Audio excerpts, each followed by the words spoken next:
199. This is not a long chapter. The long chapter will be delayed for a few days. Because it is about the people who went out, it needs a lot of space to explain it clearly. And the current chapter is pulling in a big net. After the new year, a few big events happened in the Aquarius continent. First, the young but senior Taoist of the Divine Grandeur sect was recommended by his senior brother, the Heavenly Lord Qizhen. He was invited to the Divine Grandeur sect, a major Taoist sect located in the central Divine continent, to become the new immortal master of the Divine Grandeur sect. He was in charge of the precious Taoist book, the Dongxian Sutra, which was known as the Outline of Taoism. This news was not inferior to the celebration of Qizhen being conferred the title of Heavenly Lord in the Divine Grandeur sect. Second, the Martial Mountain, one of the ancestral courts of the military school, had a new disciple who broke through 3 realms in a year. This made the Martial Mountain, which was slightly inferior to the Wind Snow Temple, suddenly become more powerful. It was vaguely showing signs of surpassing the Wind Snow Temple. One must know that this was based on the premise that the Wind Snow Temple became a sword immortal on the land. This showed that the young man was very talented. Third, there was a rumor that the northern barbarians of the Dali dynasty were crazy and wanted to upgrade a mountain in the south of their territory to the north peak of a country. There was a lot of discussion, and most of them were ridiculing that the country bumpkin song family was not only shallow, but also ignorant of the north, southeast, and west. Only the Lakeview Academy prohibited the students from talking about this, which was worth pondering. As for the other few matters, they were not as shocking as the first 3, and most of them were just rumors spread through the grapevine, and it was hard to tell if they were true or false at the moment. For example, in the southernmost part of the old Dragon City, the young city lord Feng, Nanhua was going to marry the first daughter of a powerful family in the southern stream country, and the girl's family was one of the largest families in the Aquarius continent, but it was rumored that the girl was extremely ugly and was a 30-year-old lady. Another example was the Great Sui Kingdom in the north. It was turbulent, and there were many great cultivators who secretly left the country and chose to travel to the south. It was said that they wanted to avoid the Flying Sword Tower of the Baek Ok Kyung building in Dali. As for the Cliff Academy, which had been stripped of its title as one of the 72 academies, it had taken root in the capital of the Great Sui Kingdom last year, which was not considered big news. Also, the Great Sui Kingdom announced to the outside world that there was a new martial artist of the 10th level, and the southern Aquarius continent thought that it was a clumsy cover-up by the Great Sui Kingdom. It had only been a few days since the Lantern Festival, and so many things had already happened. The eastern Aquarius continent had never been so lively before. As Wei Pai went to Luopa Mountain for a walk every day, the mountain also became lively. The immortals of the 3 nearby mountains only treated Luopa Mountain as a joke because it was unwilling to build a mansion for a long time. Now they began to visit Luopa Mountain frequently, either to meet the great god of the North Peak or to offer incense to the mountain god temple at the top of the mountain. This action was not simple. There were big rules and regulations when immortals entered the temple to offer incense. Immortals usually did not set foot in the temple and would not offer incense easily unless it was the first incense that was similar to an alliance. For example, if I built a mansion on a mountain and there was an ancestral temple on the mountain, then I would offer 1 incense instead of 3. It was considered a greeting. If the incense burned out, it meant that the mountain god in the ancestral temple had nodded his approval. If the incense in the incense burner could not burn down, it meant that the fire was not right. As for whether the immortals would shed all pretense of cordiality or try to win them over, it depended on each person's confidence or how thick the arms and fists of the dynasties below the mountain were. It was just that in the end, the little treasured vase continent was not the Central Plains divine continent where hundreds of flowers bloomed. It was rumored that there was once a powerful dynasty that stood for 1,000 years there. every time the power of the country declined, there would definitely be a wise monarch with great talent and great strategy, as well as civil and military officials who would try their best to turn the tide. That dynasty highly revered pure martial artists. They had once done a magnificent feat that was unprecedented and would never be replicated in the future. A certain muddle-headed monarch who had almost severed his country's throne was enraged for a beauty. He used the power of the entire country to besiege a large mountain. Other than the treasures of the chi cultivators, the flying swords of the sword cultivators, and so on, there were also countless strong bows and crossbows of pure martial artists. 6,000 trebuchets inscribed with the Taoist cloud seal talisman were set up. There were even more than 10,000 gigantic bed crossbows specially made by the school of Moism's mechanical engineers. They took out all of the dynasty's reserves, and every single bed crossbow arrow was as thick as a pillar of a large hall. In the end, they forcefully shot that large mountain into a hedgehog. Longquan town was still bustling with noise and excitement, but in the mountains to the west these past 2 days, it was abnormally quiet and peaceful, let alone the foreign immortals who had settled down here. Even those wild and untamed demons and monsters did not dare to breathe loudly. This was because the Dali imperial tutor, Chui Dong, had begun patrolling the mountains. It was said that this was the Confucian-robed old man's first time setting foot in Longquan County. The old man was serious in speech and only brought 2 retainers with him. He walked from north to south, beginning to enter the mountains from the county governor's estate in the north. This was because the old man did not purposely travel incognito. He first greeted his favorite pupil, Wu Yuan, who held the position of county governor. As a result, the various mountains had all received the Yaman's notice early on, requesting them to make preparations to receive him in the near future.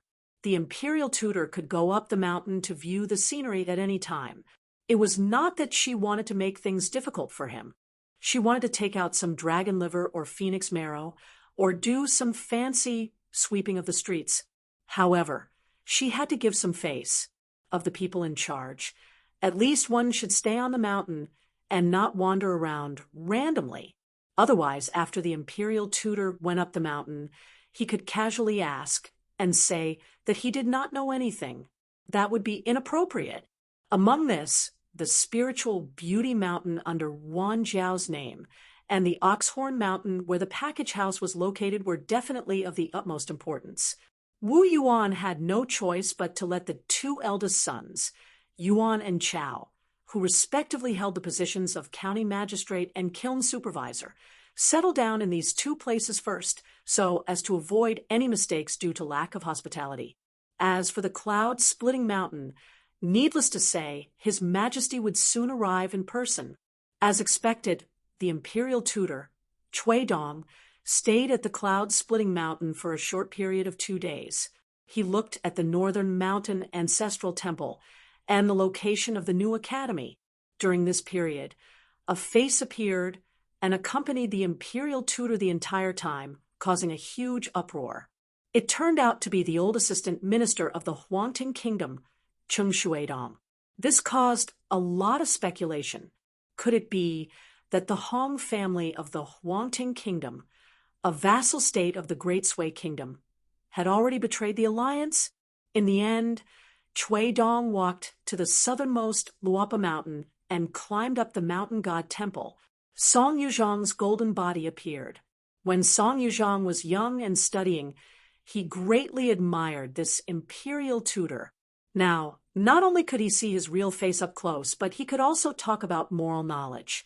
This made Song Yuzhong, who had already become a god of mountains and rivers, extremely excited. After leaving the mountain god temple, Chui Dong asked Song Yuzhong to go to the cloud-splitting mountain to discuss with Wei Pai about the demons entering the mountain. He also asked his 2 retainers, Su Ruo and Lu Yu, to return to the small town and continue to keep an eye on Xie Shi and Chao Shi. In the dusk, the Dali imperial tutor slowly went down the mountain alone. He walked on a quiet path and finally came to the front of a bamboo house. The little boy in green and the little girl in pink were cultivating by the cliff, while the other was cracking melon seeds and eating pastries under the eaves. When they saw the old man, the little girl in pink blinked her eyes. Her master had fainted in the medicine barrel. She did not dare to close the door and refuse the guest, but she also did not dare to let the strange old man enter the bamboo house without permission. The little boy in green had been cultivating diligently recently. He meditated day and night without rest. Other than carrying Chun Pingon out of the second floor, he almost never left the cliff and did not hear anything about the outside world. As a result, when he opened his eyes, he saw an old scholar whose cultivation was unfathomable. He looked like the kind with a bad temper. The little boy in green even had the thought of jumping off the cliff to commit suicide. When he was walking on the streets of the small town or on the streets of Mud Bottle Lane, he met someone who could kill him with one punch. But when he was walking back to the wilderness of Luapa Mountain, he met someone again. He endured it. What? He was quietly cultivating in front of his own house, and at the door, there was someone who could kill him with one punch? The little boy in green looked numb. He was not afraid of death.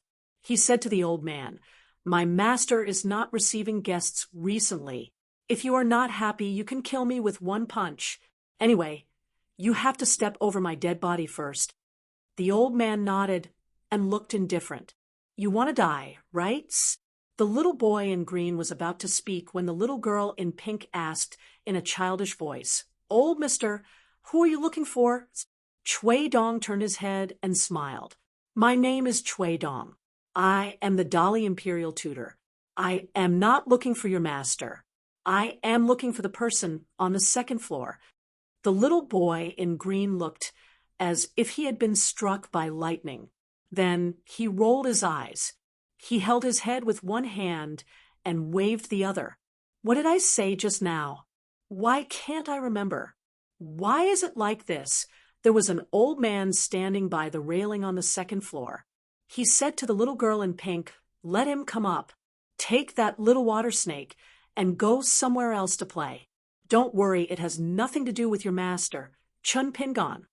The imperial tutor Chui Dong carried 2 chairs and walked up to the second floor. He gently placed them on the corridor, and each of them sat down. The old man asked, "What happened?" Chui Dong said indifferently, "For my own Tao, I found the skin of an ancient deity and put half of my soul into it. I split into 2 and walked in Liju Grotto Heaven as a young man. In the end, my scheme against Qi Jingchun failed. Instead, I was harmed by him and my realm dropped greatly. My soul became unstable. After that, I made a deal with a felon who had lived for a long time and learned a secret technique. Only then did I manage to stabilize my mind. After that, the old scholar came here. He chose me, who had the appearance of a young man, and abandoned me, who was in the capital of the Great Li dynasty. He cut off the connection between our souls and completely split into 2. Thus, there were 2 Chui Laos in this world. The old man's expression was also cold. He clenched his fists and rested them on his knees. He looked into the distance. Wrong. He is Chui Dong. Chui Dong did not comment. I am Chui Dong. I have been like this since the moment I left my hometown. As for the young man who took half of my soul, he has now chosen a new name related to mountains, Chui Dong Shan. I think it is more appropriate to call him Chui Shi. Chui Dong, Chui Shi. Mountains and rivers are inseparable. If they meet again, it will be a good omen. The old man turned his head. How did you become so old? Chui Dong said self-deprecatingly, I left home when I was 20. I went to the Central Divine Continent when I was 24. In the next 100 years, I had many ups and downs. After betraying my master, I wandered the world for 30 years. After returning to the Aquarius continent, I stayed in the Dali dynasty for so many years. I am already 200 years old. I am not young anymore. The old man shook his head. This is not the Chui Dong I remember. Chui Dong smiled and said casually, Grandpa, do you know? You have always been like this. Everything you say is I think. It is as if all the people and principles in the world revolve around you. I am afraid that only after you have gone mad would you not be like this. Although I am not sure of the reason and changes, or why the Chui clan did not imprison you, I do not think that your visit to me has any meaning. The old man still shook his head. I am here to find your teacher. Chui Dong sneered. Old Shiotsai? He left the Aquarius continent long ago. He went to the Hassa continent and caused a huge commotion. Even the sun on the Chun clan's ancestor's shoulder was stolen by old Shiotsai. Now, the entire world is in an uproar. It is just that old Shiotsai does not care about anyone now. He is very carefree. Ooh, the old man smiled and said, when Chui Dong was young, he would not say such things. He would say bad things about someone, but at the end, he would add, but that person is good to his family, but that person's poetry is really good, but Chui Dong snorted, enough! Old scores of old and rotten grains flipping over and over again are all dust. The old man laughed. As expected of the imperial tutor of Dali, the big shot who controls half the continent, Chui Dong sighed. The old man said self-deprecatingly, no wonder I did not recognize you at that time. The Chui Dong in my memory is too different from you now. Chui Dong stood up and held the railing with one hand. The human heart is like water. If it does not move, it will be stagnant water. The old man slowly stood up. I can see that other than the swordsman beside you, there are two more powerful people in the small town. Why are they targeting you? Do you need me to do anything? Chui Dong hesitated for a moment and asked half-truthfully, that depends on whether you dare to kill a Taoist heavenly monarch of the Ju Lu continent. The old man chuckled. Chui sure turned his head and stared at the old man. The old man looked exactly the same.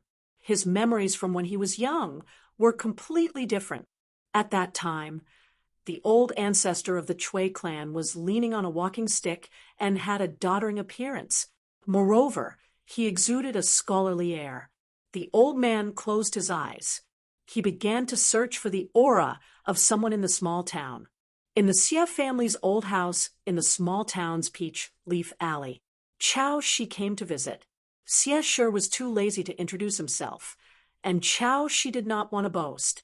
Therefore, no one in the Xie family knew that this rich man was a land-sword immortal from the Hassa continent.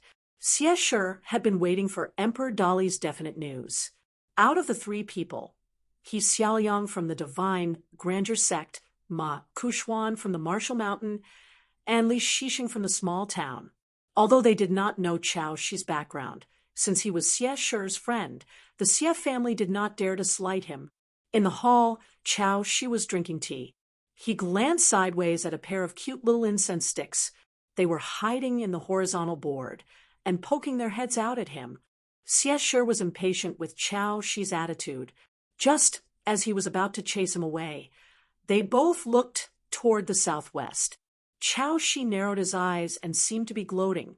Xie Shi's expression was calm, but he was shocked. The aura of a martial artist at the peak of the 9th level. Somewhere in the southwest mountains, someone was patrolling the entire small town in an unscrupulous manner. Finally, he stared at Xie Shi. Sword Immortal Chao Shi was sitting opposite him. He had a river tied to his wrist as his natal flying sword. There was also a young swordsman who had quietly appeared in Peachleaf Alley. It was Mahist hero Su Rua. He held his sword behind him and strolled leisurely. He was not famous in the Aquarius continent, but in the Central Divine Continent, he was famous. But even in the Central Divine Continent, most people only knew that the sword of the school of Mahist, Su Rua, focused on defense rather than offense. His sword moves were simple, his sword chi was profound, and his sword will was heavy. He was famous for his defense, but they did not know that Su Rua's Tongshan swordsmanship was used to kill. How could it be used to be undefeatable with the sword in hand? Mahist heroes ran rampant in the world, although their purpose was to eliminate the strong and help the weak. But whether it was in the Jianghu or on the battlefield, Mahist disciples were not weak.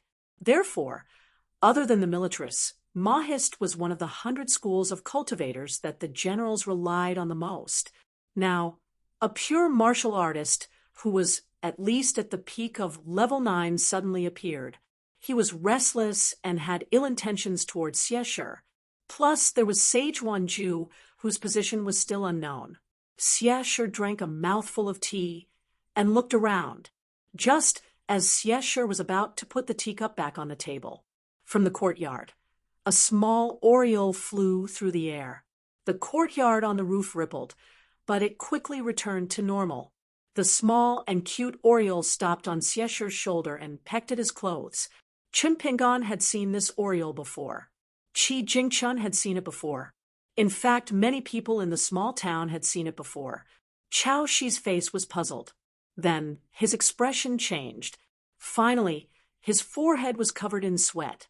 His smiling face was pale. He was in awe, but also a little glad. Su Ruo sighed and let go of the hand that was holding the sword hilt. He felt that whether his sword was unsheathed or not, the result would be the same. He was still too slow. Wanju only stopped his forging for a moment and immediately continued to forge the sword. Only the old man in the bamboo house of Luo, Pa Mountain, laughed loudly. Set a small goal first, such as 1 second to remember. Book Guest House Mobile Version. 200. After the oriole stopped, Xie put down his teacup, as if he was completely relieved. He laughed and said, "Is this Dolly's hospitality?" Chao Shi was a little embarrassed. He wanted to kill Xie and at the same time implicate a certain Taoist elder behind Xie. By then, it would be a mess. The Yingyin Chun clan of the Hassa continent, the local St. Wan Ting, the Wind Snow Temple, and Marshall Mountain of the 2 Aquarius continents, the unknown White Jade Tower of Dali, the shrewd Imperial Tutor Chui Don of Dali, and so on. If Chao Shi could fulfill his promise with the Chun clan, he could successfully control his natal porcelain and become in-laws through marriage. After that, he could find a chance to escape and watch the fire from the other side of the river. Even if the sky fell, there would be a tall man to hold it up. He could just hide in the Jinhai Tower in the future. However, Chao Shi did not want to be a bird out of the woods. He first confronted Xie. After sensing the appearance of the oriole, Su Ruo, who was experienced and knowledgeable, had already given up on the idea of using his sword. However, after hearing Xie's words, he was displeased. He held the hilt of his sword again. This Mahist hero, who was strolling in the peach leaf alley, slowly walked towards the Xie clan's old mansion. As he walked, he said, "I, Su Ruo, don't need to say much about how Dolly treats his guests. If he was determined to harm you, the young girl Jigui would not have appeared in this small town. But you, Xie, stood at the table and talked big. You did not put Dolly in your eyes at all. Now, you want to continue to show off because you have the support of your grandmaster? Fine. I, Su Ruo, will fight you to the death today as Su Ruo." Su Ruo walked to the door of the Xie clan and smiled. "Don't worry. The disciples of the Mo clan always keep their promises. I, Su Ruo, will only end this matter between you and me. In the future, Dolly or the Mo clan's elders will not cause you any trouble. Chui Dong, Chao Shi, Wan Ting, Su Ruo, and Wu Fu. These 5 people were the leaders of the small town, and they formed an invisible net to encircle and annihilate Xie. Logically speaking, Su Ruo was the least likely person to be the first to make a move. Who would have thought that, in the end, it would be this wanderer from the school of Mo who wanted to be the first to make a move? She wanted to single-handedly experience the skills of a Taoist heaven lord. Xie frowned and looked at the entrance of the mansion. He said in a deep voice, "Su Ruo, are you really going to make a move?" Su Hua patted the hilt of her sword and said with a smile, "It has been 60 years since I was able to fully wield my sword. I have nurtured it for 2 or 3 times.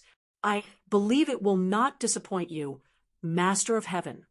For the first time, Xiesher found himself in a difficult position. If it had been a personal grudge, Xiesher would have gone all out in the Julu continent. However, it was not so simple to cross continents to the south this time. To be able to make Xiesher do these things that he did not like, this in itself was very clear. As the Taoist master of a continent, how could he swallow the humiliation and return south just because someone threatened him with his natal porcelain? Chao Shi was somewhat gloating. Su Ruo was famous for being amenable to coaxing but not coercion. She belonged to the group of wanderers with the best temper in the world. Su Ruo's ability, cultivation level, and backing had always been a mystery because she rarely made a move. However, everyone believed in one thing: to be able to live for a long time and win a great reputation. The more good-tempered a cultivator was, the more shocking he would be when he was in a bad mood. At that moment, an old voice resounded through the old mansion of the Xie clan. "Su Ruo, don't compete with me. You're Xiesher, right? Let me practice my skills. It's a good opportunity to celebrate my return to the 10 realms of martial arts. If the opponent is not strong enough, I won't be able to enjoy the fight to my heart's content. If Xiesher thinks that I'm taking advantage of my power to bully you, it's fine. I'll fight to my heart's content with the person behind you. Just like Su Ruo, I'll be responsible for my own life and death." The pink oriole that had been standing on Xiesher's shoulder all this time chirped pleasantly. Xiesher listened attentively and smiled knowingly. He clasped his fists and said, "The old man said that Xiesher, was not sincere enough. There is no reason to force a deal. That's why he is on his way to Longquan County. He also said that he will personally help the Dali dynasty to kidnap." Xiesher said everything in full detail. His expression was slightly stiff, thinking of the taboo of the revered one. He quickly changed his words. He invited the Aquarius continent's Jade Maiden, He Xiaoliang, to prevent the Dali dynasty from becoming enemies with the divine grandeur sect in the future to show his sincerity. That's why the Song clan only needs to focus on Marshall Mountain. Chao Shi thought about it and felt that something was not right. However, she could not find anything wrong with Xiesher's words. Xiesher looked at the entrance of the mansion and clasped his fists with a smile. "If you want to fight, wait until this matter is over. Xiesher, will definitely accompany you." Ooh. Then he shifted his direction and faced the southwest mountain where the bamboo tower of Luapa Mountain was located. "If you want to fight with my master, you will have to fight with me first. I hope you can understand. If you think that Xiesher, am looking down on you." Xiesher withdrew his fists and put his hands behind his back. He sneered. "Then Xiesher, am looking down on you," Su Ruo said. "When this matter is over, I will definitely accompany you." On the other side of Luapa Mountain, the old man turned to look at Chui Dong with a smile. "So, when should I make my move? If it was under normal circumstances, I wouldn't be able to bear it." Chui Dong's expression was as usual. He rubbed his thumb and index finger gently, as if he was weighing the pros and cons. He said slowly, "There's no hurry. We are talking about business. Xiesher is asking for a sky-high price. I just want to borrow your martial arts 9 realms to help His Majesty pay back the money. Since the boss behind the scenes has shown up and made a big concession, Dali doesn't have to fall out with Xiesher.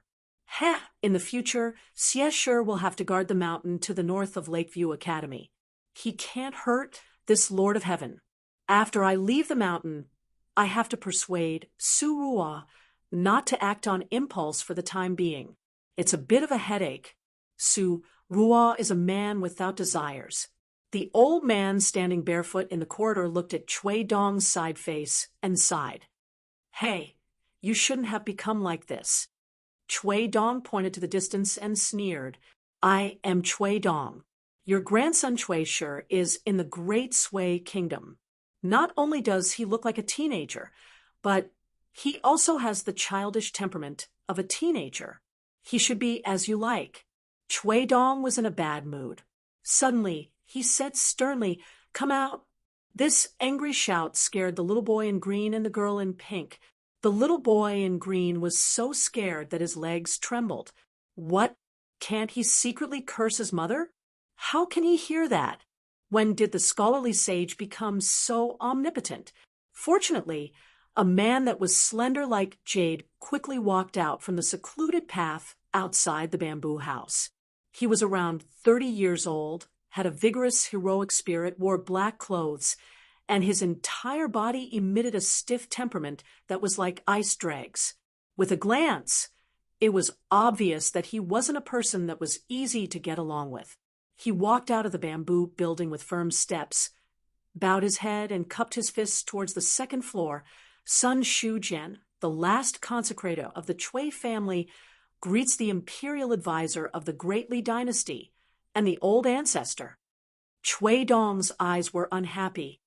The monk who entrusted the alms bowl stopped you once, which is equivalent to saving your life. How dare you come here? At that time, when Chui Dong quietly left the courier station to meet the old man, he had already noticed the man hiding in the dark. At that time, Chui Dong wanted to kill him. However, the monk acted first and stood between Chui Dong and the minister of offerings of the Chui family. Chui Dong did not want to complicate matters, so he did not kill him. Sun Shujian's face was resolute. He maintained his fist salute, but raised his head and looked at the Dali imperial tutor. There are people in the Chui family's ancestral house who are responsible for keeping an eye on the ancestor. Every 10 years, a new person will be watching to prevent people from secretly harming the ancestor. The ancestor left the South without permission this time because I helped to pass on the wrong spy report, lying that the ancestor was still in the South. Chui Dong narrowed his eyes and smiled. So you're here to ask for a reward? Although the man shook his head, he did not hide the passion in his eyes. He said loudly, "I don't dare. I, Sun Shujian, only hope to learn from the ancestor. Even if my talent is limited, and I can only learn some trivial things, I have no regrets even if I die." The barefoot old man smiled. In these 100 years of abject poverty, I occasionally remember many people like you when I'm awake. Most of them have higher cultivation than you, but they're all embroidered pillows. In terms of talent and battle strength, they're really not as good as you, a sixth realm martial artist who came from an unorthodox background. You don't have to belittle yourself. Perhaps you've chosen to be voluntarily demoted to my side and burn a cold stove that has been cold for 100 years. This is also your Sun Shujian's selfish scheme, right? Sun Shujian had the demeanor of a true villain. He nodded and said, "Indeed, I'm hoping to borrow the ancestor's favor to reach the sky in a single bound." "Oh, ambitious. This Dali imperial tutor beside me might like you." The old man pointed at Chui Dong beside him, then pointed at himself, and finally pointed at the pure martial artist downstairs. "Ungrateful thing. Since you know that I'm the Chui family's ancestor, you still dare to act like this. Kid, you're really bold. Aren't you afraid that I'll beat you into a pulp when I'm awake?" Ooh. Sun Shujian's eyes were resolute. "I only know that if I don't take the risk and gamble, I'll definitely regret it for the rest of my life." Chui Dong narrowed his eyes. For the first time, he carefully sized up this young junior. Somewhat interesting. The old man took in Chui Dong's expression from the corner of his eye. He smiled and lightly leapt down to the second floor. After floating, he stood still. Behind the old man was the first floor of the bamboo building with its door tightly shut. Inside, there was a miserable youth lying in a large medicine barrel. The old man stared at the low-level consecrator, whose muscles were all tensed up. "If you want to learn from me, you must have some real ability. Do you dare to take a punch from me? If you do, Sun Shujian, Not to mention ninth realm. Eighth realm is already in the bag. If you can't take it, then there won't be a second punch. A great opportunity was right in front of him, but Sun Shujian still didn't lose his mind. He asked straightforwardly, "Dare I ask, ancestor, which realm is your punch at?" On the second floor, Cui Dong smiled slightly. He was indeed qualified to be his chess piece. The old man on the first floor laughed wantonly and was extremely cheerful. "Your sixth realm. I won't bully you. I'll reward you with a punch as a fifth realm. How about it?" The man stepped forward with one foot and pulled back with the other. He assumed his fist stance. A wave of fist intent flowed through his body like a stream of spring water. It was completely natural. It was clear that Sun Shujian, who was self-taught, not only had great willpower, he also had great comprehension. With his identity as a wild cultivator, it was very likely that he had put in a lot of effort that outsiders didn't know about in order to reach his current height. A peak sixth realm martial artist, a grandmaster of martial arts who dominated the Jianghu in a province. Sun Shujian held his breath and focused. Vaguely, he already had some of the demeanor of a great master. "Ancestor, please punch." Cui Dong suddenly sighed for no reason. The barefoot old man stepped forward and threw a punch. A simple and unadorned punch landed on Sun Shujian's forehead. Sun Shujian, who couldn't stop the old man in time, was instantly sent flying dozens of feet away. He lay in a pool of blood, his limbs twitching and blood gushing out of his orifices. On the verge of death, this arrogant young martial artist stared at the sky with his eyes wide open. His eyes were filled with confusion, indignation, and resentment. The girl in pink covered her eyes, not daring to watch this scene. The little boy in green swallowed. "Look, wasn't it just a punch that killed someone?" On the second floor, Cui Dong asked, "Why did you do this?" The old man turned and leaped back under the eaves of the second floor. "This kind of person doesn't deserve to learn my fist technique. Since he was already dead, it was more or less a pity. A pure martial artist who had the potential to reach the eighth realm or even the highest level was an important chess piece that couldn't be underestimated." However, Cui Dong quickly gave up on this emotion. Since he was already dead, there was no point in thinking too much. Fortunately, this was someone else's territory, and he didn't have to collect the corpse. Cui Dong asked curiously, "Why did you kill him?" The old man sat back down on the bench. "It's not for you to see. It's for the guy downstairs." There was no door to fortune or misfortune, only the person who summoned it. Cui Dong looked down. Outside the bamboo building stood a youth with an ugly expression, looking up at them. However, the youth didn't say anything. The atmosphere was extremely cold.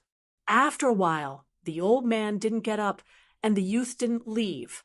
Cui Dong felt a little bored, even if the person downstairs was another one of his teachers. However, Cui Dong wasn't interested in this. If it weren't for the possibility that someone could return to the human world, Cui Dong wouldn't mind sending Chen Pingon from the clay bottle alley, who was no longer of any benefit to him. Not only was he an eyesore, but he could also cause a lot of unforeseen events. This made Cui Dong, who was used to controlling the overall situation, dislike it very much. As for Cui Dong the young man's Tao, whether he would suffer setbacks and have no hope of returning to the peak, what did it have to do with the imperial tutor and Cui Dong? After all, they were two people. The old man sat on the bamboo chair and sneered. "What? Do you dislike me for killing the innocent? Do you want to seek justice for the guy who died with his eyes open?" Chun Pingon walked to the corpse and squatted down. He found that the corpse was already dead. Chun Pingon said softly, "I don't know why you came here, and I don't know why he killed you. So the only thing I can do is to bury you. If I know your hometown in the future, I'll try my best to bury your body." It was not only for the dead, but also for the two people on the second floor. It was more like he was saying it to himself. The old man suddenly roared.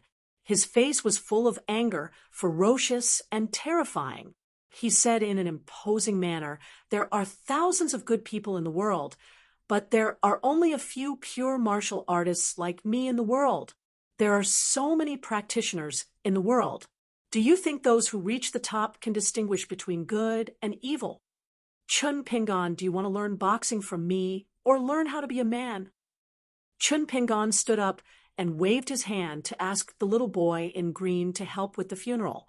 He looked at the second floor and said, "I only want to learn boxing." The old man stood up and laughed heartily. "Good, good, good. When do you want to learn boxing?" Chun Pingan walked silently to the bamboo house and climbed the stairs. The old man turned and walked into the house. "Call me if you need anything." "Don't worry." Chui Dong turned and walked to the stairs. He said firmly, "I won't." The old man's footsteps paused slightly. Soon he strode over the threshold, and the door slammed shut. Chui Dong stopped at the entrance of the stairs. Chun Pingan stopped halfway. When he saw that Chui Dong didn't want to give way, the old man in a Confucian robe looked down at the young man and said with a smile, "Chun Pingan, you were the most pitiful in the Liju wonderland before it fell and broke. You were so weak that you almost had no fate, so you could only brush past all the opportunities and become the bait for others. Now that these mysterious restrictions are gone, and there is even a hint of happiness after extreme misfortune, such a big meat pie has fallen from the sky. Grab it properly, grab it tightly. Even if your hands are broken, your legs are crushed. Even if you use your mouth to hold it until your teeth are all broken, you have to fight for it with your last breath. Grab it tightly." Chui Shi walked down and said, "I'm telling you this on behalf of that old man. He never likes to speak properly. Whatever he does, he says it as if it's right and proper. In fact, he's quite annoying. If it were me, I wouldn't have come to see you this time. Your life and death are actually not important now. You have to thank Chi Jing Chun, my junior fellow apprentice. Of course, if you, Chun Pingan, don't live up to expectations, Chi Jing Chun will die unjustly." Chui Dong said with a complicated smile, "I have to admit that my vision is better than old Yang's, but not as good as Chi Jing Chun's." In the end, the two of them brushed past each other, each slightly moving to the side to make way. At that time, Chui Dong paused slightly and whispered, "Do you know what was the most dangerous moment of your life?" The teenager slowed down almost at the same time. Chui Dong whispered, "It was that stick of sugar-coated haws that some kind-hearted person wanted to give you. If you had accepted it at that time, everything would have been for naught." Chun Pingan was shocked to the extreme. Many past events flashed before his eyes. Imperial tutor Chui Dong continued to walk down. The moment he took the last step, his figure dissipated, disappearing in a flash. Today's boxing practice not only tempered his body, but also his spirit. Compared to yesterday's torment, it could be said to be even more severe. No matter how hard Chun Pingan clenched his teeth and held on, he still fainted several times. However, he was beaten awake by the old man again and again. It was truly a life worse than death. When the little boy in green carried Chun Pingan out of the house, he almost thought that it was the second time today that he had to collect a corpse. At that time, Chun Pingan's breath was already as weak as a gossamer. His breathing was even weaker than that of an old man with one foot in the grave. So much so that Wei Pai had to go to the second floor and knock on the door to remind the old man that he had gone too far. Separated by a door, the old man angrily replied, "There aren't many people in the world who have the right to tell me who to teach boxing." Wei Pai angrily went downstairs. He was really worried and could only personally watch Chun Pingan's breathing in the medicine barrel to prevent any accidents. In the night, the dispirited Chun Pingan changed his clothes and walked out of the door. The little boy in green was cultivating by the cliff. The girl in pink carried a small bamboo chair. Sitting on the bamboo chair, Chun Pingan rubbed her head and smiled. "I'm fine.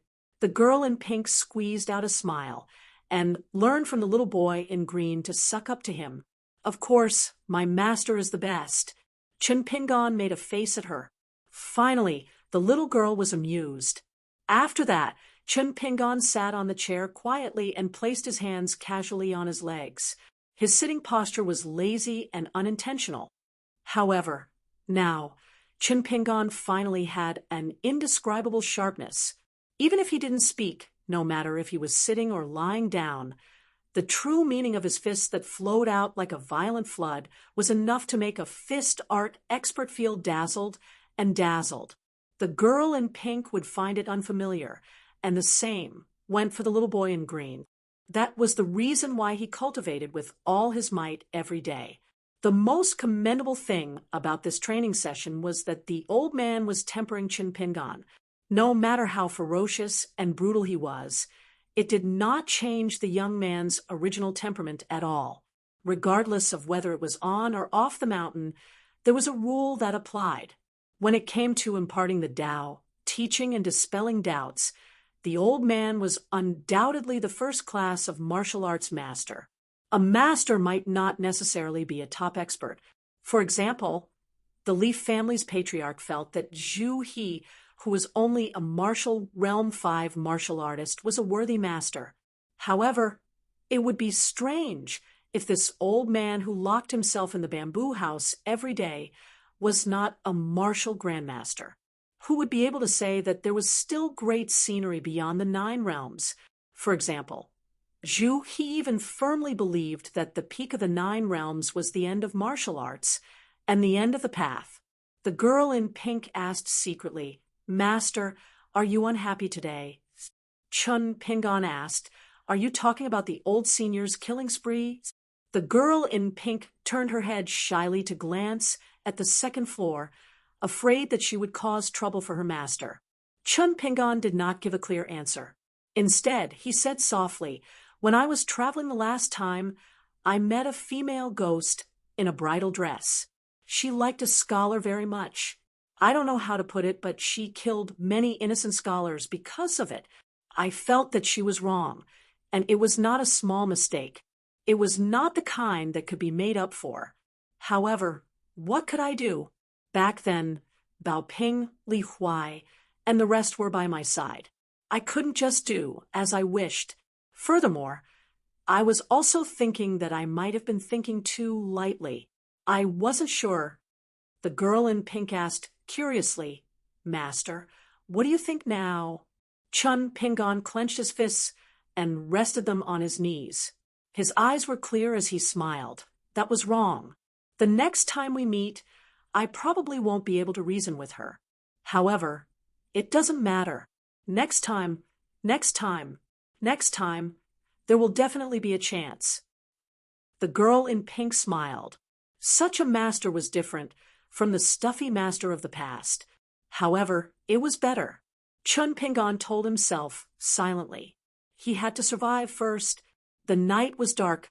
A young Taoist with a lotus crown on his head was pushing a wheelbarrow. It was decorated with banners that all fortune-telling stalls would have. He was walking on the official road that led to Huaihuang County. The wheels of the wheelbarrow squeaked on the road. He was none other than the young Taoist with the surname Liu, who had been a shoddy fortune-teller in a small town for many years. An oriole tore through the night sky and emerged from the ripples. It came to an abrupt stop and stood on the young Taoist's shoulder. It used its beak to intimately caress the Taoist's cheek. The young Taoist smiled radiantly. He stretched out a hand and patted the oriole's tiny head. I know. It was hard on you previously. I had to make you peck the copper coins here, and there to help me check my literary luck. There was no other way. Qi Jingchun is so good at chess. Look, in the end, didn't the two of us fail to divine Qi Jingchun's trump card? All right, this little Taoist is convinced of his loss, who asked teacher to be biased. It was clearly my disciple who was the worst at chess, fortune-telling, and fighting. In the end, I had to do all the unpleasant tasks. Isn't this making things difficult for me? The young Taoist was like a chatterbox woman. He grumbled about this and that, and did not have the bearing of an immortal at all. The Oriole suddenly pecked the young Taoist's earlobe. The young Taoist seemed to have seen through the Oriole's intentions. He laughed loudly. How is an immortal not a human? The young Taoist's eyes lit up. He chuckled and imitated the monk by placing a palm on his chest. If it was said lightly, it was neither fish nor fowl. It was only comical and ridiculous. However, if it was said heavily, it was going against the orthodoxy. The young Taoist was not serious at all. He softly muttered, "Buddha and Bodhisattva, please bless me and allow me to return to the small town this time. Harmony breeds wealth. The last time I begged you guys was still useful. In the end, didn't I not fight to the death with Qi Jingchun? So this time, please take care of me again. From now on, we'll be friends." The young Taoist raised his eyes and looked over. The small town under the night sky could be seen clearly in his eyes. Regardless of whether it was after the Black Pearl Grotto heaven fell and lost the protection of the Great Formation, or before it was destroyed and the spells and restrictions were intact, to the young Taoist it was exactly the same. There was no difference. The young Taoist stretched out a finger and gently tapped on the simple Taoist crown. He seemed to be pondering over a troublesome problem. The young Taoist named Lu Chen. It was the deadlock that Qi Jingchun had to die, regardless of whether he left the Black Pearl Grotto heaven or not. However, Qi Jingchun unexpectedly chose to take a huge step back. The young Taoist also took a small step back. 201. After Chao Shi, who liked to speak carelessly, left, the Xie residence instantly regained its tranquility. The entire family, from the mistress of the house to the pair of children, and then to the few old servants and old women, all had to walk on tiptoe for fear of disturbing Xie Shi's rest. During this period of time, everyone in the Xie family was living a surreal life. Suddenly, a living ancestor walked out from the original genealogy of the Jiaxu family. He had lived for many years. Perhaps only the long-browed youth who had been quiet since childhood had a relatively stable state of mind. This was because Xie Shi had roughly explained the outside world to him, and had let the youth temporarily follow Wan Jiao in forging and forging. It was a matter of chance, and it was better not to abuse his power with his own elder. The long-browed teenager had a strong heart, even if he knew that his ancestor, Xie Shi, was the first Lord of Heaven in the northern Lu continent, and that he was superior to his master Wan Tung in terms of cultivation and status. The teenager still did not show any intention of changing his sect. This made Xie Shi admire him slightly. This was the magnanimity that the Xie family's descendants should have. The teenager was destined to not know that if his long-browed son's heart was slightly unstable, Xie Shi would give up the idea of nurturing him. He would even take the initiative to speak to Wan Tung to prevent misfortune from befalling the family. This meant that the long-browed son had almost completely lost the possibility of attaining immortality and reviving the family's reputation. When the mountain immortals took in disciples, especially the land immortals of Taoism, they attached great importance to the cultivation of the heart. It was usually not something that could be decided in a few years. More often than not, they would wander the world for decades before they could find a satisfactory disciple who could inherit the incense.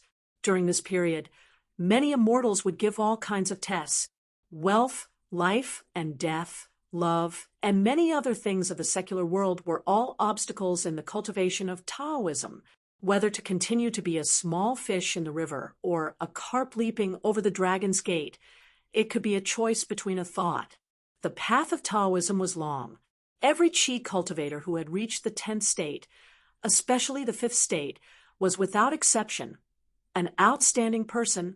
However, there were 3,000 paths of Taoism, and the path of ascension was indefinite. Therefore, everyone had their own fate. The temperament that the Lord of Heaven Sieshur did not like could be a good piece of unpolished jade in the eyes of other sages or unorthodox sections. That was why there was an old saying that there was always a way out. Of course, with Sieshur's lofty status, his vision was naturally farsighted. In fact, with the young man's aptitude and talent, he would be a highly sought-after cultivator in the immortal sects of the Aquarius continent. No matter what, they would definitely take him. As a disciple first, every immortal of the fifth state in the Mountain Gate would be of great help, whether it was to deter the emperors of the secular dynasties or to maintain a subtle relationship with the neighbors of the surrounding mountains.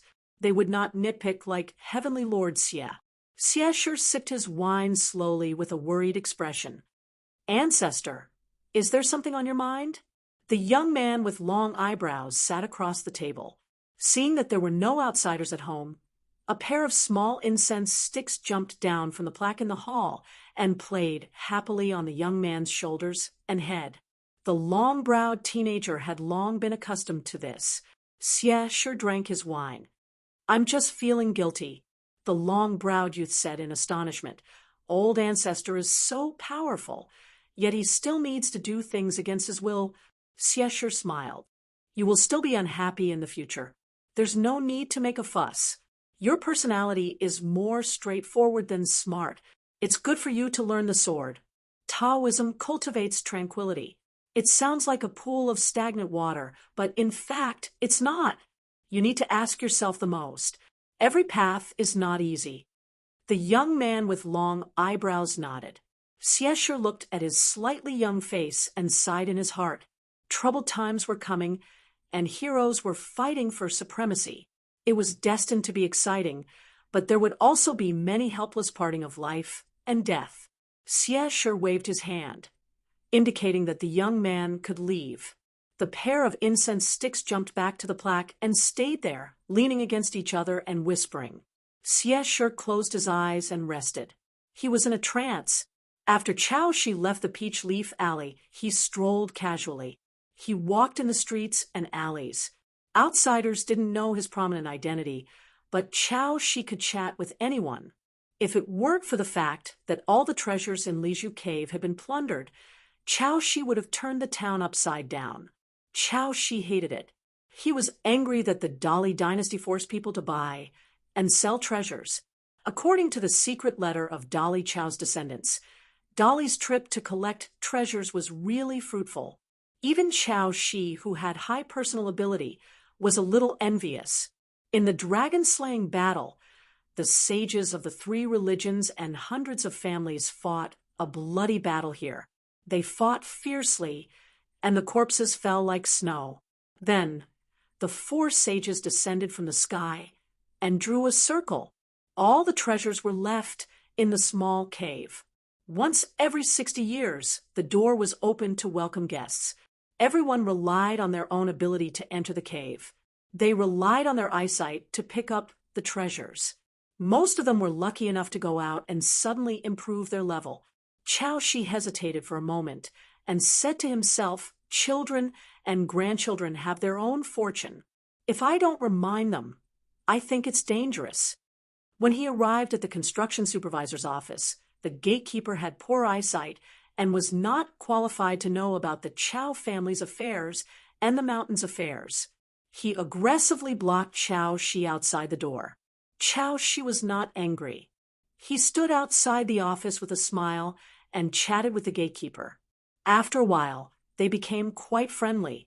In the end, Chao Jun, who had moved out of the Chao clan's ancestral home to temporarily stay here, noticed the abnormality and warned the construction supervisor, Chao Mao, the eldest grandson of the Chao clan, who was the pillar of the country, was so frightened that he immediately ran to the gate. When he saw the old ancestor that he had been thinking about day and night, he fell to the ground without a word and kowtowed repeatedly. The gatekeeper was scared out of his wits. Although Chao Mao talked and laughed in front of Wu Yuan, the county governor, he did not take Wu Yuan, the disciple of the imperial tutor who was born in a humble family, seriously. He was also a famous young master in the capital city of Dali. Today, he was not careless in front of Qiao Shi. It was no wonder that Qiao Mao lost his sense of propriety. Qiao Shi was the most important ancestor of the family, and the ancestor who won the title of the pillar of the country. For the family, he had a high position. Only the legitimate sons of each generation of the Qiao family were qualified to know this big secret, and could reveal it at the critical moment. Qiao Mao's own ancestor. The land sword was of the Hassa continent, and half the owner of the Jinhai Tower, was a life-saving talisman. Qiao Shi walked to Qiao Mao and kicked him. "Get up! Don't make a fool of yourself here." Qiao Mao hurriedly got up, not even willing to wipe the dust off his official uniform. The young man was so excited that his eyes turned red. How could he meet an immortal in the 5 states just because he wanted to? Moreover, he was the ancestor whose name was clearly written in the family tree. With such a big backer, the descendants of the Qiao family could not do whatever they wanted in the whole Aquarius continent, let alone in this corner of the Dali dynasty. Qiao Shi asked about Chun Pingan's ancestral home. "Have you checked it out?" Qiao Mao said respectfully, "Patriarch, I've checked it out. There's nothing special. Tracing back to hundreds of years ago, they were all ordinary families in the small town. Not even a single Qi refinement warrior has appeared." Qiao Shi nodded and said, "Then this matter is simple."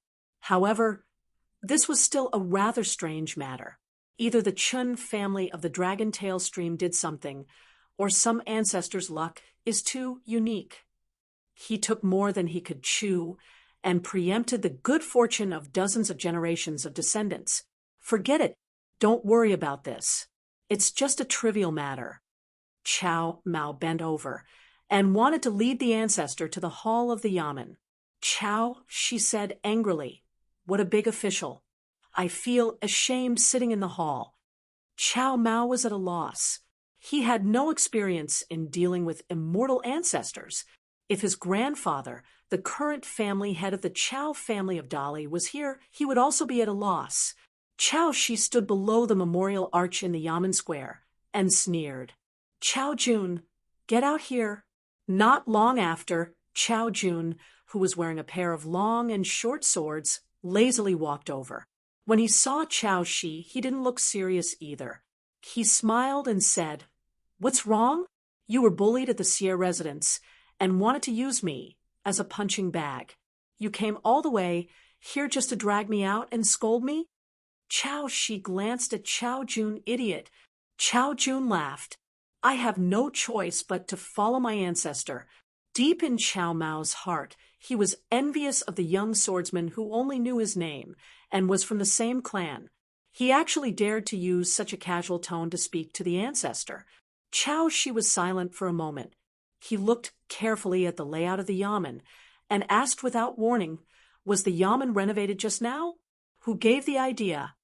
Qiao Mao looked around and said in a low voice, "Grandfather took the yamen blueprint and asked an expert from the capital's Lu family to give some advice. Ancestor, what's wrong? Is it not appropriate?" Qiao Shi's expression was gloomy. "Not appropriate? It's very appropriate." Before, it was more hidden and collected. With a little modification, it will be a beautiful finishing touch. It will most likely become the place where you, Qiao Mao, rise. And don't misunderstand. You don't have the good fortune to be the true son of heaven. If nothing unexpected happens in this life, you will at most be a hereditary noble. If you are lucky, you may be the ancestor of the family tree. Qiao Mao's ecstasy could not be concealed. Qiao Jun smiled out of habit. Qiao, she was a little helpless. He had worked so hard to create a large and flourishing family, but in the end, it was just a bunch of good-for-nothings. How could the pillar of a dynasty be smiling from ear to ear? Qiao Shi was in a bad mood, but he did not show it on his face. For some reason, Qiao Shi thought of the ancestral home that had been repaired by others. It was a little different from what he remembered. For example, When it was raining, the water droplets on the roof and patio of his childhood had long since become dilapidated. He did not have the money to repair it, so when it rained, the ground would be splashed with rainwater. In contrast, the patio of his wealthy family, regardless of whether it was raining or snowing, fortune would fall into the pool under his patio. However, it would not cause the ground around the patio to become wet. That was called cleanly accepting the feng shui. According to the older generation of the small town, if one's ancestors were rewarded with 100 grains of rice, their descendants would be able to use the large bowl in the underground pool to receive the entire 100 grains of rice. It was not like Chao Shi's house when he was young, which could only receive half a bowl of rice at most. Now that the ancestral home had collapsed and been repaired, it was a blessing in disguise. If one believed in the supernatural saying, they could be considered to have received all the ancestral benefits. Chao Shi muttered, "A family that accumulates kindness will always have more to celebrate. Shouldn't we more or less believe in it?" A fiery red fox sitting on the archway mocked, "It's fine if others believe in it, but you, Chao Shi, believe in it too? If you truly believe in it, you won't be where you are today." Chao Shi did not raise his head, but sneered, "That is because I, Chao Shi, am tough and have great capabilities, so I cannot believe in it. But the Aquarius continent has such a useless Chao family. If I don't believe in it, I am afraid they will disappear one day." Chao Jun mocked, "You really believe it? What old ancestor wants to do good deeds? Truly, the sun is rising from the west." Chao Shi turned to look at Chao Jun. "Don't think about the sword embryo. If you feel uncomfortable, I will personally compensate you later." Chao Jun's smile turned cold. "Why, Chao," she said, "I am your ancestor." Chao Jun suddenly laughed out loud. "Then it's settled. Good people will be rewarded. Old ancestor will definitely live a long life." The fiery red fox stood on the archway, using all of its strength to clap its claws in celebration, but its mouth said sarcastic words. "Wah, the scene of a loving father and filial son. The old ancestor is so generous, being filial to his descendant, truly heartwarming. No, no, no, my tears are about to flow." "Ooh." Chao Shi grunted coldly, and couldn't be bothered to pay attention to that fox with a cheap mouth. She turned around and flicked her sleeve before leaving with large strides. When the old man walked out of the yamen, the sky was gloomy, and it was about to rain. He returned to his ancestral house in Mud Bottle Alley, where the pitter-patter of the spring rain came unexpectedly and became heavier and heavier. Chao Shi was alone, sitting in the small hall. There was no signboard. The little people that came out with great difficulty had long been eaten. It was a lonely, dilapidated house. Chao Shi suddenly stood up. He went to the kitchen cupboard and took out a large white bowl. He walked to the side of the courtyard and squatted down, his legs stepping on the pebbles in the small pond, and used the bowl to collect the rainwater. After half a bowl of rainwater was filled, Chao Shi drank a mouthful and immediately poured it into the pond, complaining, "Scholars only know how to talk nonsense. How can the water of my hometown be better than wine?" Chao Shi sighed. He was in a daze. In the end, the old man held the bowl of water and looked back. It seemed that there was an old woman working in the house. It seemed that she had stopped moving and was standing there quietly with a broom in her arms. She smiled at her son. As a mother, she did not get to enjoy any happiness, but as long as her son was successful, it did not matter. The old man, who had enjoyed all the glory and wealth in the world, did not know how many centuries it had been since he was this sad. His eyes were hazy with tears. He whispered softly, "Mother, my silly mother." At the southern foot of Mount Biyun, the Linlu Academy had broken ground. It seemed like there were skyscrapers rising every day. Dali valued this academy, the Song dynasty's emperor, as much as the construction of the North Mountain Temple. Only issued 2 imperial edicts, one for the state government and the other for the county government. Old Jiao of Huangting country, who changed his name to Cheng Shuidong, wore a fitting green robe and had the temperament of a scholar, including Emperor Dali and Imperial Tutor Dong. Only a handful of people knew Old Jiao's identity. Therefore, even though Cheng Shuidong's works were widely circulated, and he was famous in the northern zone of the Aquarius continent, letting a small assistant minister of Huangting country to be the deputy headmaster of Linlu Academy still attracted a lot of criticism in Dali. The imperial court felt that Cheng Shuidong did not have a prestigious title in the Confucian tradition, and his weight was too light, unable to convince the masses. The military officials were even more dissatisfied. It was good enough for an old man from Huangting country to live, but now he was going to be the teacher of Dali's scholars. Old Jiao and Wei Pai stood side by side, looking at the bustling and dusty academy. This was the first time the two of them met in private. Old Jiao sighed. You, Wei Pai, have risen from the ashes again, and again. Unexpected. First, he was the North Mountain god of divine water country. Then his golden body was broken by Dali and sunk to the bottom of the water. After that, he was helped by others to piece together a broken golden body, barely maintaining his incense. Who would have thought that disaster would befall him? Suddenly, his golden body was taken away by two chess immortals, and he was reduced to the lowest level of the landlord. His rise was even lower than that of Hebo or Hippo, but in the end, he was promoted to the North Mountain god of Cloud Cover Mountain. It was likely that the original mountain god of Dali did not lack thoughts of fighting Wei Pai to the death. Old Jiao had traveled far and wide in his early years, and was actually an old acquaintance of Wei Pai. It was drizzling, and the dust was pressed back to the ground. Old Jiao and Wei Pai naturally did not have to worry about being drenched by the rain. Wei Pai stretched out a palm and gently shook it, causing the rain in front of him to sway. He smiled. Otherwise, the world would envy the gods. Moreover, the gods are in front, and the immortals are behind. Old Jiao asked softly, "Is Emperor Dali really going south to Longquan County?" Wei Pai did not hide anything, and said with a smile, "That's right, I am going there soon.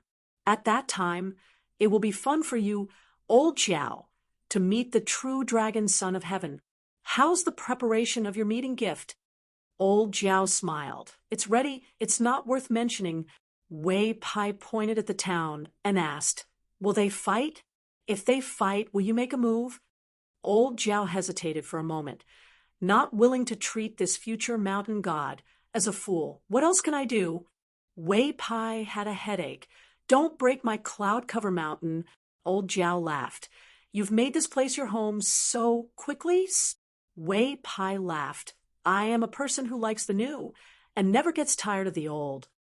Old Jiao stretched out his hand and pointed at the white-clothed deity beside him.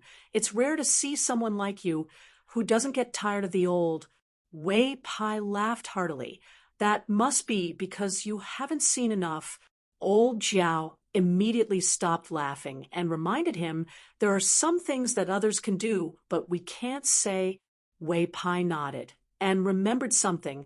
"I have to go to Luapa Mountain. I won't accompany you in the rain."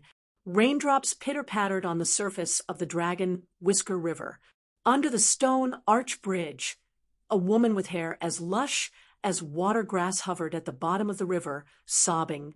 She thought of her grandson, and then associated it with the miserable situation of half of her golden body being destroyed, and became more and more sad. It was already so difficult to survive in her own home, let alone her grandson who was far away in Marshall Mountain, where there were so many immortals and monsters.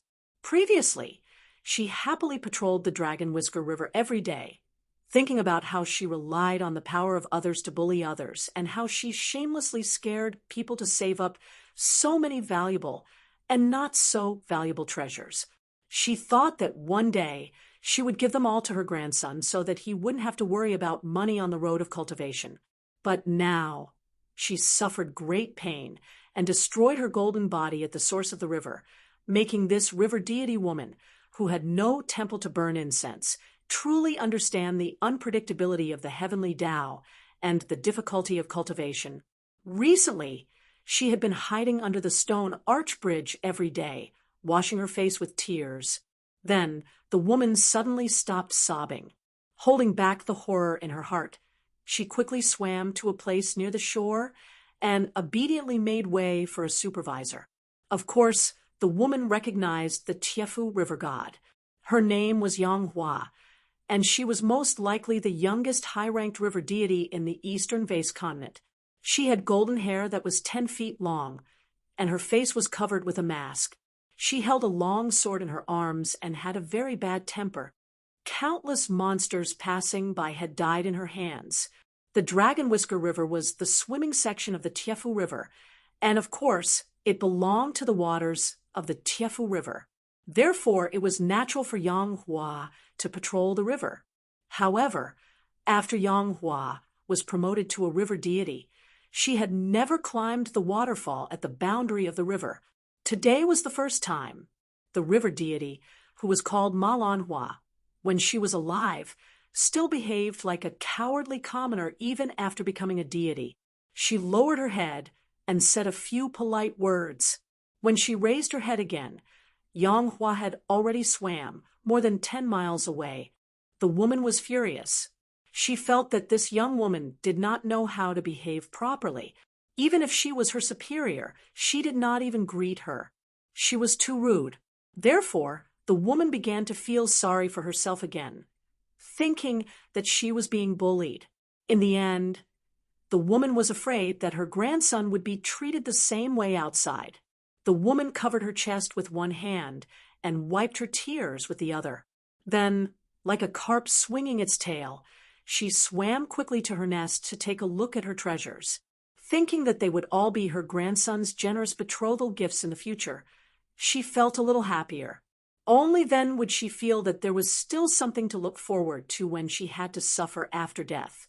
Outside the post station, there was a wheelbarrow with a fortune-telling stall. The young Taoist did not even open his stall, but he had already started to read the palms of a messenger who believed in fortune-telling. In the eyes of the staff of other post stations, it was a nonsense and a chick pecking at rice. It was extremely funny. In the end, the young Taoist did not take the messenger's copper coins. In fact, the messenger did not want to spend money.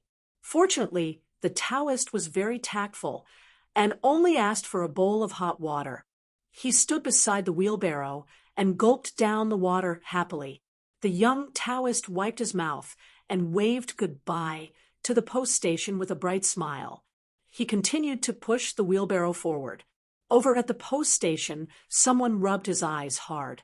Why did a woman dressed like a Taoist nun appear behind the fortune-telling swindler out of thin air? The beautiful Taoist nun asked gently, "Young martial uncle, you said that you are not the best at fortune-telling and chess. Then who is the best?" The Taoist named Lu Chen smiled and said, "Your real young martial uncle, my senior martial brother. In the future, one of them will be good at chess and will win against that devil in White Emperor City. The other will be good at fortune-telling and will make. Sai, let's not talk about this. It hurts feelings. In short, this senior martial brother of 1 + 1 is still 1, and another +1 is still 1, has always been the best at me." The Taoist nun was none other than He Xiaoyang, who was abducted by Lu Chen from the Divine Grandeur sect. She was the heartless woman who made Wei Jin of the Wind Snow Temple drink jugs of heartbreaking wine. In fact, she had once represented the orthodoxy of the Aquarius continent with Jean Tong as the Jade Maiden to retrieve the magic treasure left behind by the patriarch in the Black Pearl Grotto Heaven. When they left, they did not succeed in bringing Ma Kushwan away. Instead, she obtained a beautiful snake gallstone. It could not be helped. Her fortune was so profound that she was the center of attention of the entire continent. It was as if good things would automatically come to her wherever she went. The Taoist nun hesitated for a moment. She wanted to ask a question that even her young martial uncle of the divine grandeur sect could not figure it out.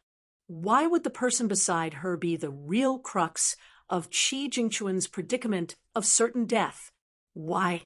One had to know that with the cultivation level that Qi Jingquan had shown at that time, if not for the fact that she did not want to cause the eastern bottle continent to collapse into the sea and implicate the people in the small town, she would not have chosen to face the enemy with only 2 natal characters. If she had attacked with all her strength, could this mysterious young Taoist really contend against her? Could he even guarantee that he could kill Qi Jingquan? There was a world of difference between defeating a 5th-level cultivator and killing a 5th-level cultivator. When a 5th-level cultivator knew that he was going to die, he would explode with a terrifying destructive force that was unimaginable, unless there was an immortal who was 1 or 2 levels higher than him, who tried his best to control the battlefield, or someone who could move a small grotto heaven as a cage. This was the reason why Xiesher dared to come to the small town alone. Xiesher can die in Longquan County, but you, Dolly, should first consider the consequences. It was the same when Li Er was in the Great Sui Kingdom's palace. However, Lu Chen had already figured out her problem. He smiled and said, Dao can be said to be an extraordinary Dao. What does it mean? It's a word that can be used to speak, but it's far from enough to explain the great Dao. As for what I mean, I won't answer the question that you want to ask. He Xiaoyang smiled bitterly. This little uncle master, who appeared out of nowhere in the divine grandeur sect, had said countless strange things along the way. She often couldn't understand him, so she simply stopped thinking about it. If he was willing to talk, he would talk nonstop. Even if you closed your ears or tried to close your door, his voice would still ring in your heart. However, if he wasn't willing to talk, he could remain silent for 10 days to half a month. Lu Chen looked in the direction of the small town and started to say strange things again. Everyone envies how good immortals are. Whether immortals are good or not, it's naturally good. However, why aren't you, Wei Pai, envious? That's because you've never been a real immortal. Ask yourself honestly, you're guilty. If you're guilty, the word guilty means that you have an ulterior motive. Your path to becoming a heavenly lord will be a little difficult for you. TSK, your grandson is being bullied? It's already kind of him not to bully others. He's promising, but his personality is really unlikable. However, it can't be helped. He has a good life. It's funny, both of them came from the same small town and returned to their hometown at the same time. Xiesher has been a good immortal all his life, but he has to do something guilty. Chao Shi has been a bastard all his life, but he has done something kind. At this point, the young Taoist suddenly turned to look at He Xiaoyang behind him and asked with a smile, Can you hear the thoughts of a mortal teacher? He Xiaoyang said helplessly, Only a 10th realm Qi cultivator can vaguely hear about it. How can I do it now? The young Taoist said, Then you really need to cultivate well. He Xiaoyang could only smile bitterly. The young Taoist felt that this was something he could say, so he started to talk. Regardless of whether He Xiaoyang was interested or not, he started to pour the beans from the bamboo tube. Let me tell you, this kind of thing is very mysterious, but it's not mysterious at all. One kind is the extreme sincerity. As the saying goes, where sincerity reaches, metal and stone will open. That's why the saints said that only sincerity can move people. Mortals at certain times can also attract the attention of the gods. The other kind is, of course, those with extremely high cultivation levels or extraordinary talents. Their thoughts will naturally be louder. If I want to talk to you, you can hear it whether you want to hear it or not. However, I feel that this has nothing to do with my cultivation level. It's because of sincerity. What do you think? He Xiaoyang did not know how to flatter. I feel that it's because of little Uncle Master's profound Tao. Lu Chen was a little disappointed and did not want to talk.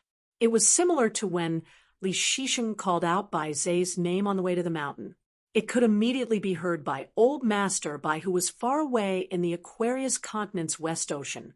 His student Chui Ci might not be able to hear him even if he opened his mouth and cursed 100 times. Or, rather, even if he did, he would not care. Of course, if he were to take it seriously, Chui Ci would definitely die on the spot for no reason from thousands of miles away.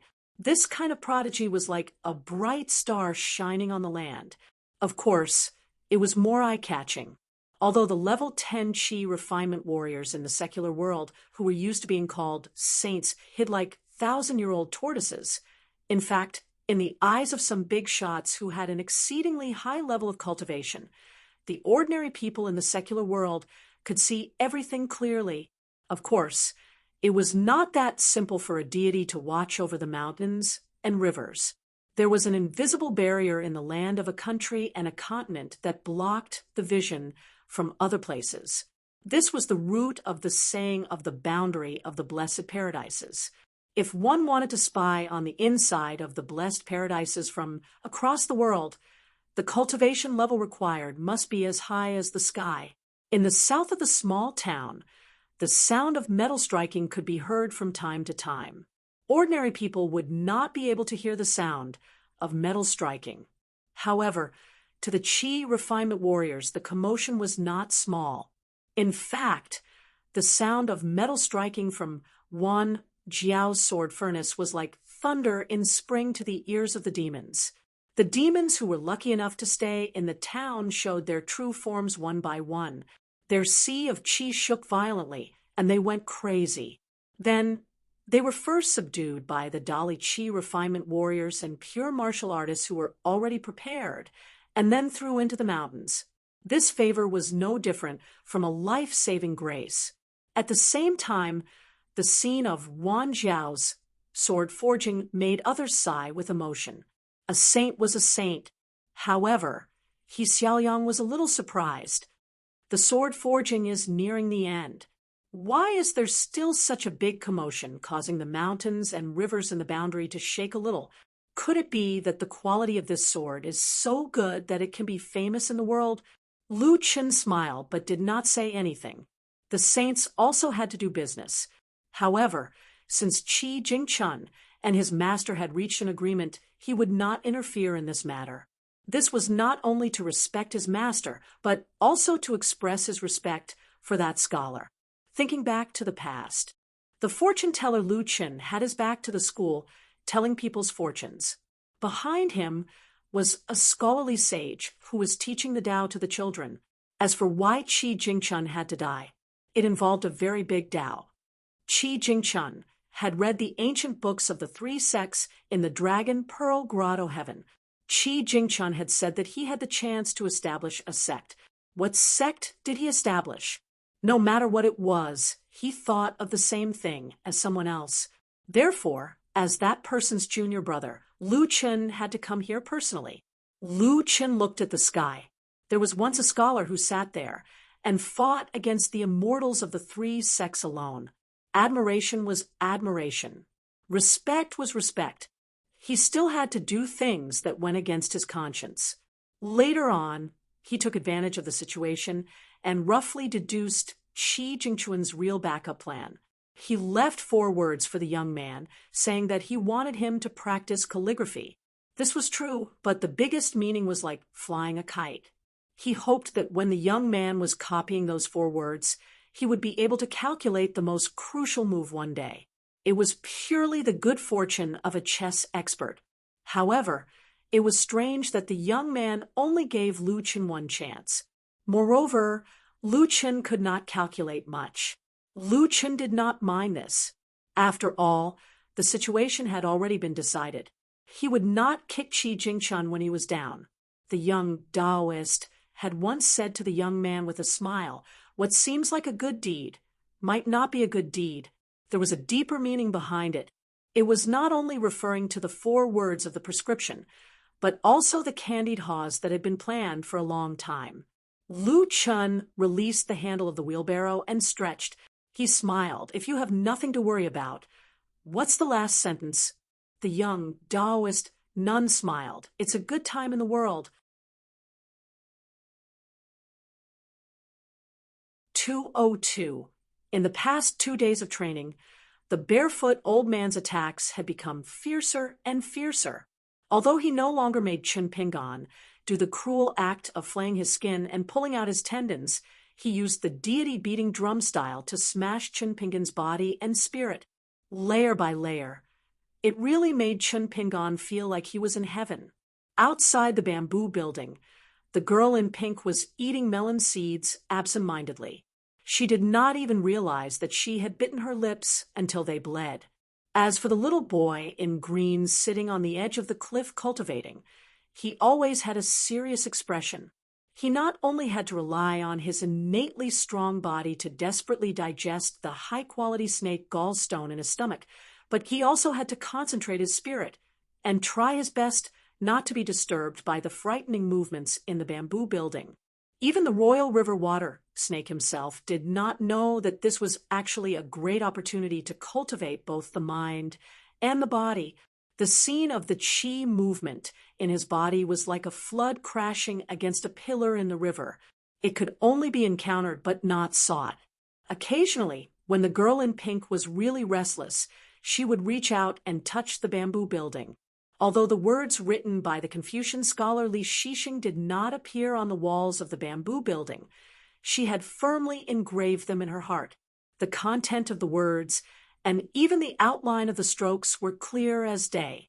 She could not stop her master from wailing or banging against the wall upstairs, so she would force herself to silently recite the poems and articles on the wall. This was also cultivation. As for the snake gall stone, naturally, the more the better. It was a treasure that all the flood dragons in the world dreamed of, but it also abided by the hidden rule of 10 million. Wei Pai had divulged this to the two little guys before and explained the reason behind it.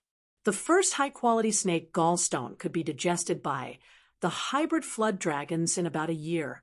The fire python girl's body was not strong, so it would take a little longer, maybe 13 or 14 months. On the other hand, the little boy in green only needed half a year. However, the second stone was not so easy. It would take 10 years of hard work to swallow it. The third one would take 100 years of grinding. The fourth one would take a long 1,000 years. And the fifth one would take 10,000 years. In fact, whether or not there was a fifth high-quality snake gall stone did not mean much. It could not even be considered as icing on the cake. At most, it would be a rare collection in the family's treasure house. Therefore, when the little boy in green held 3 high-quality snake gallstones in his hand, he turned his head and began to drool over ordinary snake gallstones. There was no guarantee that he could break through, but he could accumulate cultivation for 10 years and constantly consolidate the thickness of his current realm. He could increase his cultivation by eating. Crunch, crunch, crunch. Wasn't that wonderful? At that time, the little boy in green only thought that he could just lie, and enjoy himself, enjoy the sun every day, watching the wind, flowers, snow, and the moon. How comfortable it was. Only after Chinpingan practiced his fist in the bamboo house did the green-clothed boy change his mind and immerse himself in training. For the simple-minded imperial river water snake, his thoughts were not complicated. He did not want to see anyone killed with one punch, and even more so, he did not want Chinpingan, this bumpkin master, to surpass his realm. How embarrassing would that be? The world is big, but we, the heroes of the Jianghu, have the greatest face. Inside the bamboo house, the barefoot old man had his arms crossed over his chest as he looked down at the youth curled up on the ground. He was in so much pain that the muscles all over his body emitted the sound of soybeans bursting. The old man's previous 28 punches, the god-beating drum style, had hit Chinpingan's 28 chi resonances, making Chinpingan look like he was on the verge of death. The old man sneered and said, "It's only 28 punches, and you're already like a dead man." How unsightly! If you can't take 30 punches, these 3 realms can't be considered the strongest 3 realms in the world. Chinpingan, who was reeking of blood, did not have the time to talk back. He relied on the breathing method taught by Old Yang. the vital qi that he found in his body like a fire dragon, and the 18-stop qi circulation method that Allianz said was discovered by countless sword immortals. With these three factors, he gritted his teeth and withstood the old man's 28 punches. The old man kicked Chun Pingan's back. Chun Pingan's entire body hit the wall and fell heavily to the ground. The qi sea that had stabilized with great difficulty went to waste as it stirred up trouble again. Chun Pingan, who was lying on the ground, looked like he had epilepsy.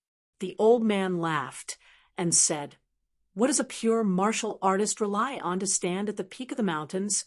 Just by relying on one breath, you can forcefully exhaust those qi refinement warriors who can freely borrow the spiritual energy of heaven and earth. With your breath, if you suffer a little, you will lose the ability to punch. You still want to hide and recuperate? Will the person who punched you give you this chance? Therefore, the breath that you, Chun Pingan, have accumulated is far from enough. Suffer a little." Chun Pingan, whose face was covered in blood, could not say a word to refute. Although the old man's mouth was vicious and he was extremely mean and sarcastic, if a martial arts grandmaster who had a life and death battle with the old man, or an immortal on the mountain who was seriously injured or killed by the old man, they would definitely feel incredulous. Apart from his superb fist skills, the old man was also famous for being arrogant. At his peak, as the only 10th realm martial artist in the Eastern Treasure Bottle State, he only relied on his physical body and a pair of fists to dominate the land of the 3 continents. Before he punched, the old man did not announce his name. After he punched, he did not announce his identity. He came in a hurry and left in a hurry. After a fight, he would leave. If he accidentally killed someone, if his disciples and grand-disciples had the guts and ability, they could just seek revenge on him. Even if you were to be ganged up on by 10 people for 100 years, even if you were to use all sorts of magical treasures and schemes, he would still use his fists to take them all. At that time, the 3 continents only knew that this nameless immortal with an eccentric temper rarely showed any respect to those who had lost to him. Even if it was an opponent who was on par with him, the old man would not take him seriously. He did not even have the slightest thought of taking in disciples. This bamboo house of Luo Mountain was very mysterious. The old man, surnamed Chui, could stay awake for 2 hours every day. Now, as he returned to the peak step by step, he could keep his mind clear for half of the time. This grandfather of the Dali imperial tutor Chui Dong, after falling from the peak to the bottom of the valley, he had completely lost his good impression of the family because of his grandson's incident. He was once heartbroken by the bunch of bastards in the family who wanted to curry favor with the rich and powerful. Now that he was in Luo Mountain, he stayed in the bamboo house every day. From time to time, he would stand on the 2nd floor and look at the scenery in the distance. The old man began to like such a quiet place. It was not as simple as the bamboo house being his blessed land. Wei Pai walked out of the bamboo house and just happened to hear the old man roar, "Chun Pingan, why are you lying down? If you can't stand up, you have to crawl up. Do you know who is the only person I respect when I travel far and wide in my life, killing and injuring countless people with my fists? It's an 8th realm martial artist whose name I can't even remember. When this person was on the verge of death, I stepped on his face. Before the 8th realm martial artist died, he tried his best to raise his fist and gave me the last punch of his life. Even if that punch was weaker than that of a young woman, that punch is a punch that all the 10th realm martial artists in the world, even the legendary 11th realm martial gods, have to respect and admire. That punch is where the true divine will of us martial artists lies. Bam, bam, bam, bam." Obviously, Chun Pingan, who had struggled to get up, was hit into the wall again and again. "Chun Pingan, come again. This little bit of pain is nothing. If you have a penis, stand up and take another punch." The old man was silent for a moment, and then suddenly became angry. He cursed and swore. Many of his curses were actually learned from the young man in Mud Bottle Alley. It turned out that Chinpingan's heartstrings were almost broken. Going too far was as bad as not going far enough. Chinpingan was unwilling to admit defeat. Not only did he rely on his last breath to hold on, he even unintentionally used the illusory heart chi. After he was sent flying by the old man's punch, his heart chi plummeted. It was truly a matter of life and death. This was also the first time an accident had occurred after the old man had taught him martial arts. The old man, who was unforgiving, had already squatted down and hurriedly covered the young man's chest with his palm. He looked down and saw the young man's dark face that was twisted in pain. The young man's arm on his chest was clenched into a fist. It was purely an instinctive action. The old man stretched out his other hand and gently grasped the young man's fist that had cracked skin and exposed white bones. He showed a rare, kind look and laughed softly. Boy, not bad. The fist moves are in the lower part, the fist intent is in the higher part, and the fist technique is in the depths of the heart. You have walked on the true martial arts path. However, at this time, Chinpingan murmured curses. It was unknown whether he was dreaming or confused. The old man was stunned and laughed instead of being angry. Boy. The next day, Chinpingan took 29 punches before he fainted. The first thing Chinpingan did after waking up was to walk to the second floor with difficulty and ask, "Will I be killed by you after 30 punches next time?" The old man opened his eyes in the room. No. Then Chinpingan stood under the eaves of the second floor and began to curse. Gu Kan's mother was once known as the town's #1 curser. She cursed so much that even Granny Ma from Apricot Blossom Alley had to go home to sum up her experience. After learning her lesson, she still lost again and again. Then Chinpingan, who often listened in on cursing battles, was influenced by what he saw and heard. If he really opened his mouth to curse, his skills would certainly not be bad. After the practice tomorrow, he would definitely not have the chance to curse. Today, he would curse first and think about it later. In any case, he had already eaten his fill. The old man would not beat him to death, so what was there for Chinpingan to be afraid of? If he did not curse, Chinpingan was really afraid that he would suffocate to death. He would die of anger before he could practice his fist. This would not do. The old man did not care about this at all. In fact, this was a good thing, because this was precisely one of the important aspects of practicing fist. The young man from Clay Bottle Alley had accumulated too many emotional impurities. It was like the garbage that Chinpingan swept away bit by bit. It did not affect his state of mind, because out of sight, out of mind. However, once he climbed up the martial path in the future, these impurities would continue to be magnified. When he was at the second or third level, he could be hammered by the old man's various fist techniques and magical powers, which could be removed relatively easily. Once he reached the great threshold of martial arts between the 6th and 7th level, or the natural mode between the 9th and 9th level, it would be as difficult as ascending to the sky to get rid of it. However, the old man was not a clay bodhisattva. How could he stand the endless cursing? He shouted angrily, "Bastard! One more word of nonsense, and I will beat you to death now." Chinpingan chuckled and left very satisfied. The old man laughed and scolded in a low voice in the room. He really is like Chunchin when he was young. At this point, the old man's expression became somewhat absent-minded. When Chunchin was young, as his grandfather, was he too harsh and heartless towards him? Was he too eager to help him grow? The third sage of Confucianism had a famous saying that was passed down to the world. At birth, man's nature is good. Similar natures, different habits. The old man sighed. He had personally experienced that soul-stirring battle between the 3rd and 4th level. The outcome was like this.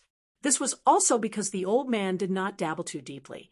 Previously, he had traveled through a nameless mountain and encountered an old man in a Confucian robe. The sun had just risen, and the old man was strolling around the mountain peak, slowly stretching his muscles and bones, as if he was drawing circles. However, with the eyes of a martial artist of the 10th level, he could see that although the old man seemed to be walking in circles, in fact, every time he drew a circle, he would slightly expand outwards. He asked curiously, "Why don't you take a step out?" The old man in a Confucian robe smiled and replied, "It would not do to break the rules." They talked about everything under the sun. After that, he never saw the figure of the old scholar again. On the third day, before the old man practiced his fist, he smiled and said to Chinpingan, "Since you've already established yourself in the 3rd level, then let's continue. I'll solidify your 4th level martial arts foundation. The matter of traveling far away won't take up these few days." Chinpingan shook his head and said no. As long as Master Wan succeeded in forging the sword, he had to leave immediately. The old man continued to tempt Chinpingan to practice his fist. "Earlier, why was I able to kill Sun Shujian, who was at the peak of the 6th level, with one punch with my 5th level cultivation? It's because of the difference between the same level. Therefore, even in the path of martial arts, which is the most difficult to surpass level to kill, I could still easily kill Sun Shujian, who was 1 level higher because his foundation was too loose. Take the imperial examinations, for example. Among the scholars who made it to the court examinations, why were there some who were unspeakably honorable, Zhuang Yuan and Tan Hua, while the rest were Jinshi, and even those pitiful fellow Jinshi? That throne room is 1 level, but within the same level, there are still different levels. Chinpingan, you have to know that the difference between the 3 and 4 levels of martial arts is huge. It's no different from the last level of the lower 5 levels of Qi refinement warriors and the first level of the middle 5 levels. There's a huge divide. Whether or not I helped you solidify your foundation, you should know best how much you've gained from suffering so much. If you can break through the 4th level in one go, as long as you break through the bottleneck, the martial arts path of the next 4 levels will be smooth. Wouldn't that be great? Chinpingan did not hesitate and still shook his head. Since Old Yang said that it was not good to stay here for long and that he had to leave the mountain after getting the sword and head south, Chinpingan would definitely not delay for more than 5 minutes. Actually, deep in his heart, Chinpingan was still a little fearful of practicing martial arts above the 3rd level. He would be lying to himself if he said that he was not afraid. The old man nodded. "It's a good thing that you can withstand the temptation. Sun Shujian's talent is not bad, but there are countless people who die prematurely because of greed. Today I'll make an exception and reward you once. I'll change the 30 punches to 31 punches. Don't worry, I guarantee that no one will die. I'll help you solidify the 3rd level. You don't have to be grateful to me, who asked you to be Momo's husband." On the surface, the old man spoke in a pleasant manner, but how could Chinpingan not know the murderous intent in his words and the chilliness in them? He had scolded to his heart's content yesterday, but in the end, was he going to suffer retribution today? In the end, after 31 punches, Chinpingan slept in the big medicine barrel for the first time for a day. He then slept on the bed for an entire night.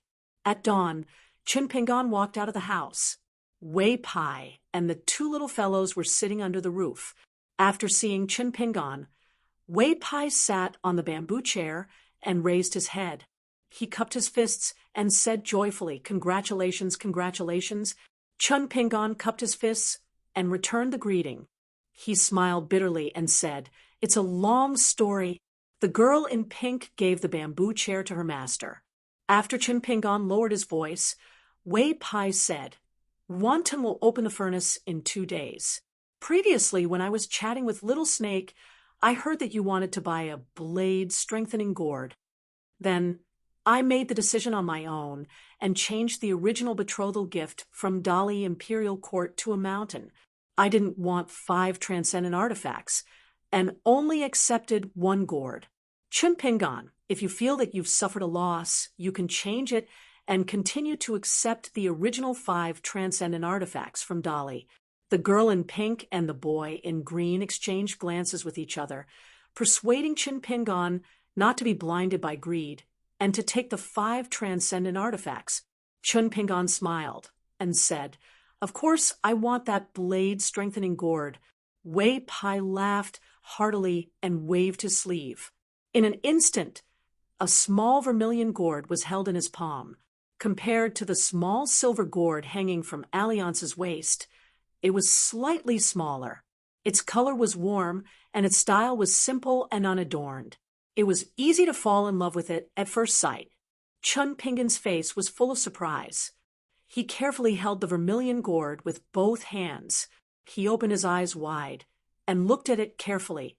Wei Pai smiled and explained, "This blade-strengthening gourd can only be considered a medium-grade item. It's not a real divine item, but it's already very rare. After all, it's in the Eastern Bottle Continent and can't be compared to the Ju Lu continent, where sword cultivators run rampant. However, even if you take it to the Ju Lu continent, this small gourd can still make sword cultivators of the Middle 5 realms drool." Wei Pai pointed at the bottom of the small gourd. The bottom design is Jiangwu, which is a homonym for the word Jianghu. It's quite fun. Moreover, it's most likely a precious relic of a sword cultivator with the surname Jiang. Do you like it? Chun Pingon smiled happily and hurriedly replied, "I like it. I like it. How can I not like it? The blade-strengthening gourd." The little girl in the pink dress covered her mouth and laughed. The little boy in green rolled his eyes and slapped his forehead. Well, the key is that he knows his stuff. He knows that the blade-strengthening gourd is priceless. That's why he's so happy. Master's money-grubber habit really can't be changed. Chun Pingon suddenly asked, "Can it store wine?" Wei Pai nodded and smiled. "Of course it can. It's not a problem to store more than 10 kilograms of wine. It won't hinder the nourishment of the flying sword. However, you must remember that in the blade-strengthening gourd, you can't nourish flying swords that go against your will and qi. There's no need to pay attention to things like the more the better. Otherwise, it will delay the process of nourishing the swords. It's best to nourish 2 or 3 swords at the same time." At this point, Wei Pai said self-deprecatingly, "If you can nourish 2 flying swords at the same time, it's already scary enough. Let's not talk about the opportunity to obtain a high-grade flying sword. How much wealth and material resources would it require?" Chun Pingon silently made a note of it. Then, with 2 whooshing sounds, Chi, whose original name was Little Fengdu, and the dark green 15 that old Yang gave to Chin Pingon, flew out of Chin Pingon's 2 Chi palaces one after another. In a flash, they scuttled into the vermilion blade strengthening gourd. The 2 flying swords seemed to be extremely happy. They flew around randomly inside the gourd, constantly crashing into the inner walls of the gourd. As a result, the small gourd shook slightly in Chun Pingon's hands. Wei Pai's eyes widened. He felt that he had lost all face. He helplessly shook his head and said, "Well, just pretend I didn't say anything." The little boy in green felt proud and said angrily, "Now you know how rich my master is, right?"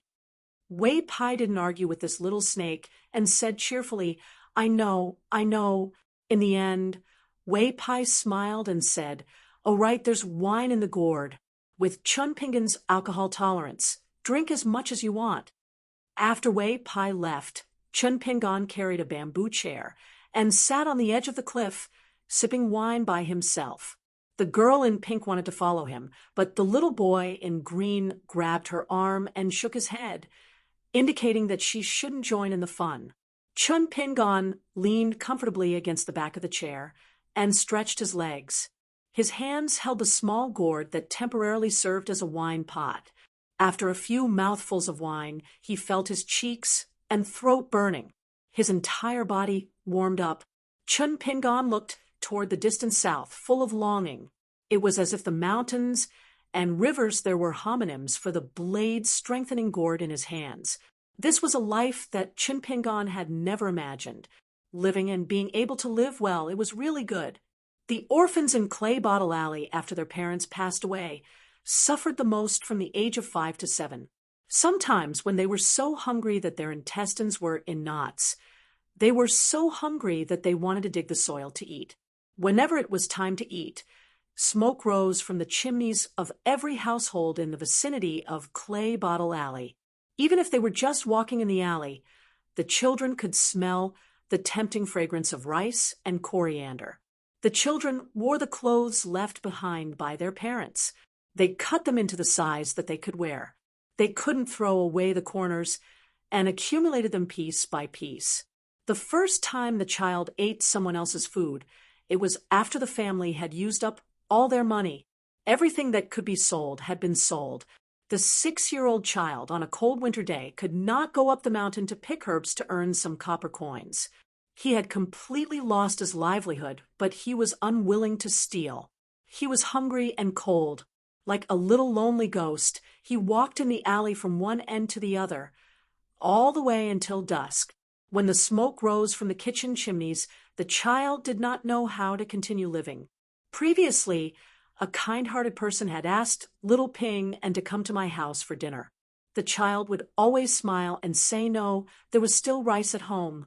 Then he would quickly run away. But that day, the child really lost everything. During the day, he first went to the Young family's shop and wanted to buy on credit from the old man, but the old man didn't want to see him at all.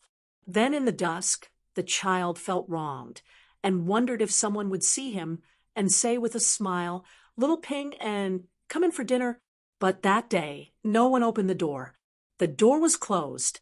There were laughter and curses inside. The child finally returned to his yard hungry. He lay on the cold bed with thin bedding and silently told himself, "I'm not hungry. I won't be hungry when I sleep. I won't be hungry when I think of my parents."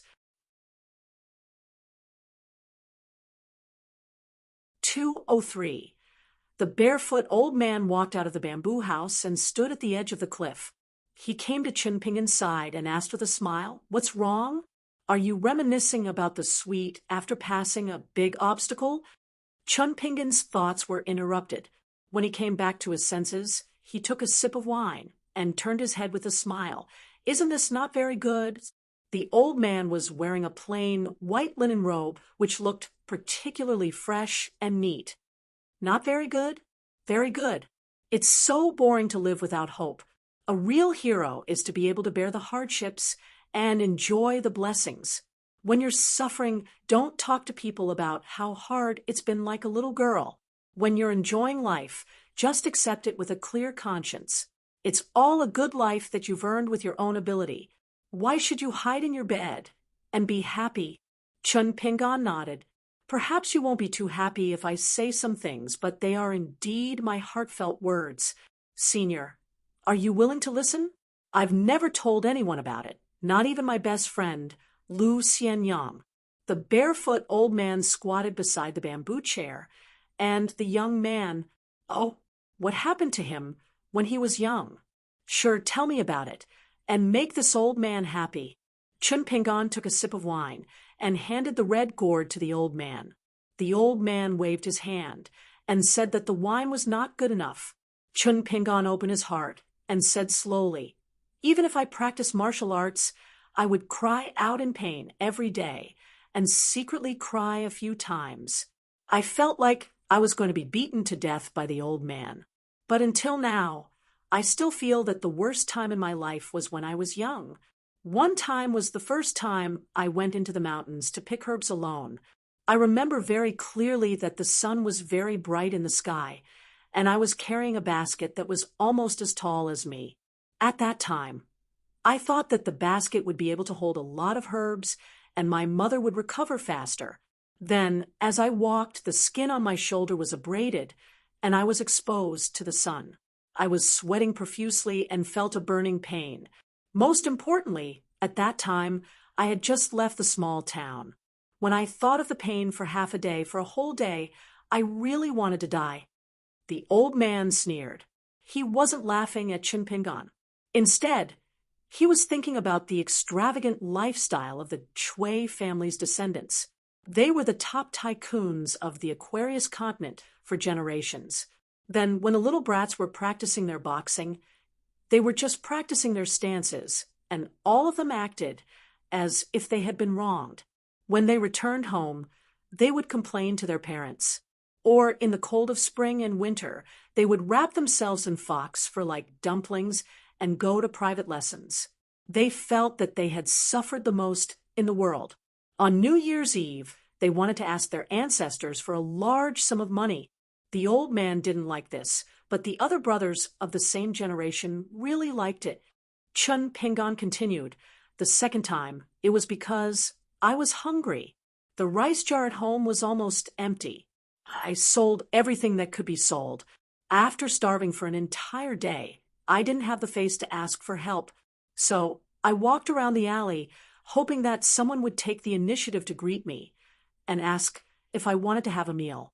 The winter of that year was really cold. It was fine during summer and autumn. No matter how poor the family was, it didn't matter if they wore less clothes. Moreover, they could earn some copper coins by going up the mountain to pick herbs. Every time they picked herbs, they could also bring back some wild vegetables and fruits. Or they could borrow a hammer from the neighbor and go to the stream to knock out the small fish hiding under the rocks. When they returned home, they could hang it on the wall and dry it. They didn't need to dip it in oil or salt. They could eat it after drying, and it was delicious. But in the winter of that year, there was really no other way. If I didn't ask for help, I would starve to death. What could I do? At first, I was shy and kept telling myself, Chimpingon, you promised your mother that you would live well in the future. How can you be like a beggar after your parents have only been gone for a year? So, at that time, I was lying on the bed, thinking that I would be able to endure the hunger for a while. But I didn't know that hunger was hunger. I didn't faint from hunger. Instead, the hungrier I was, the more awake I became. With no other choice, I got out of bed and walked out of the courtyard. Then I walked around the alley. There were a few times when I wanted to knock on the door, but I retracted my hand and couldn't open my mouth no matter what. Later, I told myself that I would take one last trip to Mud Bottle Alley. I would walk from one end to the other. If no one opened the door, then tell me, Little Ping En, have you eaten yet? If not, then come in and eat something. Then I would really knock on the door and beg. But I silently swore in my heart that when I grew up, I would repay the family who was willing to give me food to eat. In the end, I started walking from the alley at the end of the Chow family's ancestral house. In the end, I walked all the way to the end of the alley where Gu Ken's family lived. Still, no one opened the door. The old man laughed without the slightest bit of compassion. What? Which family did you finally knock on the door of? Were they willing to take you in for a free meal? At this point, Chin Pingon, who didn't have much dispirited and sad expression, became even more spirited, as if he had drunk the best wine. I could only walk back while crying, but after a few steps, the courtyard door behind me creaked open. At first, I didn't dare to look back, but someone took the initiative to greet me. I hurriedly wiped my face and turned my head to look. I saw a neighbor holding a stove in her hand. It was a small stove made of copper on the inside and bamboo on the outside. It was the kind that could be carried around casually. She seemed very surprised to see me. The old man clicked his tongue and said, "There's always a way out. Kid, you ate a full meal for free just like that." Chun Pingon fiercely wiped his face.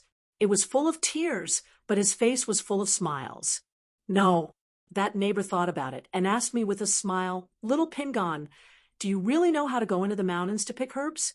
Do you really recognize those herbs?" Of course I said I recognized them, and I really wasn't bragging. I would go into the mountains to pick herbs every few days for 2 years.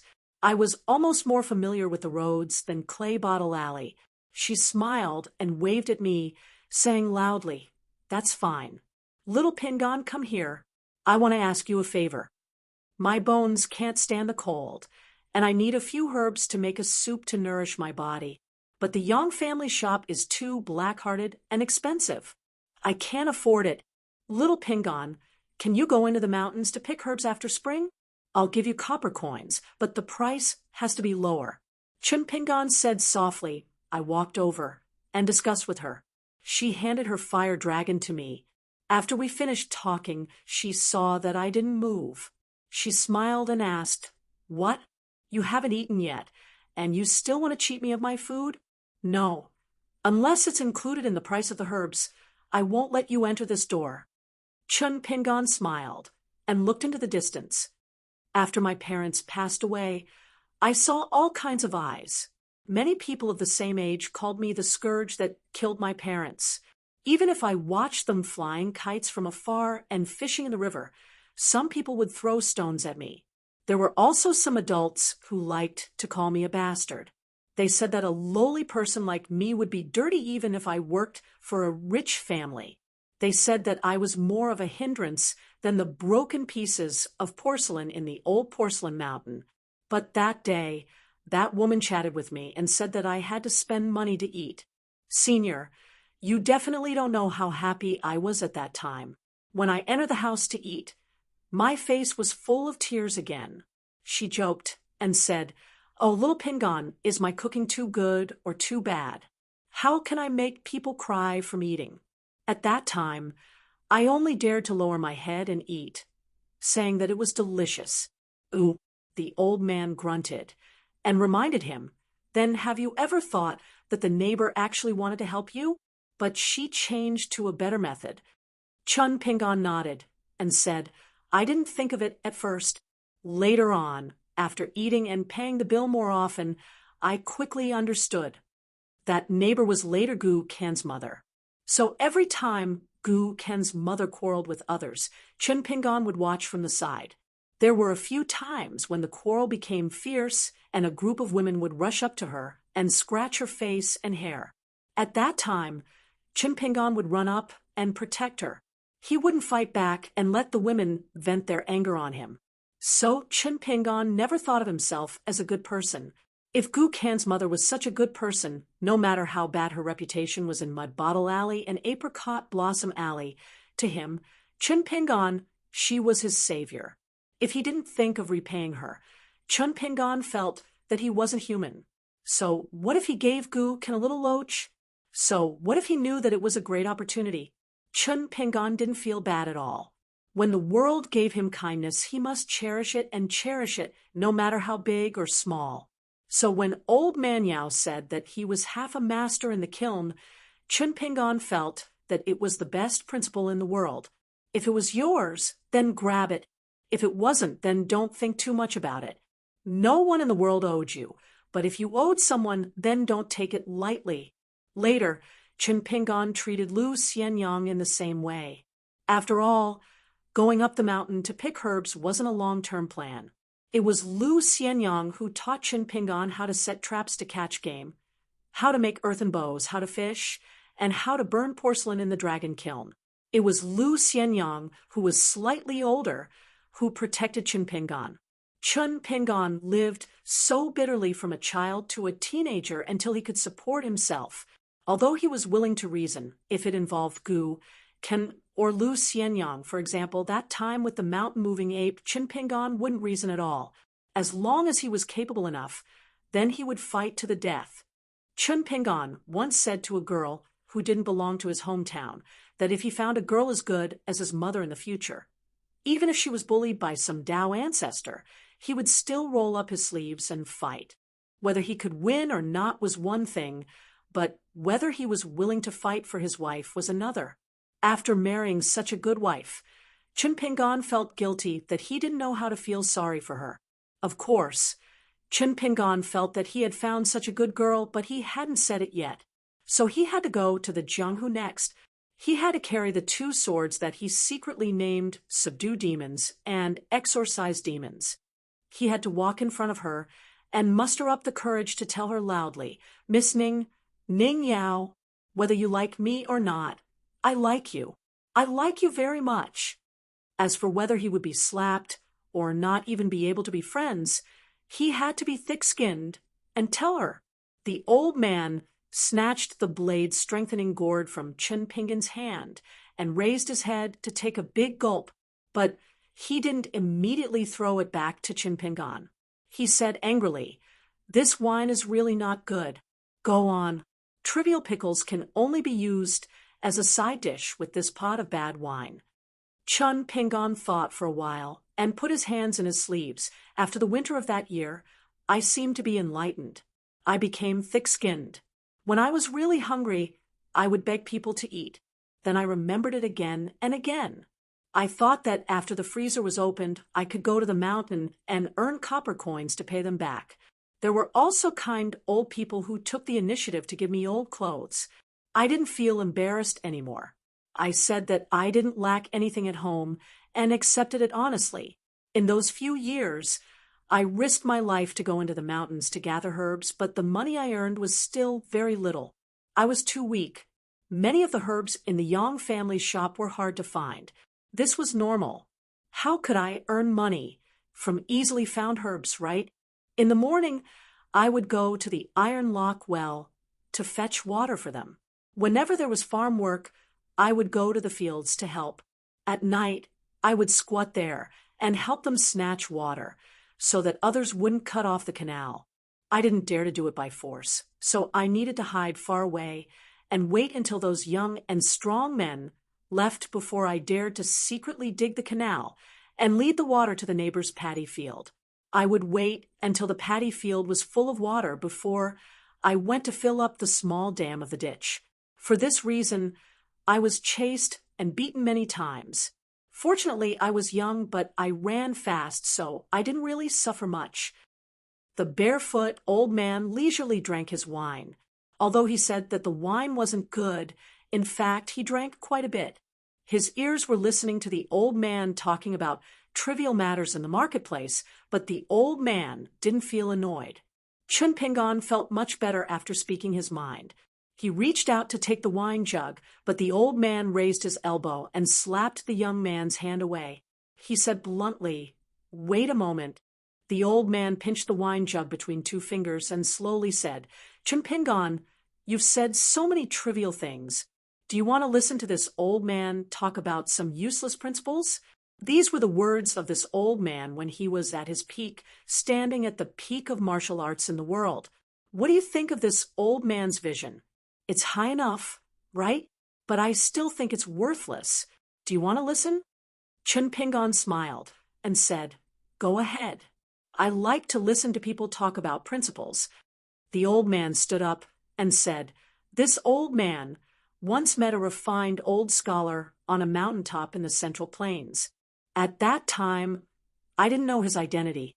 Later on, I roughly guessed his identity, but I didn't understand his good intentions. That's why I ended up in the miserable state of a crazy old man. At that time, I was chatting with the old scholar. Although this old man was a pure martial artist talking about fist principles, I was actually a proper scholar. I've read many books. At the end of my chat with the old scholar, I asked him about some things that I couldn't figure out. Then the old scholar roughly explained some of his principles. The barefoot old man carried the wine jug and began to walk in circles. That old scholar said that we live in a very complicated world. Many people's words and actions, even if they're extremely knowledgeable scholars, will still contradict themselves. When we see too many things that don't make sense, it's inevitable that we'll ask if the principles in the books are wrong, or if those principles haven't been fully explained.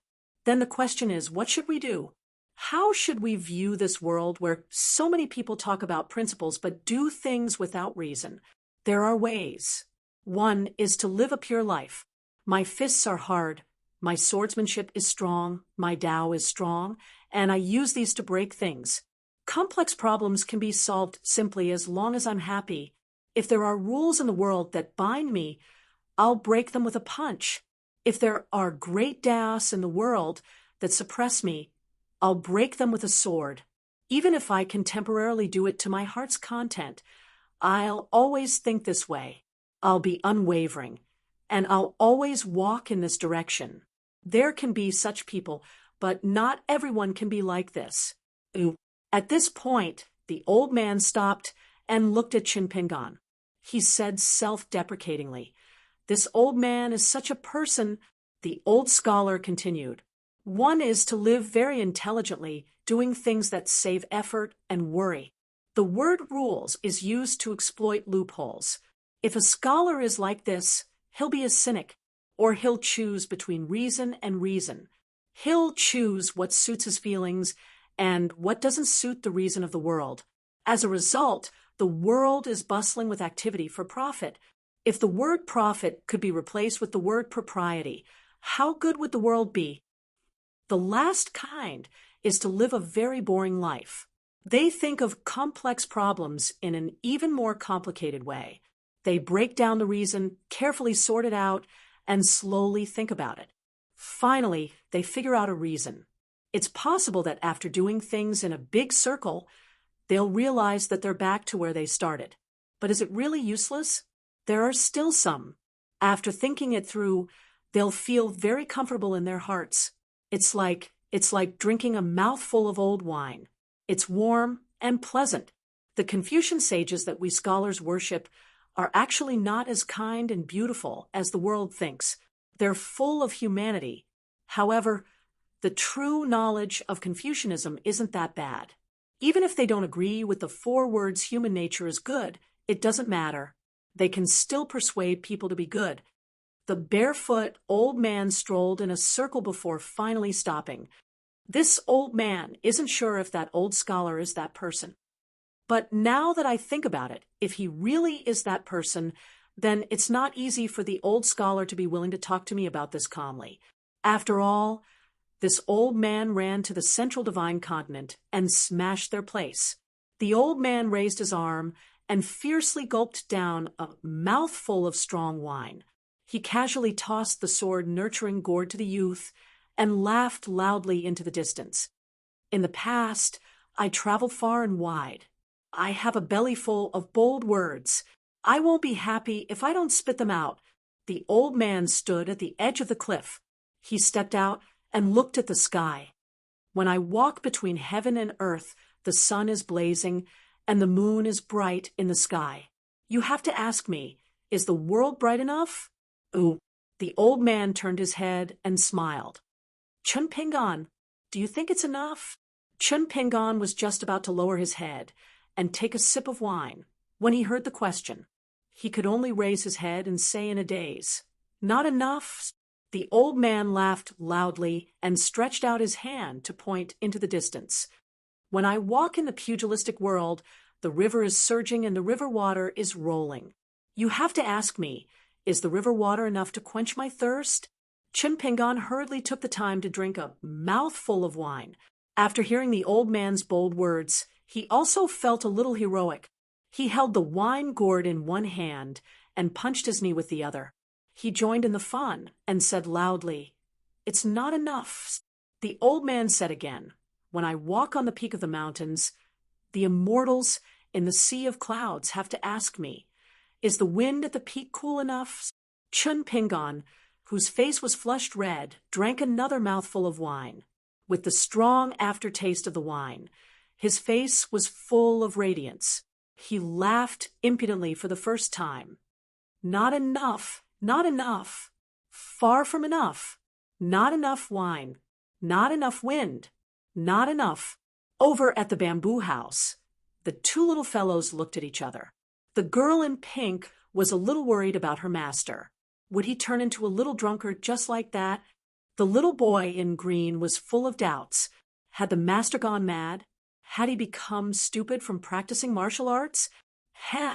Does that mean I don't have to cultivate so diligently? Why don't I slack off for a few days? In the end, Chinpingan and his chair both collapsed from the alcohol. From then on, there was a young drunkard in the pugilistic world. 204. The young Taoist who had left and returned, the fellow who made many young women and women of the small town yearn, for hypocritically began to set up his stall at his original location again. However, the small town was now extraordinarily lively. There was actually a fellow Taoist who was fighting for business next door. He wore a brand new Taoist robe and was 70 years of age, but his face was rosy, giving off the air of an immortal. Pinbook Network, the old Taoist, sat behind a large table, giving off the air of an immortal. On the table was a large, glossy bamboo pot. Inside was neatly trimmed and beautiful bamboo sticks. Beside the table was a luxurious silk banner with a couplet written on the side. Know yin and yang, know the 8 trigrams, know the heavens, know the earth, the matter of a single stick. You can spend money to avoid disaster. You can accumulate merit. It's just a few coins. This fortune-telling stall's business was booming. There was an endless stream of people from the small town who wanted to have their fortunes told. They all said that it was efficacious. Word of mouth spread from 1 to 10, and from 10 to 100.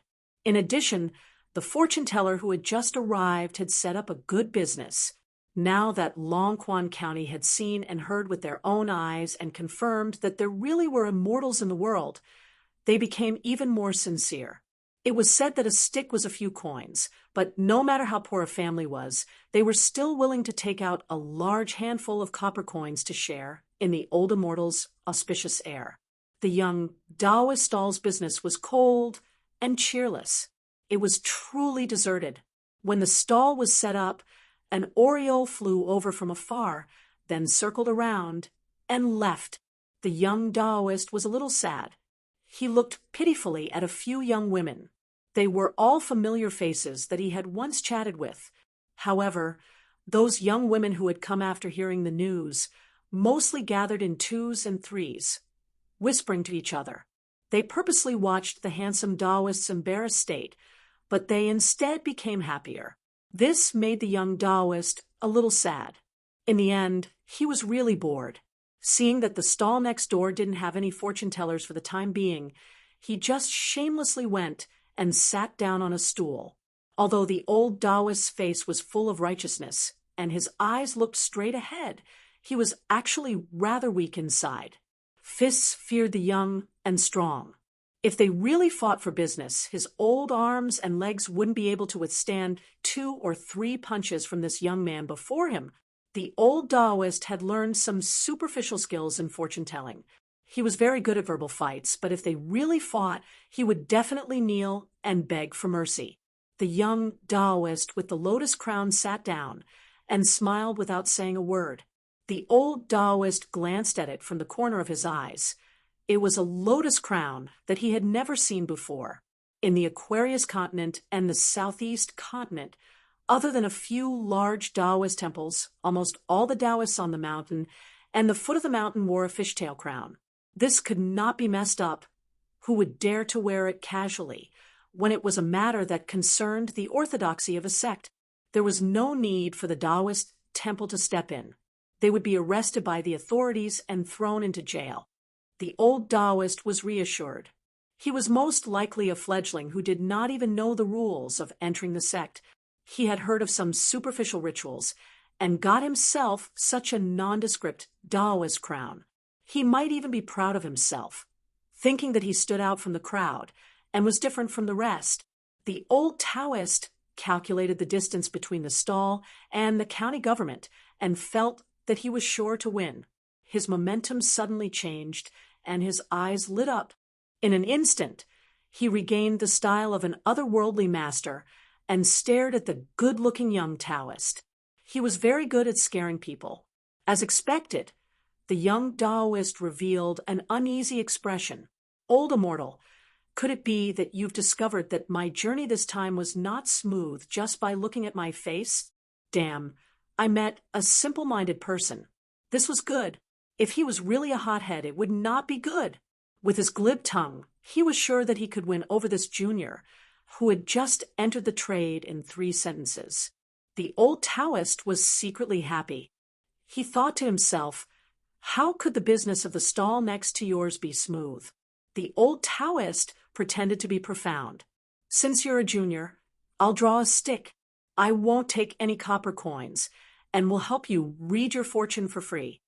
The young Taoist laughed and said, How could I trouble you, old immortal? I'm just here to chat. It's fate to meet by chance. The young Taoist was saying polite words, but he had already bent forward and was about to reach for a bamboo stick. The old Taoist raised his eyebrows and placed his hand on the bamboo stick. The young Taoist resentfully retracted his hand and waved it gently. He laughed and said, "Ha! I saw that there was some dust on your bamboo stick and wanted to help wipe it off." The old Taoist smiled insincerely. It was obvious that he was not going to close the door and reject the customer. Not far away, there was a woman with a child rushing to the stall. The old Taoist did not have the time to waste with a lousy colleague. The young Taoist could only stand up obediently and return to his stall. He held the back of his head with both hands and leaned back, looking at the blue sky. Further away, a young man with long eyebrows came slowly. Before the young man came, he only heard the old ancestor say that he was the master of his lineage. Even Mei of the Xie family, who was much more ambitious than ordinary people, was still nervous. She only thought that it must be an old immortal with white hair who rode on the clouds. Maybe there were spiritual creatures following him, if it was not a crane or a dragon. In short, it must be a big shot with immortal aura. However, when Long Mei saw the unfamiliar face, she was stunned. The young Taoist was no stranger to the people of the town. He could tell fortunes for woodcutters, read the palms of ladies and women, write letters for people, and do everything. When it came to some happy events, the young Taoist was not careless. He just helped to recite a few auspicious words and then began to eat meat and drink wine. He was a strong young man who lived in the mountains and went into the water. He was not inferior at all and could make people feel sorry for the cost of food. Mei-er's mother, the well-educated woman in charge of the Xie family, once brought the young man to have his fortune told. She drew a lot and said a lot of good things.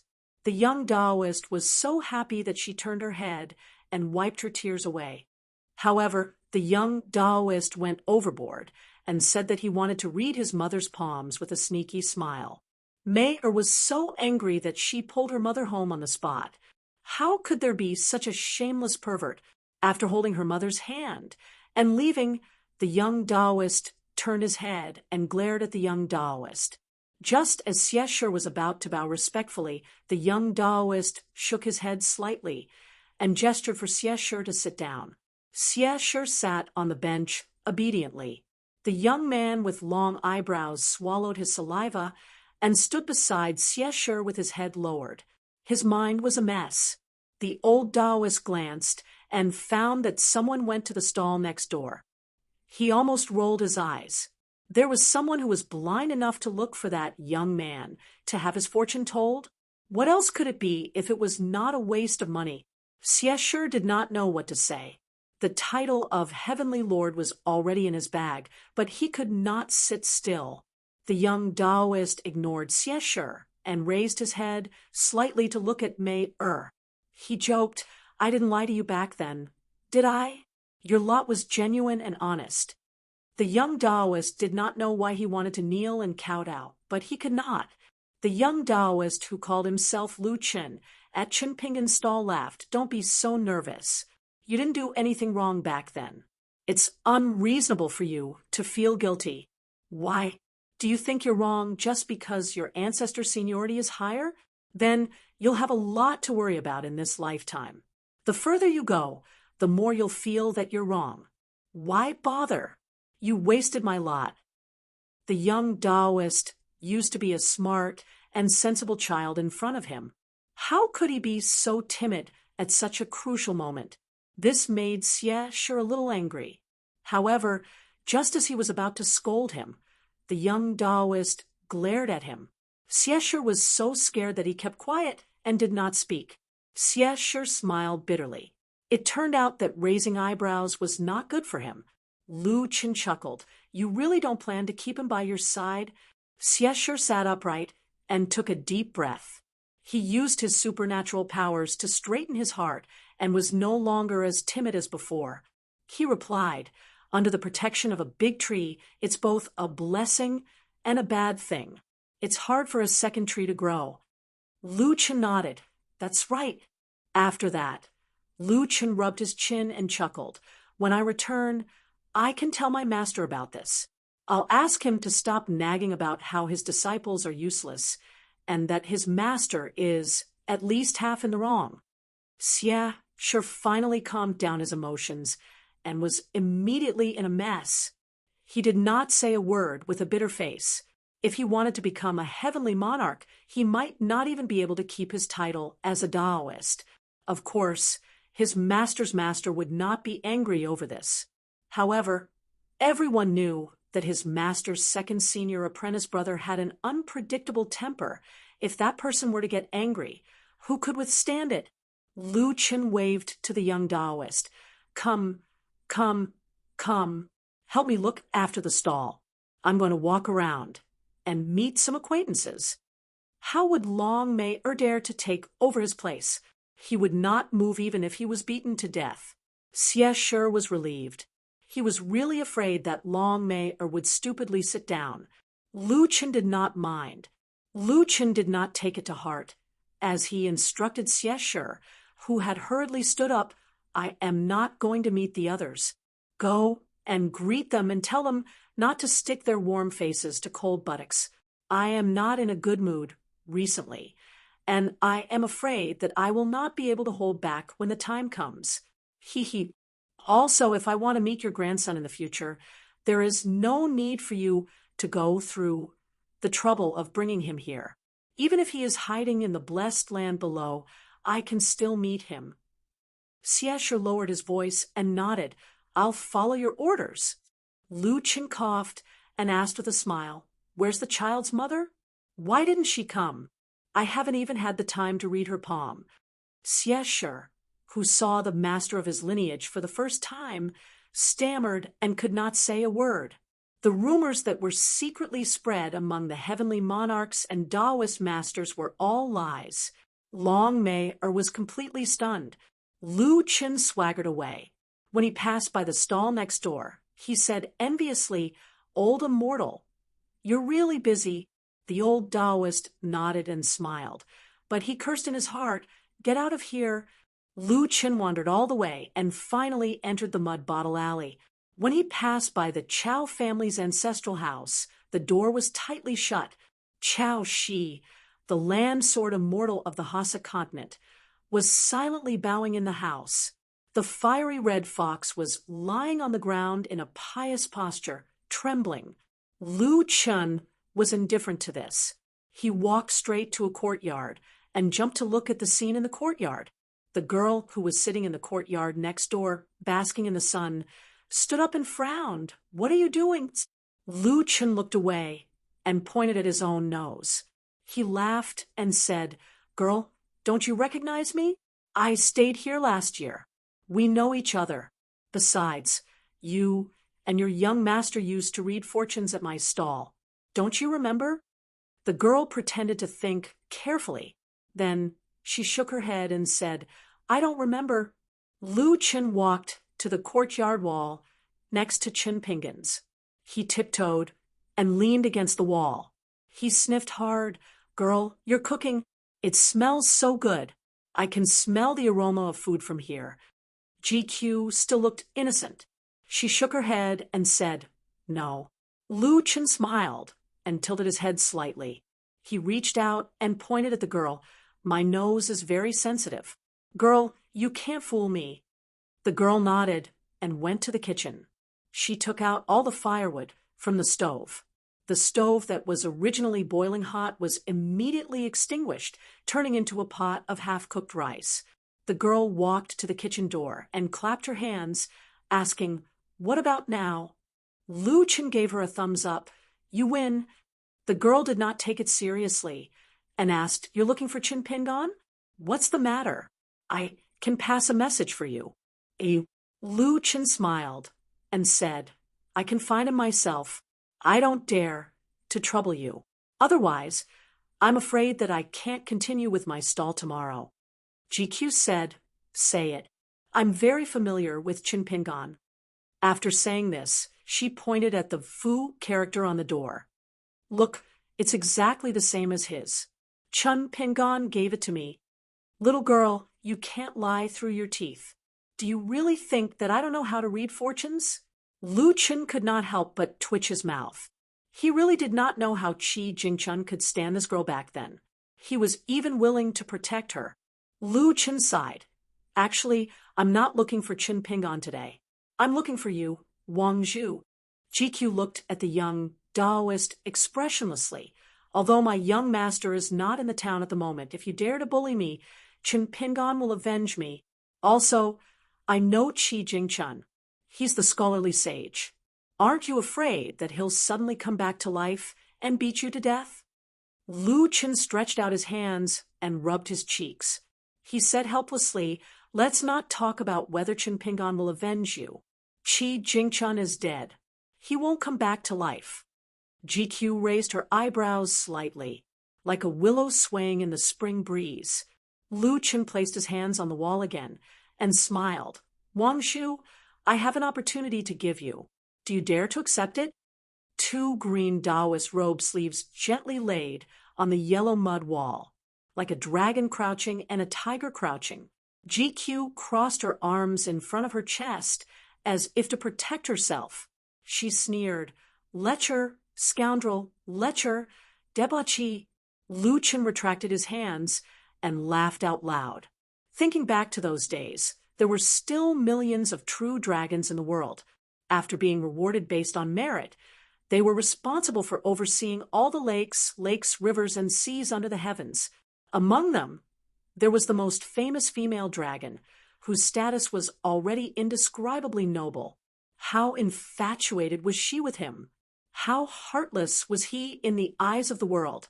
The young Taoist almost cried from laughing. No matter how great the great Tao was, it could not tolerate love. One only envied mandarin ducks and not immortals. There were books and mountains, but there were none at the top of the mountain. Lu Chen stared at the young girl, who should not have appeared in this world. He remembered that he had once asked his master why the Pearl Grotto heaven existed even though the heavens were vast and unforgiving. The old man only smiled and said two sentences. The crux of the problem is the law of the heavenly Tao. It's no longer enough to stand on its own, so it collapsed. The great Tao is 50, and the heavenly Tao is 49. Man escapes from one, and all things are born. At that time, the old man was squatting beside the pond in the Lotus Grotto heaven. He scooped up a handful of water and sprinkled it on a slightly slanted lotus leaf.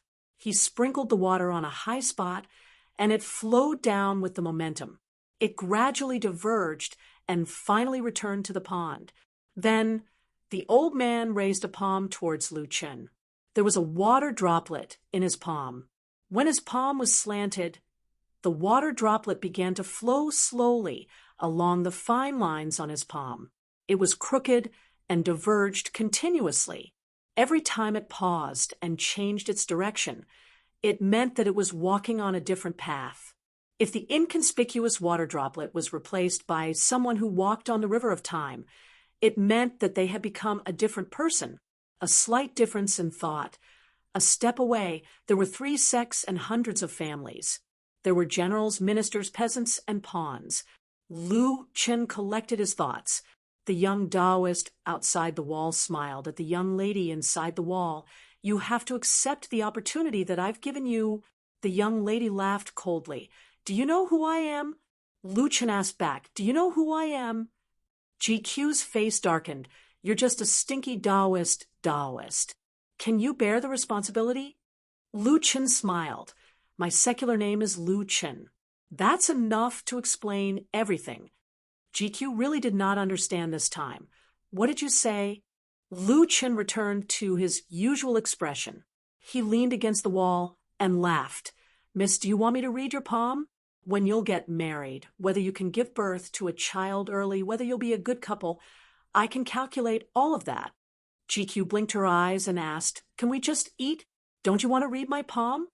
Lu Chen flipped over the wall and snapped his fingers. Yes. GQ asked again, You don't mind the half-cooked rice, do you? If I mind, I'll cook the stove. The young Taoist rolled his eyes and walked into the kitchen openly.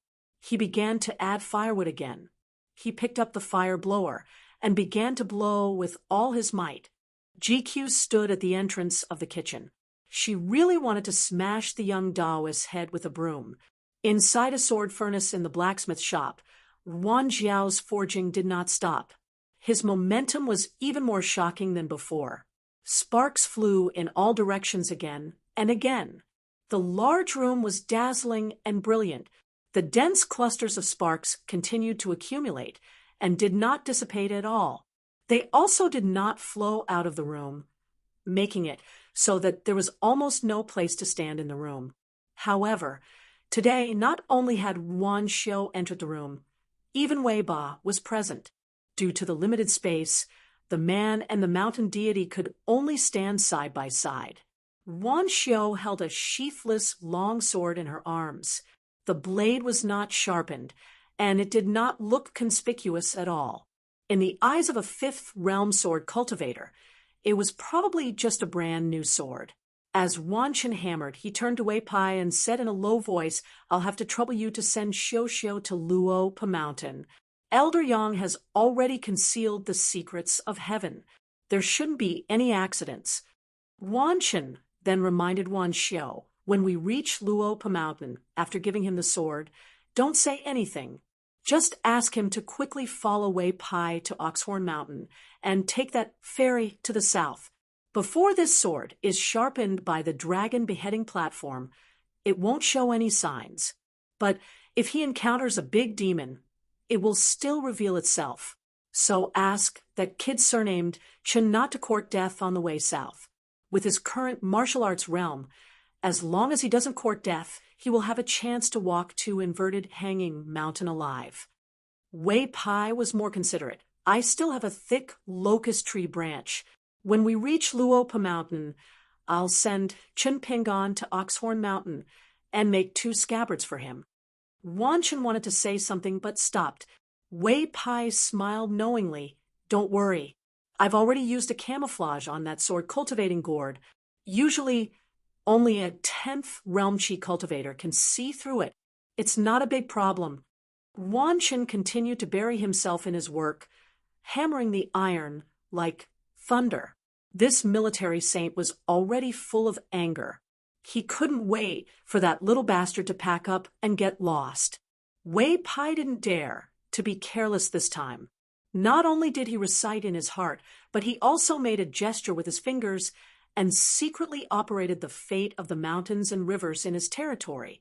The two soon appeared on the 2nd floor of Luo Pa Mountain's bamboo building. Chun Pingon, who had received the news in advance, had already prepared his luggage. Because he had the Flying Sword 15 as a square-inch object, he didn't need to carry a basket. Every time he entered the mountain, he had to be lighter. Instead, Chun Pingon was not used to it. He was used to holding a hatchet to open up the mountain. Now, he was only carrying 2 light flying swords. He was really not used to it. Wan Xiu gave him the sword and said the words that her father had instructed. Finally, she handed over an embroidered bag and smiled. Chun Pingon, this is for you. It's a peach blossom cake.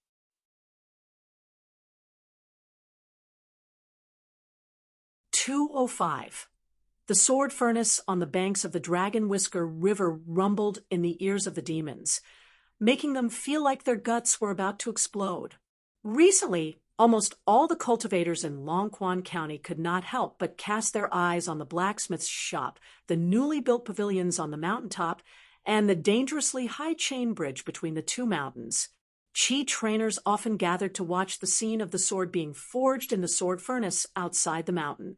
Even the felons of the Liu dynasty and the soldiers of the Great Li, who were supervising the survivors of the perished country, were discussing animatedly in their spare time, speculating whether or not Saint Wan Jiao would cause a natural anomaly once he succeeded in forging the sword. As the momentum of the sword forging over there suddenly increased, coupled with the agitation of the wild demons on the mountain, and even some of the demons who were not skilled enough, even with the invisible protection of the fate of the mountains and rivers here, still felt like they were in the furnace, suffering unbearably. As a result, everyone felt that they had definitely reached a critical juncture. The success or failure of the divine weapon would depend on this one move. In the bamboo building on the desolate mountain, Chunpingan had already finished his preparations. He was ready to officially set off for the ferry on the Wutong Mountain. Last time, when Wei Pai led them on a tour of the territory under his jurisdiction, they had seen the Wutong Mountain. The entire mountain had been shaved off, leaving an empty space of 4 to 5 kilometers. At the time, Wei Pai had kept them in suspense, not explaining in detail the ferry used by the cultivators to travel leisurely and what the huge ship was. Wan Xiu's parting gift was a packet of peach blossom cakes. Chunpingan naturally did not reject her good intentions. Actually, he had previously entrusted Wei Pai to bring up the matter of gifting the treasure tome mountain to Wan Xiu with Wan Jiao. In the end, Wei Pai returned to the bamboo building dejectedly and in a very sorry state. He said that after Wan Jiao heard about it, he took his anger out on Wei Pai and rewarded him with a single word, scram. Afterwards, he gave Chunpingan a slightly longer reply, tell that kid to scram as far as he can. Chunpingan could only drop the matter. He knew that he had misunderstood this matter. After all, the good intentions that truly warmed the hearts of people were not something that could be achieved with just wishful thinking. As a result, he set it aside for now. The little boy in green always said that for those of the Jianghu, gratitude and grudges were all about the green mountains and clear waters, and that the future was long.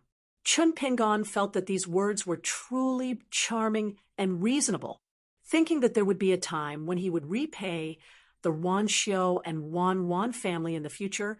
He was in no hurry. However, Chunpingan still spent a bit of effort and seriously discussed it with the little boy in green and the little girl in pink. Only when he felt that there wasn't much of a problem did he make up his mind to trouble Wei Ba again and have this Beiwa god hire 2 exquisite pastry chefs. After he left Longquan County, he would invite them to the New Year's shop in Riding Dragon Alley to solicit business.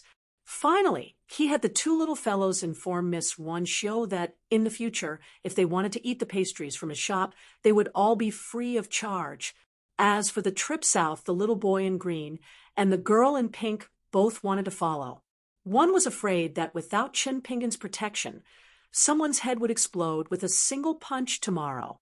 The next time Chunpingan returned to his hometown, they would have to go to his grave and burn incense for him. The other was the imperial river water snake who had already broken through a realm. He hoped to return to the Jianghu and live a carefree and happy life. He wanted to regain all the face and heroic spirit he had lost in Longquan County from the outside world. The girl in pink completely treated herself as a servant girl. She was worried that there would be no one to serve her master all year round. She would feel very guilty if she stayed idle in Luapa Mountain. However, Chunpingan did not agree to any of them. The little boy in green cried, threw a tantrum, threatened to hang himself, jumped off a cliff, and knelt down. He had used all of them. Chunpingan persuaded him in every way possible to let the little boy in green continue to stay in the bamboo building to cultivate. Fortunately, the little boy in green had a good relationship with the black snake on Chiduan Mountain. He often went to the black snake to brag and brag. He even forced the black snake to be his brother. Although the black snake had never transformed into a human form, the little boy in green could not compare with him in terms of shrewdness and ambition.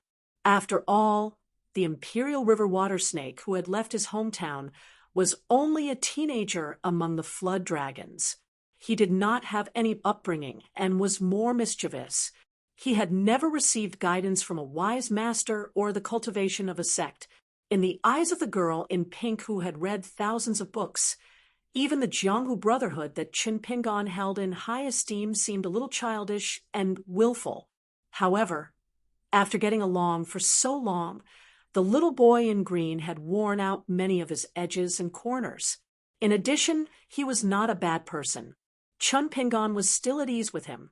He only reminded him not to bully the girl in pink. The little boy in green patted his chest loudly. He was a big man. How could he bully a little girl? Everything was ready. Wei Pai secretly pointed to the room on the second floor and asked with a smile, "Is it about time? Do you want to say goodbye to the old senior?" Chun Pingon nodded and turned to knock on the door. "Let's go." The barefoot old man was sitting cross-legged in the room. His voice was filled with resentment. "Won't you reconsider?" Chun Pingon shook his head and said, "We can't delay. We have to leave immediately." The old man snorted coldly. "Coward!" Chun Pingon was helpless. He turned to Wei Pai and said, "Let's go to Wudong Mountain." Wan Xiu stood by the railing and waved her hand lightly. Chun Pingon was still wearing the straw sandals he was most accustomed to. He held the newly forged sword, tightly wrapped in cotton cloth, in his arms. The vermilion blade strengthening gourd was tied to his waist, and the scholarwood sword was on his back. He had nothing else on him. He wanted to say something to Wan Xiu, but he felt that it was unnecessary. He scratched his head and said softly, "Miss Wan, take care." The green-clothed girl's eyelashes trembled slightly. She smiled and nodded. Chun Pingon told the two little guys, "In the future, cultivate well in Luapa Mountain. If you encounter something, don't be impulsive. We didn't spend much on the mountain except for the money we spent to buy it. Don't worry about it. I've told Mountain Godway that if it doesn't work, we'll use our supernatural powers to move the bamboo house to Mount Biyun. You two will be fine if you hide inside. Moreover, the old senior will help take care of the bamboo house, so you don't have to worry too much." For the first time, the green-clothed boy couldn't hate Chun Pingon for being so sentimental. The girl in pink grabbed her master's sleeve.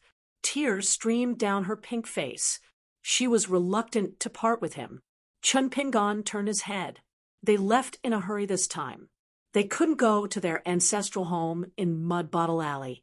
They couldn't even go to their parents' graves. If Chun Pingon said that he didn't have any regrets, it would be a lie. However, there was nothing he could do about it.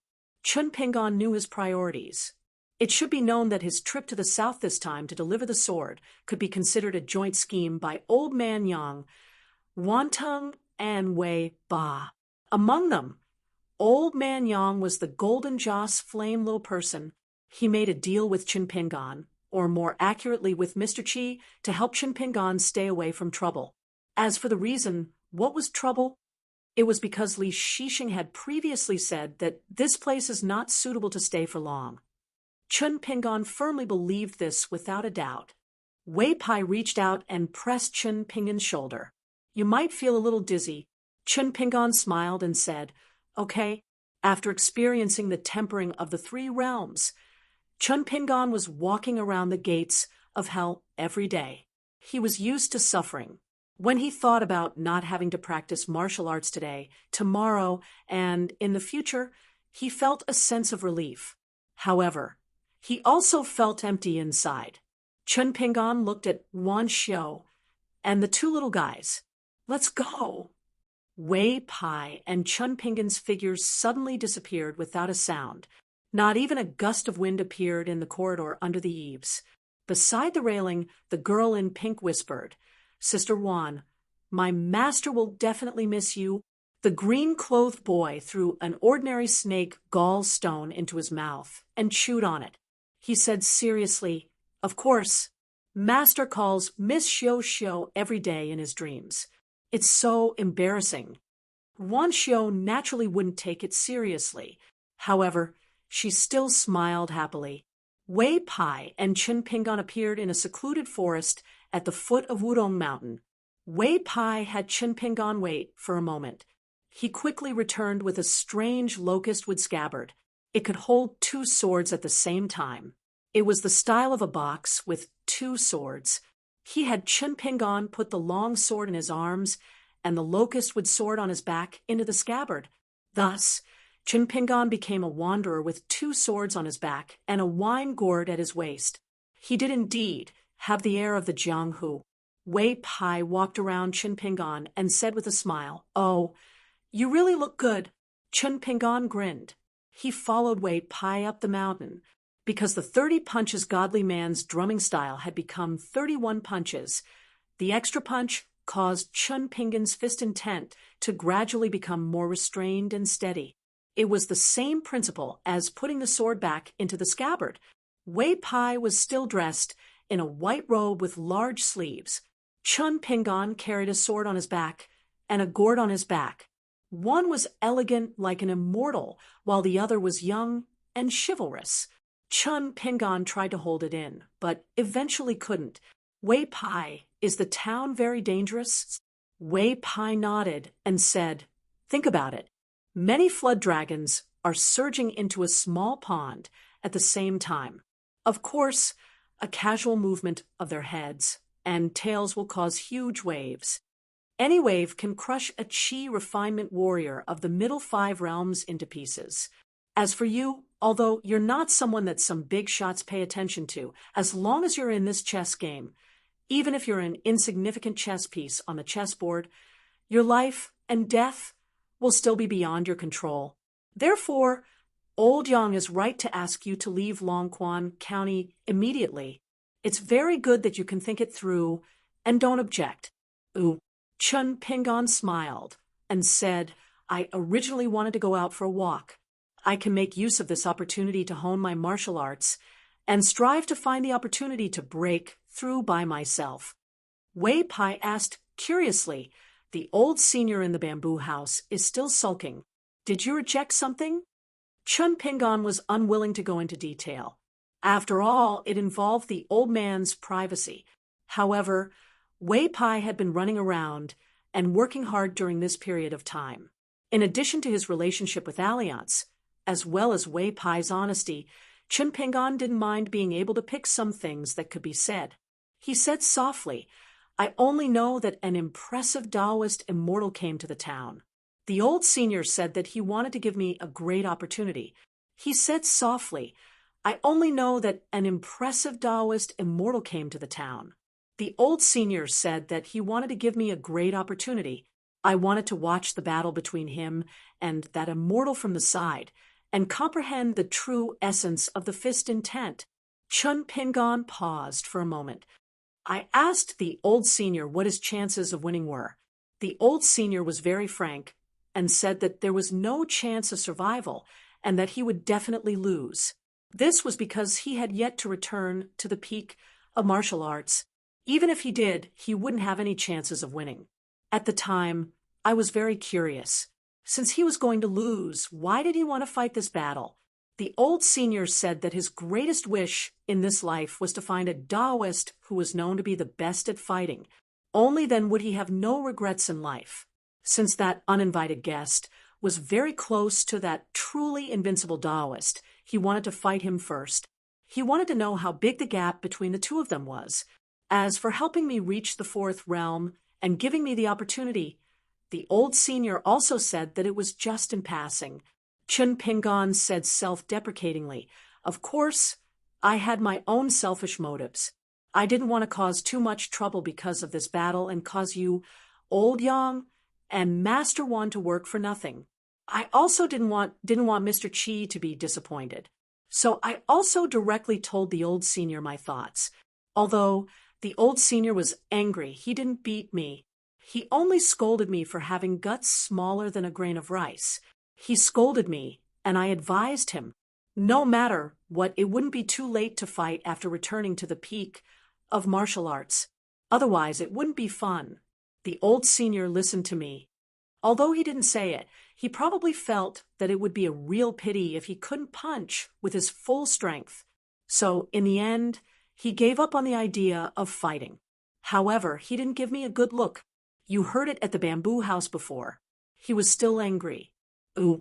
Chun Pingan suddenly smiled knowingly. "Actually, the old senior is no different from an old child." Wei Pai wiped the cold sweat from his forehead. If they fought, they would all be done for. Fortunately, Chun Pingon didn't covet the opportunity to reach the 4th level. Otherwise, Wei Pai knew what would happen. The old man died without regrets. This shattered Liju Cave shook the earth and mountains, revealing many unspeakable secrets. Then there would be a bloody storm. Chun Pingon, who was the first player in the game, would definitely not have a good ending. As for Wei Pai, Dali Imperial Tutor, Cui Dong, Wan Tong, Xie Shi, Chao Shi, Su Ruo from Mo Clan, Old Jiao from Linlu Academy, Qing Shuidong, and so on, none of them would be able to escape. They were all wrapped up in it. Whether they lived or died was the same as Chun Pingon. They couldn't control themselves. It all depended on fate and luck. As for the 30-odd mountains, it was hard to say how many would be left in the end. However, a tall tree would attract the wind, and the cloud-splitting mountain, which was only one step away from becoming the northern peak of Great Li, would definitely collapse. It was not an exaggeration to say that the divine ability of a true immortal could move mountains and overturn seas. Wei Pai, who still had lingering fear, stopped and patted Chun Pingon's shoulder heavily.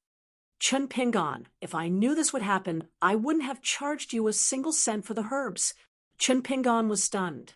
Then he smiled brightly and said, "It's not too late to pay me back now." Wei Pai pretended to flip through his sleeves. Chun Pingon quietly waited for him to pay. He didn't have the slightest intention to refuse. Wei Pai laughed angrily. "Chun Pingon, this is boring." Chun Pingon laughed heartily and patted the wine gourd at his waist. "This is enough." Wei Pai put his arm around Chun Pingon's shoulder and climbed up the mountain. "I knew it. You, Chun Pingon, are never stingy with your friends." Chun Pingon held back for a long time. He could only squeeze out 2 words of thanks. Wei Pai pretended to be a girl in her boudoir. Saying thanks between friends hurts feelings. It's the same as talking about money between a man and a woman. Chun Pingon suddenly understood. He felt that he had to remember this principle and engrave it on a bamboo slip. In the future, when he reached Inverted Hanging Mountain and met Lady Ning, he definitely couldn't mention money. This was called applying what he had learned. Wei Pai was now a well-known existence, coupled with the true authority of the immortals on the mountain. How many of them were as easy to talk to as Wei Pai? Therefore, he was very popular. Even Chun Pingon could tell that the Qi refinement warriors and mountain splitters who greeted Wei Pai were close to Wei Pai from the bottom of their hearts. Along the way up the mountain, Wei Pai kept greeting him. He didn't stop, but he would smile and banter with them, causing endless laughter. During this period, there was a wild cultivator demon who was as good as the boy in green. He wanted to lead the way for mountain god Wei Pai. In the end, he was chided and kicked away by Wei Pai. That wild cultivator wasn't angry at all. Instead, he was proud of it. He looked at the handsome back view of the white-robed mountain god with a joyful expression. However, when they approached the ferry at the top of Wudong Mountain, Wei Pai laughed softly and said, "Chun Pingon, this seemingly sincere and amiable atmosphere is actually fake. You don't have to reject them, but don't take it too seriously. If I, Wei Pai, was still the lord of the land of Chiduan Mountain, it would be difficult to talk to them. Of course, it's ultimately a good thing that they can be so harmonious." Chun Pingon silently remembered it in his heart. At the edge of the ferry at Wudong Mountain, there was a high platform that had just been built. It was made of pure white jade. Dozens of Qi cultivators in different attire had already gathered there. There were also some women and children in bright attire. The latter should be the celestial forces that had bought the mountain and came to observe. Now, they were about to return home. When 2 groups of people saw Wei Pai and Chun Pingon, they took the initiative to greet them warmly. Wei Pai was very familiar with everyone's name and family. He treated them well and made them feel as if they were bathing in the spring breeze. Chun Pingon didn't deliberately say anything. He just took in everything and felt some envy and admiration in his heart.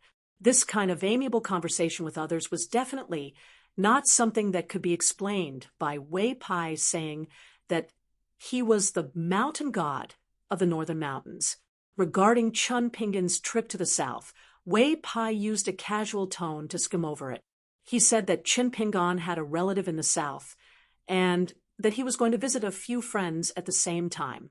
For example, he's Xiaoyang of the Shunhou sect of the Southern Stream Kingdom and Lu Baqiao of the Wind and Thunder Garden. When Chun Pingan heard this, he broke out in cold sweat. If visiting relatives was a legitimate pretense, then casually claiming to be friends with the two Taoist nuns and sword cultivators, Chun Pingan was really embarrassed. He had met Immortal He once at the back of the Green Ox, but he had only given her a piece of snake gall stone. He was slightly more familiar with Lu Baqiao and had entered the mountain together with Chen Dui and Chen Songfeng. Lu Baqiao's personality was very extroverted, and he liked to call people brothers. But in reality, the two of them were not even close. In the end, Wei Pai had bragged so much, and Chun Pingan didn't want to expose him. So he almost suffered internal injuries. The speaker didn't mean it, but the listener took it seriously. He Xiaoyang and Lu Baqiao were famous geniuses of the continent, especially He Xiaoyang, who was the Jade Maiden of the continent. She was the only one, so it would be a great blessing to have the slightest relationship with her. Up and down the mountain, who dared not to give face to a friend of the God Grandeur sect.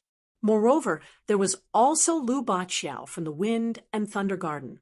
Therefore, those people who couldn't be underestimated even if they were in their own country became more and more enthusiastic towards the ordinary-looking young man with a sword on his back. Some people even took the initiative to hand over their beautifully made name cards. Chun Pingan was so embarrassed that he wanted to dig a hole and hide in it. Wei Bian was happy to see this. His smile was profound and unfathomable.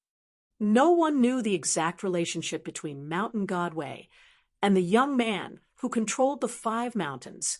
There were many different opinions. Suddenly, someone shouted, "The Kun ship is coming." Chun Pingan looked in the direction of the crowd's gaze. A huge monster broke through the sea of clouds and slowly slid towards Wudong Mountain. Chun Pingan opened his mouth wide. That huge monster with fins was actually a living creature, and it was extraordinarily huge. It was like a towering mountain descending from the sky and pressing towards the ferry port of Wudong Mountain. As the Kun ship continued to descend, it gave Chun Pingan a huge sense of oppression. He felt even more insignificant. Chun Pingan couldn't help but sigh. It was indeed a ferry that deities rode on. It was indeed extraordinary and had a shocking aura. A Kun ship could cross continents and travel millions of miles, and this millions of miles was definitely not an exaggeration. Before the new ferry port was built at Wudong Mountain in the Longquan region, the entire northern part of the Aquarius continent was not qualified for the Kun ship to dock. Only the southern stream country and the old dragon city at the southernmost part of the Aquarius continent had ferry ports for the Kun ship to dock. Of course, some powerful dynasties had ferry ports that allowed Qi refinement warriors to travel far and wide. However, most of the ferry ships were smaller in size and had limited passengers. The cargo throughput was far inferior to the Kun ship that only existed in the North Continent. The Kun ship was only a small part of making money. The main purpose of the Kun ship was to sell heavenly materials and earthly treasures that were collected from various places. There would also be various rare and exotic beasts. The Kun ship was also divided into 3 classes. The first class Kun ship had a huge back that was comparable to the size of a city in Dali. Under the meticulous construction of many Qi refinement warriors from the School of Mechanics, there were mountains, rivers, mansions, high-rise buildings, streets, and markets. It had everything that one could wish for. Thousands of Qi refinement warriors could live on it all year round without feeling the slightest bit of inconvenience. Wei Pai laughed softly and said, "The Kun fish has a gentle temperament. After going through the specialized training of chi refinement warriors. Even if it were to be severely injured, it would be able to endure the torment and not flop around. Therefore, the Kuan ship is relatively stable and safer compared to other large ferries.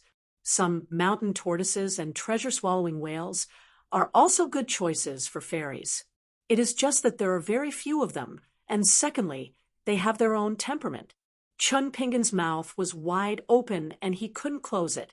On the back of the Kuan fish, not only was it flat and wide, there was also a circle of fences, and tall buildings were built next to each other.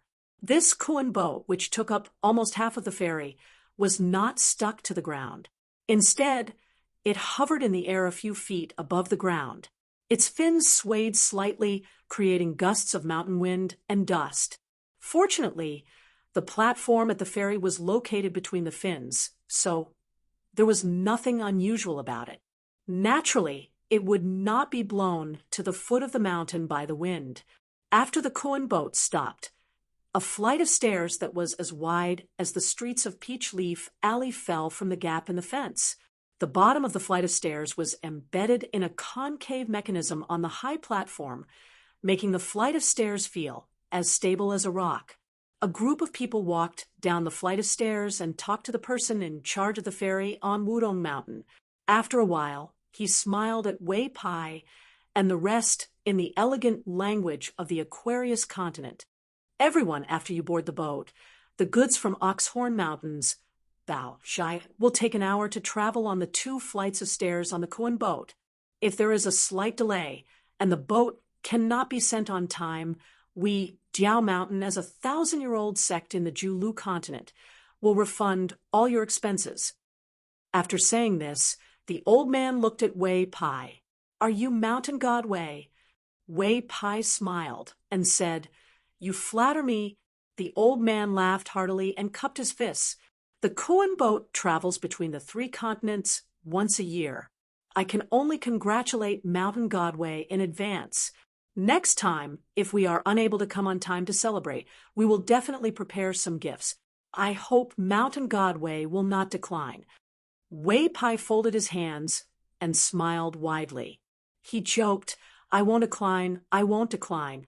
But if I find that the gifts are too little, I will come here and make a scene so that you will not be able to send the boat on time.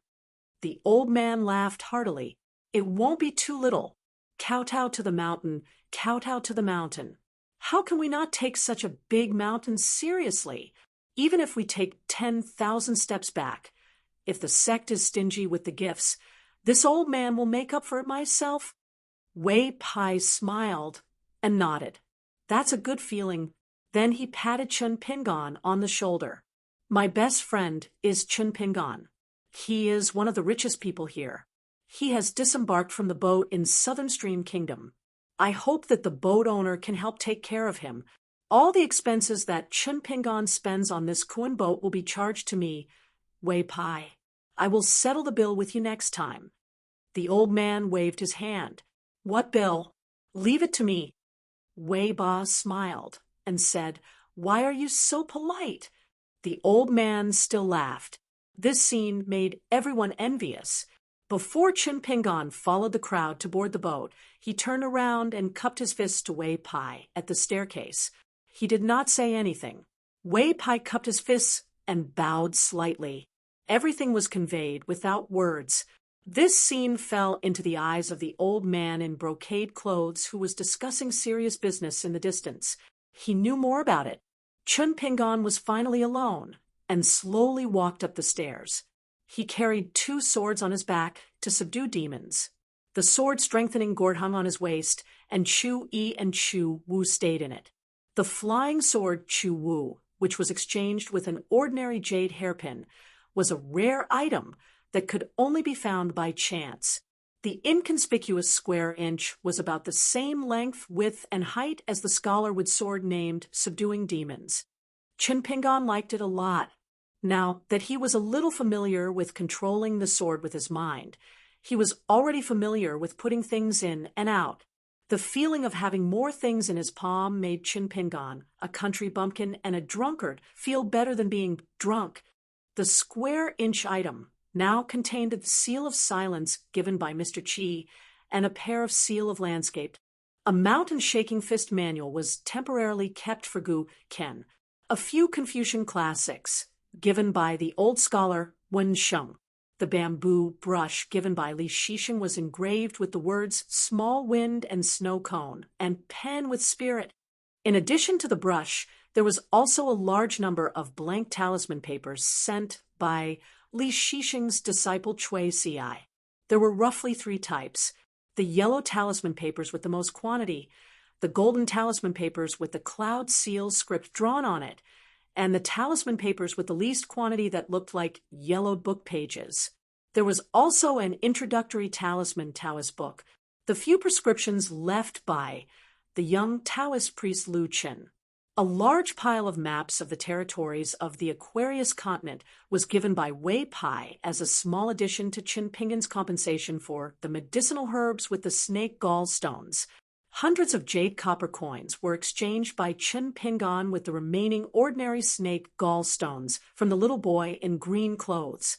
These coins were definitely not seen in the market at the foot of the mountain. They were used by the immortals on the mountain to do business. Of course, they were not as valuable as the gold copper coins. However, the so-called real gold and silver of the common people were not worth mentioning in front of these jade coins that would only be stored in the pockets of Qi cultivators. Some small bamboo slips and small carving knives that had not yet been carved. There was also a bag of white rice as well as bottles and jars used to cook rice.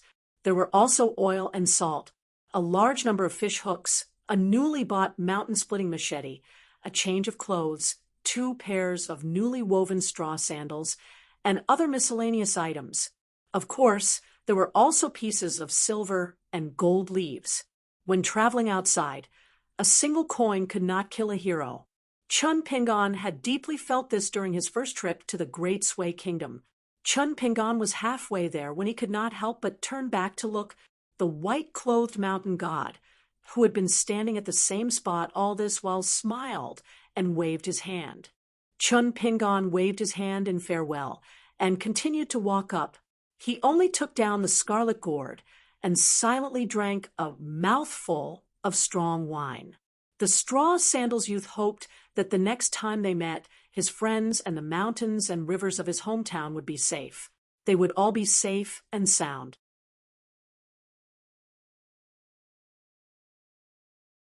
(206) 20,000-word chapter. The early bird gets the worm. The horse gets the fat without the night grass. Although the director said so, the poor young Taoist who woke up early in the morning and worked in the dark, even if the fortune-telling stall opened earlier than the stall next door and closed later, there was still nothing to eat, let alone get fat. This was because the people in the small town now believed that the old Taoist with the fishtail crown was the real immortal. His fortune-telling was accurate, and he would not come to eat and drink whenever he had the chance. Moreover, no matter who came to ask for a fortune, whether it was a young girl or a beautiful woman, the old Taoist master never looked sideways and was full of righteousness. He would not be like a certain person who always thought of ways to cheat the children of pastries to eat. When doing business, the most terrible thing was to compare goods. Therefore, the young Taoist master had experienced the fickleness of human nature recently. Not to mention getting rich, he reckoned that he would not be able to eat. Even the young girls who used to get along well with him not only did not read his palm, but also pretended not to know him every time they passed by the stall.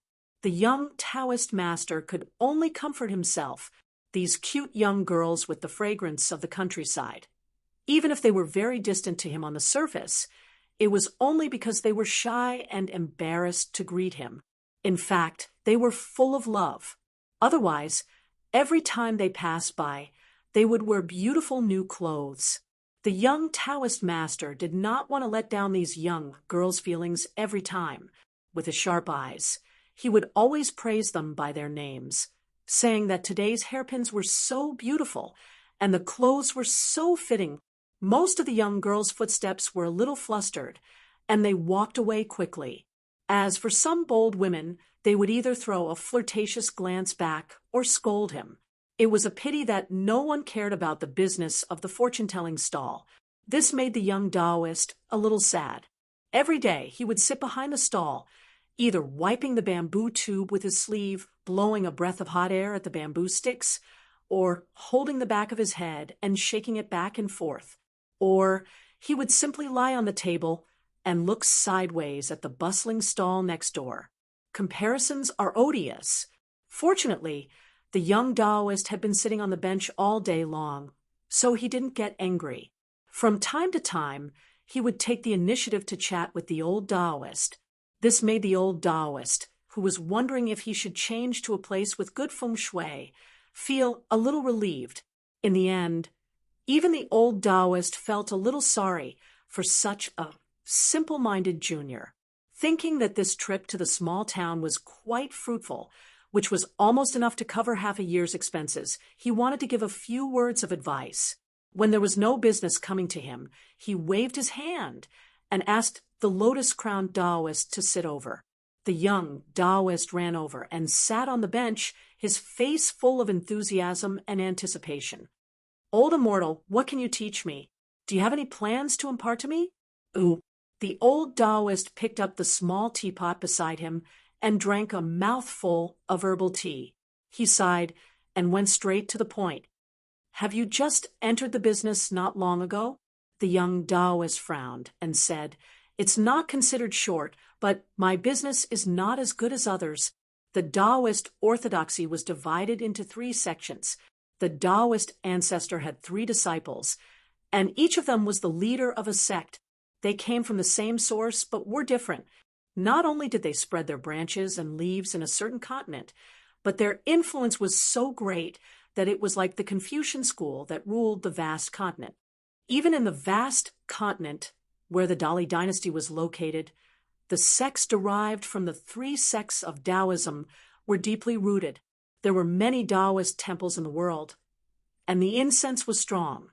Every continent had its own Taoist master, heavenly monarch, and perfected person occupying the blessed land. The old Taoist used his finger to point at this unlucky junior, and then pointed to the top of his head. "You've been in the business for a long time? Then you're really lucky that you haven't been caught and sent to prison. This poor Taoist asks you, why are you wearing this lotus crown? Don't you know the number of Taoist temples and sects in the Aquarius continent that are qualified to wear such a Taoist crown can be counted with one's fingers? The one leading them is the divine grandeur sect of the Southern Stream Kingdom, and their leader is the Taoist master of the continent, old immortal Qi. He had just been promoted to heavenly monarch last year. As for the other few Taoist temples, which one of them isn't a top-notch immortal mansion, which one of them needs to go down the mountain to be a fortune teller, and then set up a tattered stall here, dealing with a bunch of country bumpkins and common women who reek of dirt. What, are you a jade archive immortal of the divine grandeur sect, or a registered Taoist from those few big Taoist temples?" The young Taoist waved his hand and said, "Neither. Of course, he, who was called Lu Chen, was not one of them." The old Taoist was furious and was about to reprimand this impudent brat when he suddenly exclaimed in surprise.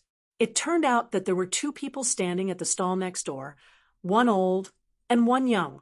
Although the middle-aged man looked sickly, he had a strong aura. He looked like an official and had the prestige of an official. The young man was dressed in white and had a jade-like face. He looked like a young master who was nurtured by a rich family. The 2 of them stood quietly at the stall, as if they were patiently waiting for the young Taoist. The pity in the old Taoist's heart was instantly swept away. He looked at the young Taoist, who got lucky, and felt that he was even more of an eyesore. The young Taoist smiled and thanked them before returning to his stall to sit behind. "Why, are you here to draw lots or to look at my face?" The man sat on the stool and shook his head with a smile. "I'm not here to draw lots or to look at your face. Anyway, things have already come to this, so there's no need." The man looked at the young Taoist and hesitated for a moment. Then he took out the fist salute for the first time in his life and said, "Frankly, I'm the king of the mortal world. According to the etiquette of the world, I don't have to kneel to any immortal. Sect Master has graced our Dolly's Dragon Spring with your presence.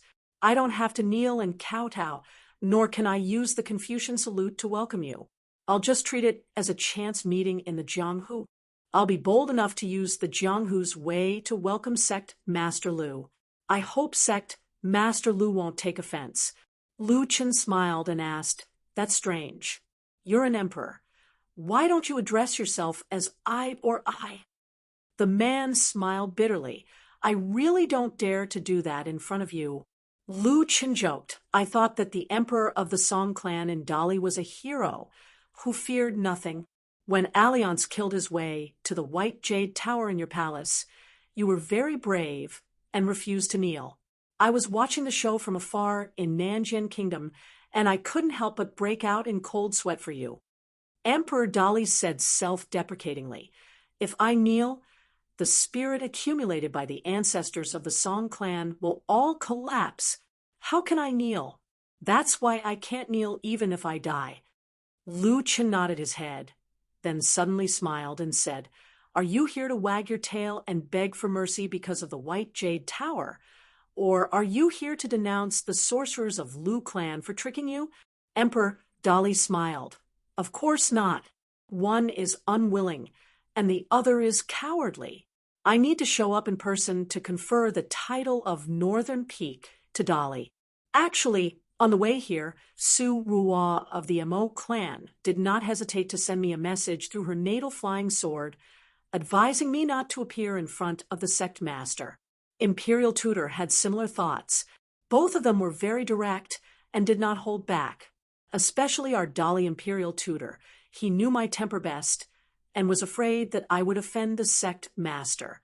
Lu Chen casually sized up the terminally ill Emperor Dali and said, "I'm very curious about one thing. Alliance's punch broke your longevity bridge.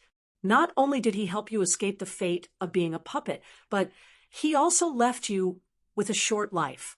Are you grateful or resentful?" Emperor Dali said frankly, "Both. It's hard to say whether I'm grateful or resentful. In the vast world, there have been rules since ancient times to restrict the rulers. Qi cultivators of the middle 5 realms are not allowed to be the ruler of a country. Qi cultivators of the lower 5 realms are not allowed to sit on the dragon throne for more than 60 years.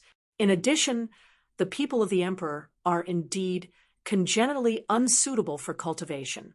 That's why I couldn't resist the temptation and was bewitched by Mr. Lu, who helped to build the White Jade Tower. I took an unorthodox shortcut and secretly cultivated to the 10th realm. In fact, it was a big mistake. It was because I wanted so badly to hear Dolly's horse galloping at the coast of the South Sea outside Old Dragon City. At this point, Emperor Dali was full of vigor, like an old patient who was on his deathbed. If such a day really comes, I believe it will be louder than the spring thunder in the sky. Lu Chen was noncommittal. It's not easy for you to clean up your house in such a short time and have the courage to reject the Lu clan of the Central Divine Continent.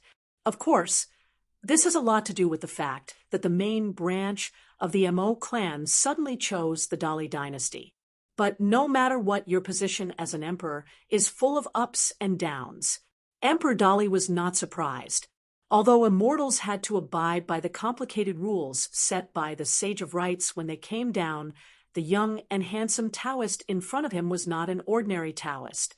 The reason why Dali insisted on coming to the small town and wanted to see the young Taoist with his own eyes was because he was in awe and admiration.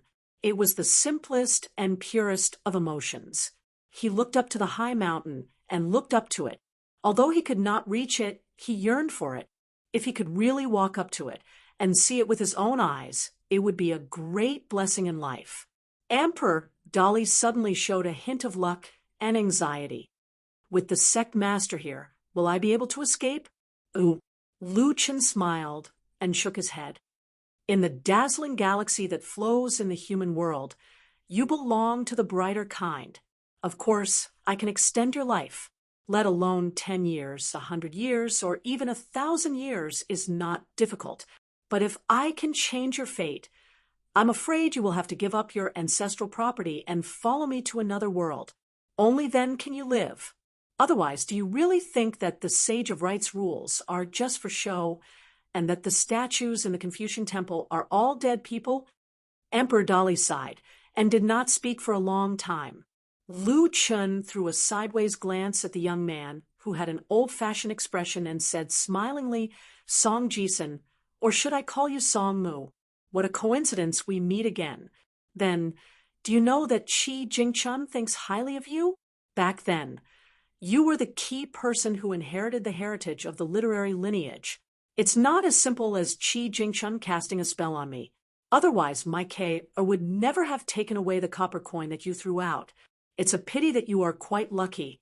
You were just a little bit short of luck and lost it just like that." Lu Qin stretched out his bent thumb and index finger, leaving only a small gap. He said sarcastically, "The few books that Qi Jingchun gave you contain the real heritage of the literary lineage. You are not willing to take any of them with you. You must know that there is righteousness in heaven and earth, but the illusory righteousness has its own spirituality. You can't blame anyone for not being able to accept the things given to you by others." Song Jisun's state of mind was in a mess, and he was sweating profusely. Emperor Dali shouted softly, "Song Mu." Song Jisun finally regained some clarity, but his body was still trembling, and he was on the verge of collapsing. Lu Qin continued to tease, "Kid, are you panicking? Are you regretting it? Song Jisun, have you ever thought that you can bear the consequences of holding something good with both hands?" As for why Qi Jingchun died in the Pearl Grotto Heaven incident, aside from the fact that your Sir Qi wanted to die and was unwilling to hide in the Grotto Heaven left to him by the old scholar, the most important thing was the retaliation of the heavenly axiom. Kid, as long as you are touched by it, it means that you will not have peace for a long time. Even if you become Emperor Dali, so what? Even if Dali's cavalry trampled the coast of the South Sea, so what? Emperor Dali pressed a hand heavily on the young man's shoulder and said in a low voice, "Don't think too much." Lu Qin was no longer aggressive. Languid, he said, "People always like to regret the good things that pass by them. They are busy envying other people's encounters and fortune. Ha ha, it's really funny and fun." Emperor Dali retracted his hand. His palm was already sweaty, and his face was even paler. "Master Lu, can you let Dali go?" Lu Chan was stunned. He slammed the table and laughed. "My words have come true." Lu Chen first looked around, then squinted his eyes and looked up. He smiled and said, "How is it? It's not that I'm forcing you. Don't worry, whatever happens in the future will depend on, let nature take its course. I don't have the time to waste here. To put it bluntly, if it wasn't for Qi Jingchun, I wouldn't be willing to live under someone else's roof in your territory." The old Taoist at the stall next door was in a daze. Ever since the young Taoist took a seat at his stall, the old Taoist had been dozing off. Moreover, there was no business coming, so the old Taoist just sat there alone. However, the old Taoist himself was not aware that the lines on his palm had quietly changed. His lifespan had quietly increased along with the lines. This was a blessing that he was completely unaware of. The bad mood that the young Taoist was in because of the Lu family finally turned for the better today. Thus, he casually showed mercy for once. Emperor Dali left with Song Jisun. The man had mixed feelings and did not dare to look back. Lu Qin sighed with emotion. The creation of heaven and earth is wonderful beyond words. The sages of the 3 sects and the 100 schools of thought, as well as the heroes of the 1,000-year-old clans, were actually very busy. They were all making their own arrangements for the upcoming era of great battles. All of this was like the spring wind and rain, bathing the common people in the secular world. Good and evil will be repaid, and good and bad will bring about their own blessings and misfortunes. The young Taoist snapped his fingers, and the world became clear again. He turned to look in the direction of the mountains in the west. Go, go. Everything from now on has nothing to do with you.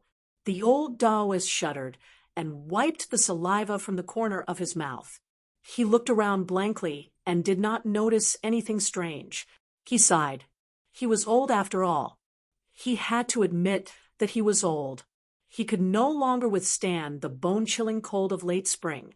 Then, the old Taoist realized that the young man was once again sitting on the bench in front of his stall with a smile on his face. He looked like he was all ears. The old Taoist thought about how a huge business had been taken away by a dog. How could he be willing to teach this young man priceless advice? Wouldn't that be digging a hole for himself? Who would he cry to if his business was taken away in the future? He waved his sleeves impatiently. Scram, scram, scram. You don't have any wisdom or comprehension. I can't teach you. Lu Qin pressed his hands against the stall and said shamelessly, Don't. Old immortal, please enlighten me so that I can advertise in my own territory in the future. The old Taoist frowned, and then relaxed. He smiled and said, The words of an old man can't be bought with money. Do you understand the rules? Ah, Lu Qin said in surprise. Can I owe you first? Seeing that there was no one around, the old Taoist couldn't care less about his immortal-like demeanor. He glared at him and said, Scram. Lu Qin fished out a piece of silver with a troubled expression. It was just a piece of silver. He placed it on the table. Old immortal, you're really not a deity. Why do you still have the stench of money?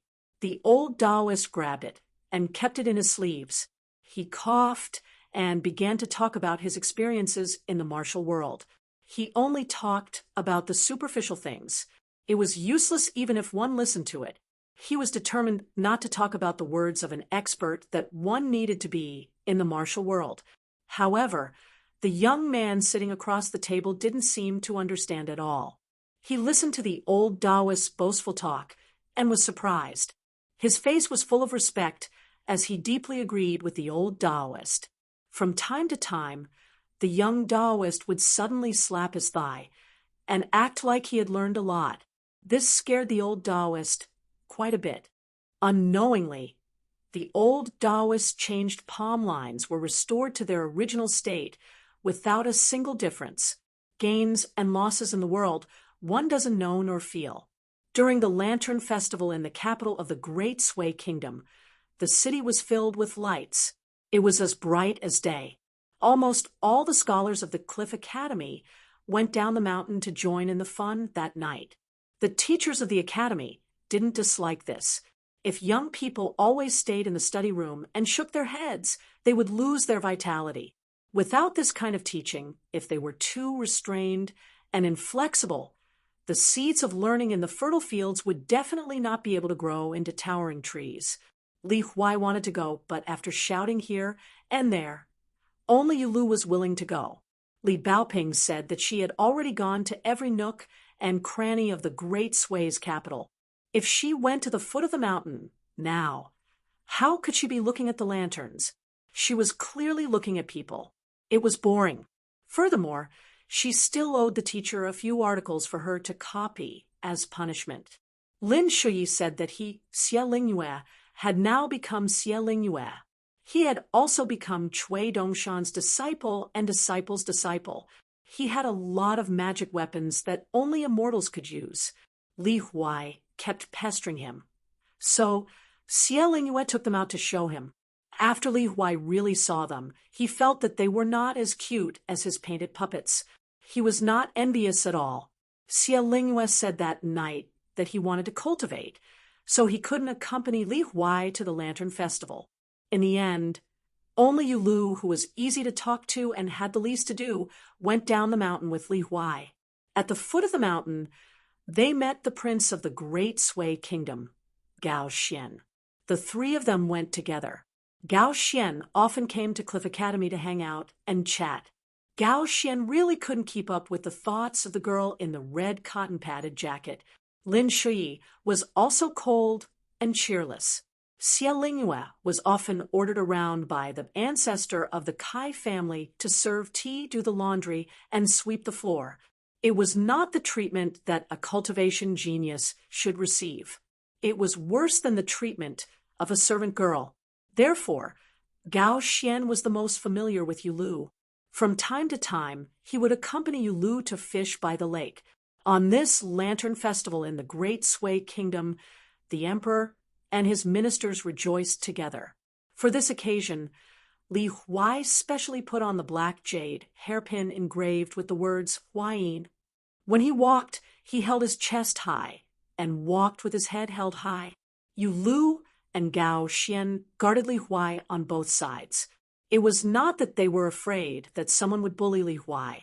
It was just that Li Huai, this little brat, seemed to have a strange and unique temperament. A country bumpkin was a country bumpkin, but he was lucky. For example, right now he was able to have the former crown prince of the Liu dynasty and the current prince of the Hong family of the Great Sui Kingdom protect him. Li Huai's Lantern Festival was worth it. In the library of Cliff Academy, Lin Shui was reading in the middle of the night. Suddenly, he felt uneasy. He sighed, put down the book, walked to the window, and thought of a charming girl. Lin Shui silently told himself that he had to study hard, practice hard, and in the future, at the thought of some beautiful scenes, Lin Shui, who usually didn't smile, had a warm smile on his face. The handsome young man became more and more handsome. In the schoolhouse where the girl in the red cotton-padded jacket lived, there was also a light. However, in addition to reading, she also had to copy books. After dipping the pen in ink, Li Baoping looked serious. She raised the arm, holding the pen high, shouted softly, and started to work quickly and violently. Swoosh, swoosh, swoosh. To be able to write regular script at such a fast speed, it was not bad. She copied the guy who was familiar with the technique. After filling a piece of paper, she would casually wipe it away and silently say, "Go away." An old teacher who was in charge of patrolling the academy tonight stood at the window. After seeing the scene, he did not know whether to laugh or cry. He felt helpless and distressed. The old teacher happened to be one of the girls' teachers. He quietly turned and left, not disturbing the girl's great task of copying books. However, the old man was thinking whether he should let little treasure bottle copy less books in the future. Mao Xiaodong, the deputy headmaster of the academy, was silently playing chess in his room. In fact, after so many years of wandering, one of the few things that the old man hated most about himself was that he could not bear to give up this hobby. He had given up playing chess several times, but every time he accidentally saw others playing chess, he could not move away. The more he watched from the side, the more uncomfortable he felt. He secretly complained that the player was really bad. When he saw a good player, his heart was itching. When he went back, he could not help but review the whole game. Then he would continue to scold himself for not being able to control himself while playing chess happily. Some chess friends of many years liked to joke about this. They joked that Mao Xiaodong's withdrawal from chess was closed-door training and his comeback was out of closed-door training. Mao Xiaodong refused His Majesty's invitation tonight and did not go to the palace to watch the Lantern Festival. He silently played chess. The old man was taught to play chess by a certain bastard with the surname Cui. What was even more infuriating was that no matter how hard he tried to find the best chess manuals, spar with national players, and study the theories of various schools of chess, he had done everything he could, but his chess score was still rising slowly. He could not beat Chuisher no matter what. The old man put away the chess manuals and chess pieces. He took the ruler from his waist and rubbed it carefully. Cui Dong from the academy, who showed himself as a teenager, had talked to him once. Then he talked to Emperor Dali again. Finally, he talked to the storyteller, the 11th State Qi trainer. When he talked to Mao Xiaodong, the old man advised him not to be wishful thinking. If he revealed his identity so early, he might die in the capital city of the Great Sui Kingdom. At that time, the academy, would be implicated. Mao Xiaodong was very direct. If the Great Sui Kingdom mistakenly thought that the Cliff Academy was involved, and the two sides could not reach an agreement, then Mao Xiaodong would be the first to kill. He would kill Dali's imperial tutor in the Great Sui Kingdom. Mao Xiaodong sighed and said, "How can a scholar become a businessman?" In a quiet courtyard, the young man in white, Cui Dongshan, sat under the eaves. He listened to a string of iron horses hanging under the eaves. It tinkled in the quiet spring night. Cui Dongshan suddenly turned to the young girl kneeling beside him. "Do you have a grandfather?" The young girl was stunned. How to answer this question? Was there a hidden secret? Otherwise, who didn't have a grandfather in the world? She felt that it must be a trap to test her will. Just as the young girl was thinking carefully about her words, Cui Dongshan laughed and said, "So you have one too?" Xie was speechless. What a joke. In the end, the two of them looked up at the night sky together. The bright moon of the Mid-Autumn Festival. Rich and poor families had it. It was very comforting. As the wife of the head of the Li family, the wife of the head of the family, Li Hong, and the mother of Li Shixing and his two siblings, she was not very easy to talk to. However, she was fair in her rewards and punishments. She was very prestigious in the family and was already a level 10 immortal. The Li family's ancestor, who never put on airs with this daughter-in-law who was good at running the family, could not find fault with her. In the rich and introverted Li family's mansion, there were many servants and maids. There were children of all kinds of surnames. Their ancestors had been close to the Li family for generations. Moreover, the head of the Li family for generations had always been very compassionate to the servants. Zhu He and Zhu Lu, father and daughter, were an example. So much so that the old people in the mansion joked that Zhu Lu had the body of a maid and the life of a young lady. The head of the family, Li Hong, was a person who did not care about anything. She liked to collect porcelain pieces and read books. Except for the occasional chat with her eldest son, Li Shixing, she did not show up much. As the head of the family, she did not read many books and knew how to read because she had to check the accounts. The Li family had a long-standing tradition. Every year during festivals, children of the age of a child would memorize idioms with a certain word. If the elders of the Li family saw them and asked them, the children would be able to answer smoothly, and they would receive a wedding gift. Last year on New Year's Eve, it was Jia. This year on Lantern Festival, it was Taub.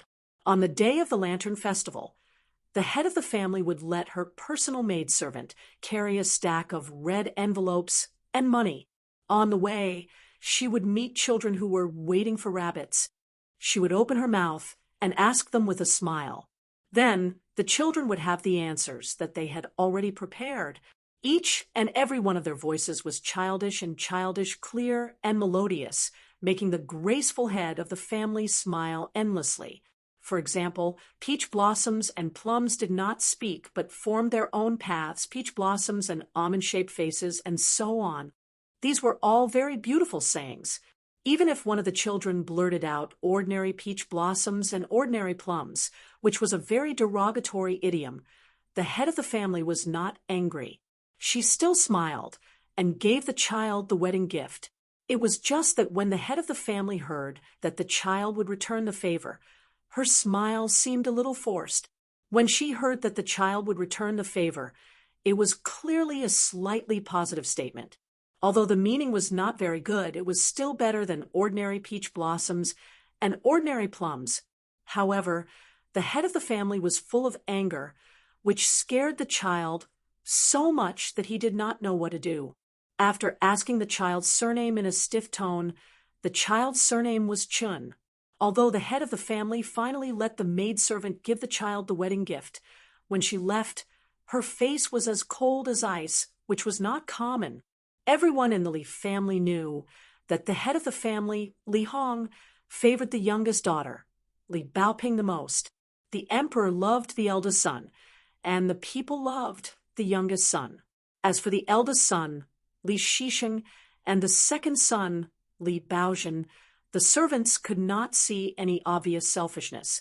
Li Hong also drank with Li Shixing and Li Baozhen impudently. However, perhaps because Li Baozhen was the youngest son, and because Li Baozhen had a naturally likable personality, Li Hong's wife understood everyone's feelings. On the other hand, Li Shixing was more silent and old-fashioned. He did not like to talk much since he was young, so the head of the family was much closer to Li Baozhen. Ever since Li Baozhen left home to travel to the capital, the head of the family often sent letters to the capital, asking when he would return home. The letters were frequent. Every time Li Baozhen talked about interesting things in the capital, the head of the family would laugh out loud. However, every time she put down the letter, she would be melancholic and worried that her youngest son would be wronged in such a big place like the capital of Dali. The second son's letters would be neatly stacked in a red lacquer box. Li Hong even teased her wife about this. Baozhen was such a smart child that even if he went out, he would not suffer any losses. She should be worried about others. Today, Li Shixing returned from the school. When he returned to his courtyard, he found his grandfather standing by the small pool. It seemed that he had been waiting for a long time, so he quickly walked over. The old man took the lead and walked into the house. "Let's talk in your study."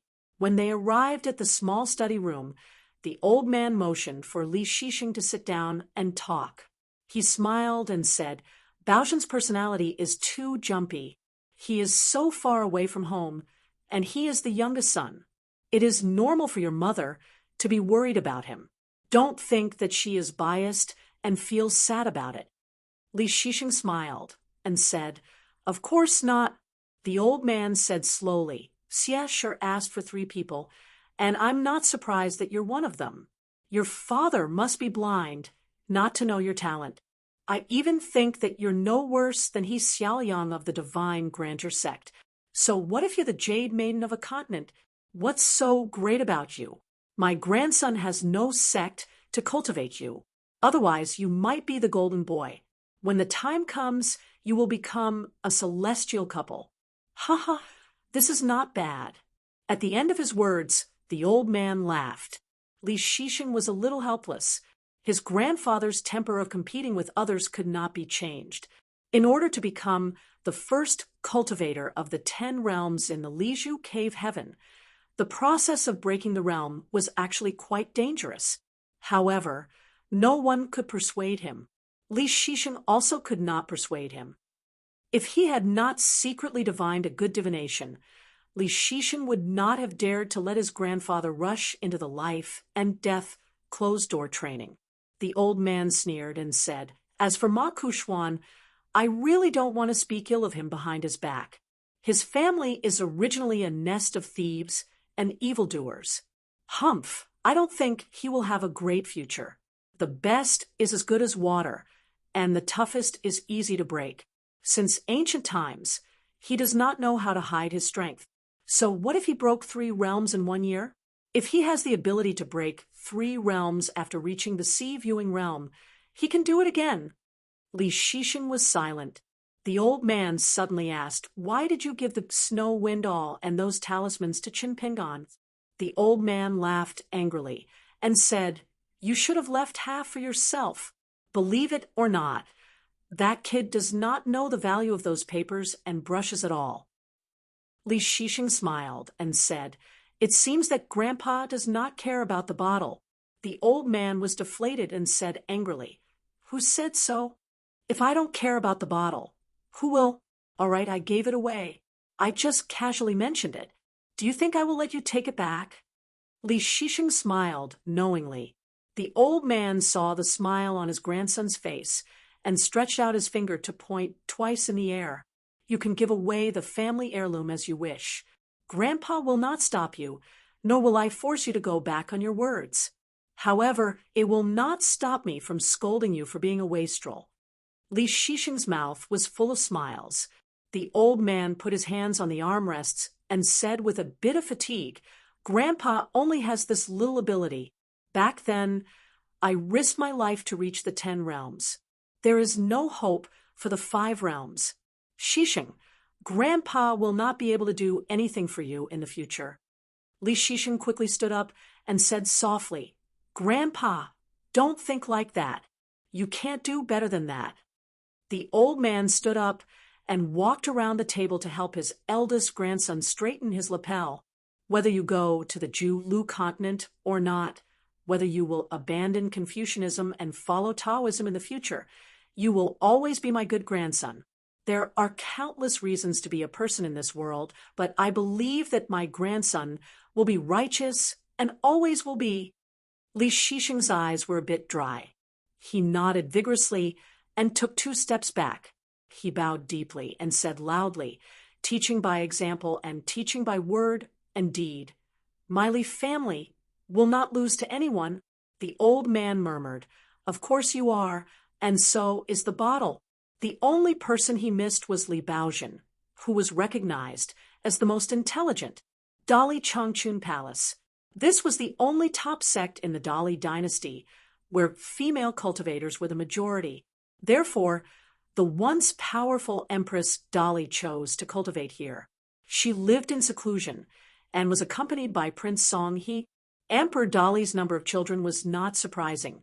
He had a dozen or so children, which was not a lot, and there was no need to worry about incense. Since the death of the Empress Dali, the position of the Empress had been left vacant by the Emperor. There were objections from all levels of the court, especially the officials of the Ministry of Rights. They had privately advised him several times, but they were all put aside by the Emperor. In addition, Dali's border army had been invincible in the past few years. It had largely diverted the attention of the civil and military officials in the court. Therefore, other than the scattered discussions, there was no large-scale discussion about the candidates for the Empress of Dali and the Crown Prince. However, with the trend of going south, the civil and military officials of Dali dared not say that half of the Aquarius continent was within their reach, but they did have the qualifications to think about it. Therefore, the selection of the Empress and the Crown Prince inevitably made people's hearts waver. This was not only for the sake of Dali's country, it was also a huge gamble. Whoever had the best foresight, the earlier they placed their bets, whoever would be able to occupy an important position in the future Dali court. But now, the family affairs of the Song clan were really complicated and confusing. Even the most astute and capable old foxes in the court did not dare to act rashly. The vassal King Song Zhenqiang had a high prestige in the military, now that he was openly regent, and it was the emperor's own idea. It was simply inconceivable. Could it be that the emperor intended to abdicate the throne to his younger brother and not pass it to any of the princes? However, although His Majesty did not take care of everything personally, he was diligent in governing and was willing to delegate many important government and military affairs, but he was definitely not a lazy and incapable ruler who slacked off on the court. Anyone who dared to think so was either a madman or a fool. And in the Dali court, where stars gathered, there was really no madman or fool. Then, on the 15th day of the first lunar month, when the atmosphere of the new year was still very strong, on the night of the Lantern Festival, when the streets were empty and every household went out for the Lantern Festival, Dali's capital ushered in an unforeseen change without warning.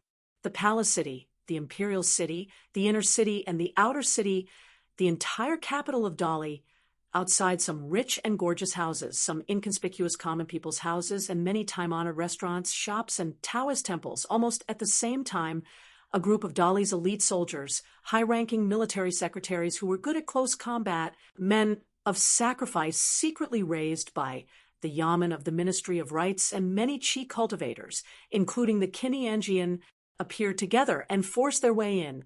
If anyone dared to stop them, they would kill without mercy.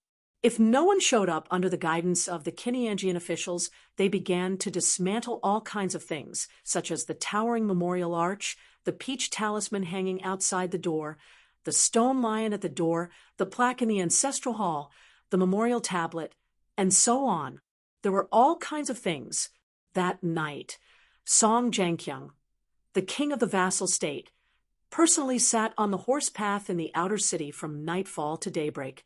He placed a chair and sat there with his eyes closed to rest. Beside Song Jianqiang stood the Mo family's master, who left the White Jade building. The only time Song Jianqiang made a move that night was to intercept and kill a streak of rainbow that tried to escape. The king of Dali smashed the white rainbow with a punch. After that, Song Jianqiang and that figure fought fiercely in the northwest area of the outer city. Their fists were magnificent, and bursts of light shone everywhere, illuminating the night. It was even brighter than thousands of lights combined. After the battle, more than 1,000 houses and buildings were destroyed, and nearly 10,000 people were killed or injured. After this earth-shattering battle, His Majesty the Emperor had gone to the capital of Dali. The atmosphere became extremely delicate. Even if the king of the vassal state suddenly sent someone to announce to the whole city that from today on, Song Jianqiang was the new emperor of Dali, not many central officials would be shocked. In the capital, everyone was in danger. In the Changchun Palace, which was not far away from the capital city of the Li dynasty, great Qi refinement warriors of the ancestor generation were returning to the sect from the capital city, one after another. Although they reeked of blood and had a murderous aura, everyone looked calm.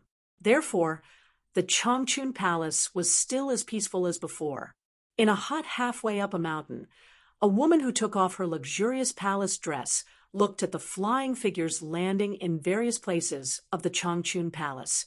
She was a little sad and resentful. She was sad that she was reduced from a chess player to a bystander, and she was the kind of poor person who was far away from the chessboard. She was even more resentful that she missed this grand event that was destined to be recorded in history. The woman gritted her teeth. A handsome young man walked to her with a smile, gently held her hand, and comforted her. "Mom, the wind is so strong outside. It's warm in the house. It's not too late to wait until the wind is weak."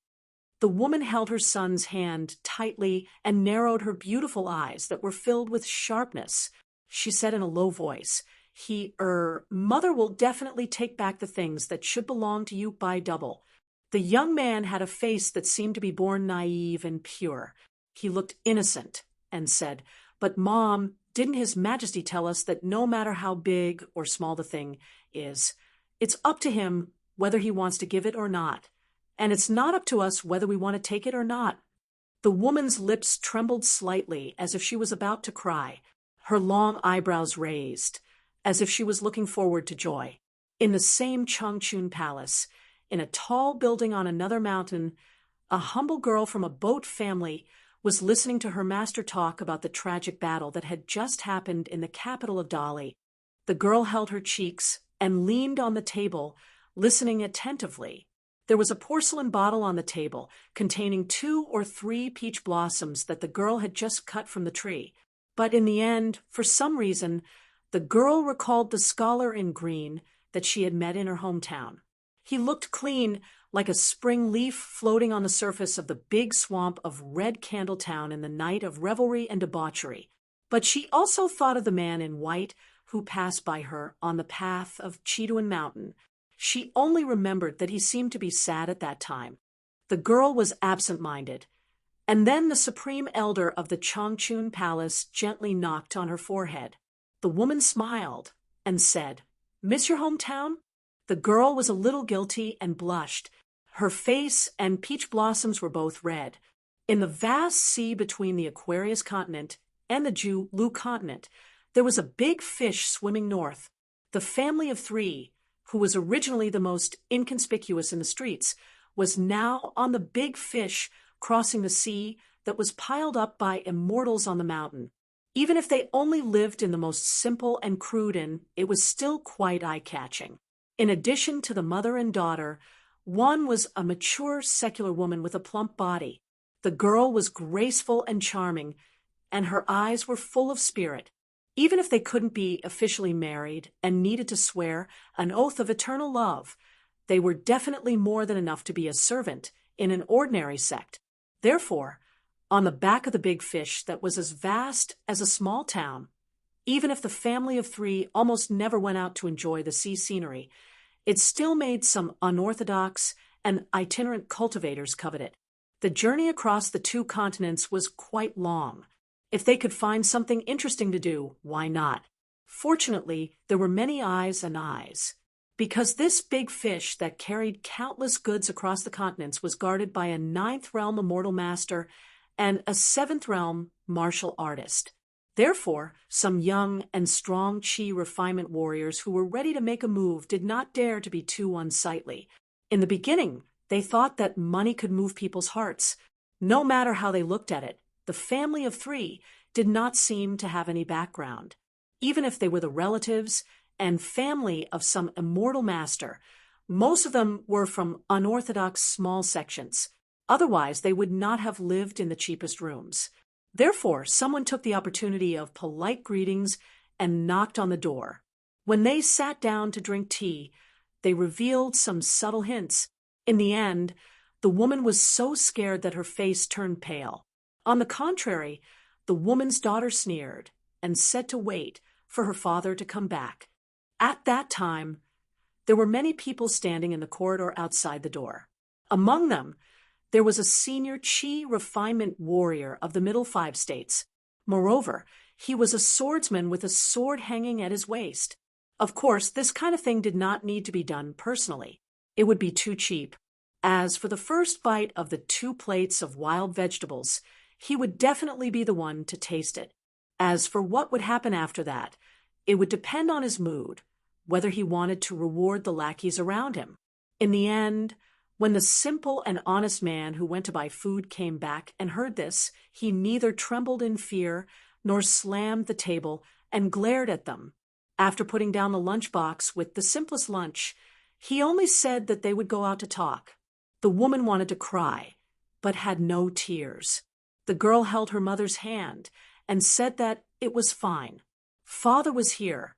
The woman burst into tears at once and said something that made the girl's heart ache. I am afraid that your father will be beaten up. After the man stepped over the threshold, he gently closed the door. Like grabbing a chicken, he grabbed the man's neck with one hand and lifted him into the air.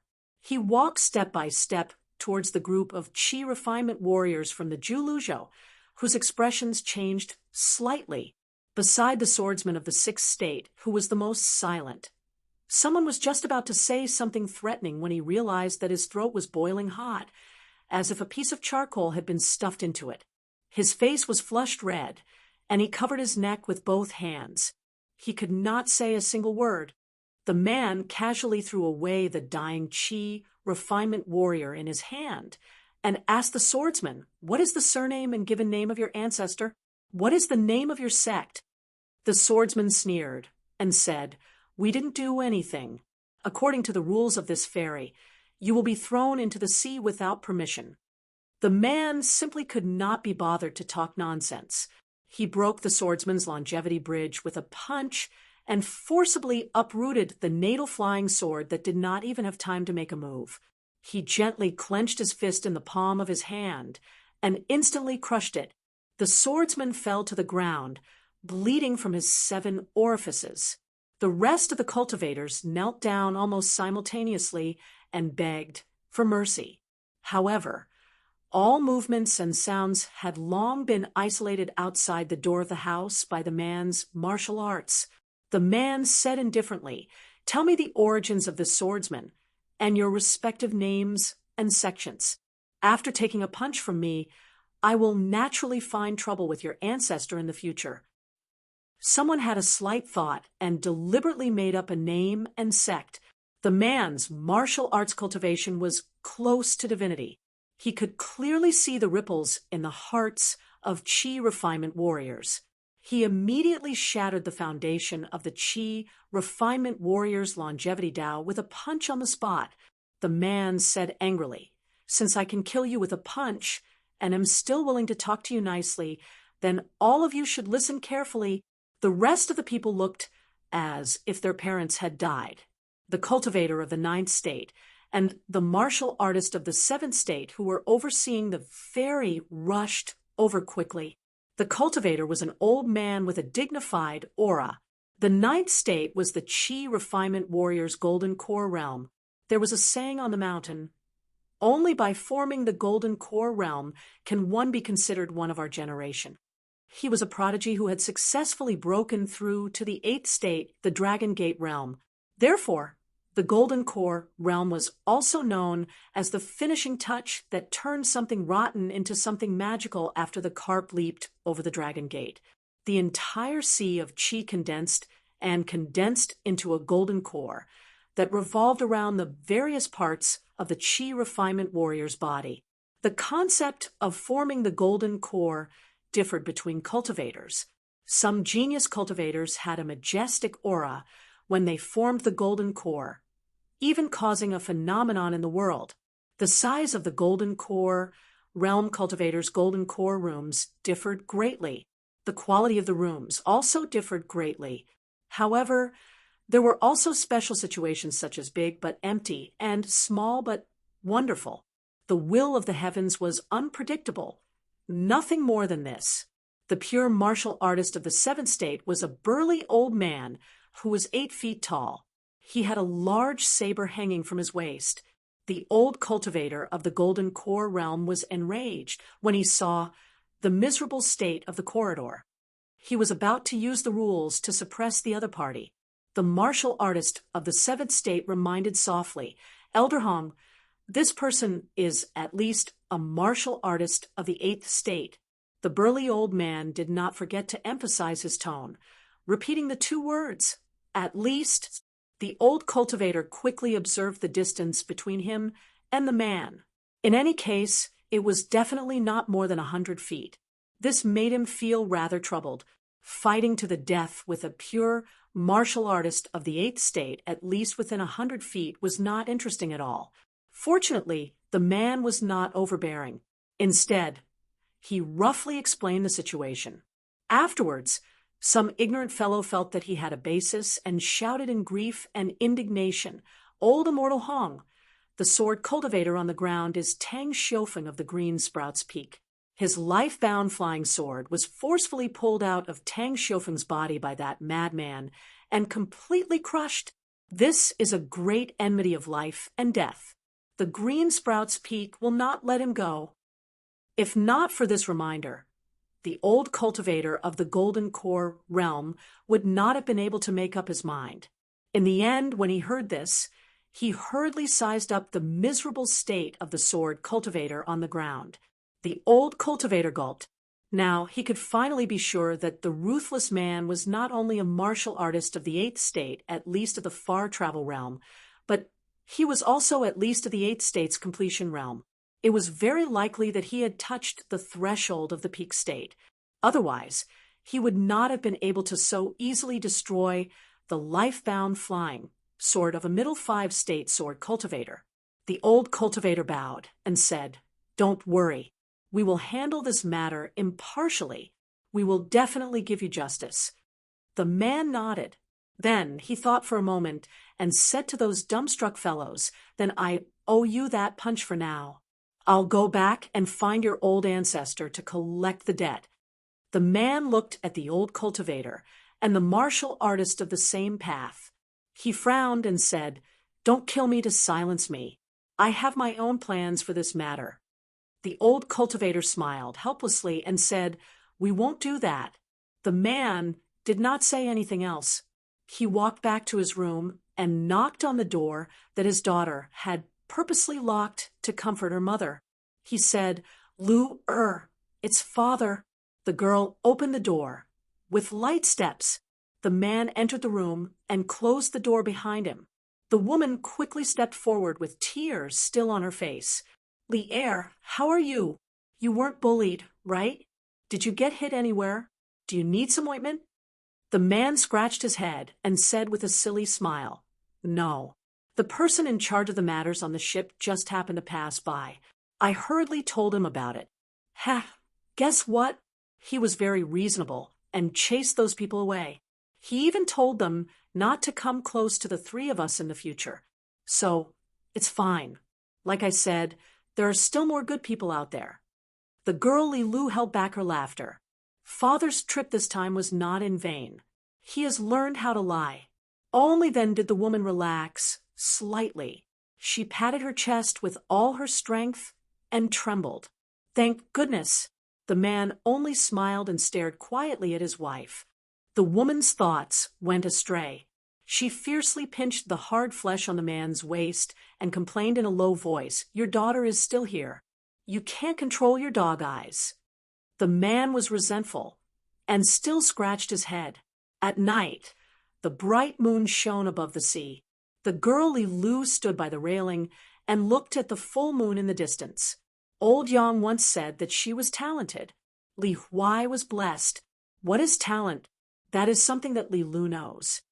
When she made that provocative move towards Dolly Imperial Tutor at Cliff Academy, it was not that the girl did not know the immensity of heaven and earth. It was precisely because the girl knew the immensity of heaven and earth the most. In the room next to the girl's room, the woman was also a big-hearted person. After the matter was over, she immediately did not feel wronged. She ate and slept as usual. Right now, she was already snoring loudly. Li Er lay next to her. Listening to the woman's thunderous snoring, he gently held her hand. The man slowly closed his eyes. He never said any sweet words. He also could not say those words. Fortunately, his wife did not like to hear those words. His wife was good, his son was good, his daughter was good, but as a father, he was not good. The man closed his eyes and smiled, secretly happy. The Book Lake was known for its abundant spiritual energy. The lake had thousands of miles of blue waves and beautiful scenery. There were more than 1,000 islands scattered around the lake. About half of them were occupied or rented by chi cultivators of different ranks.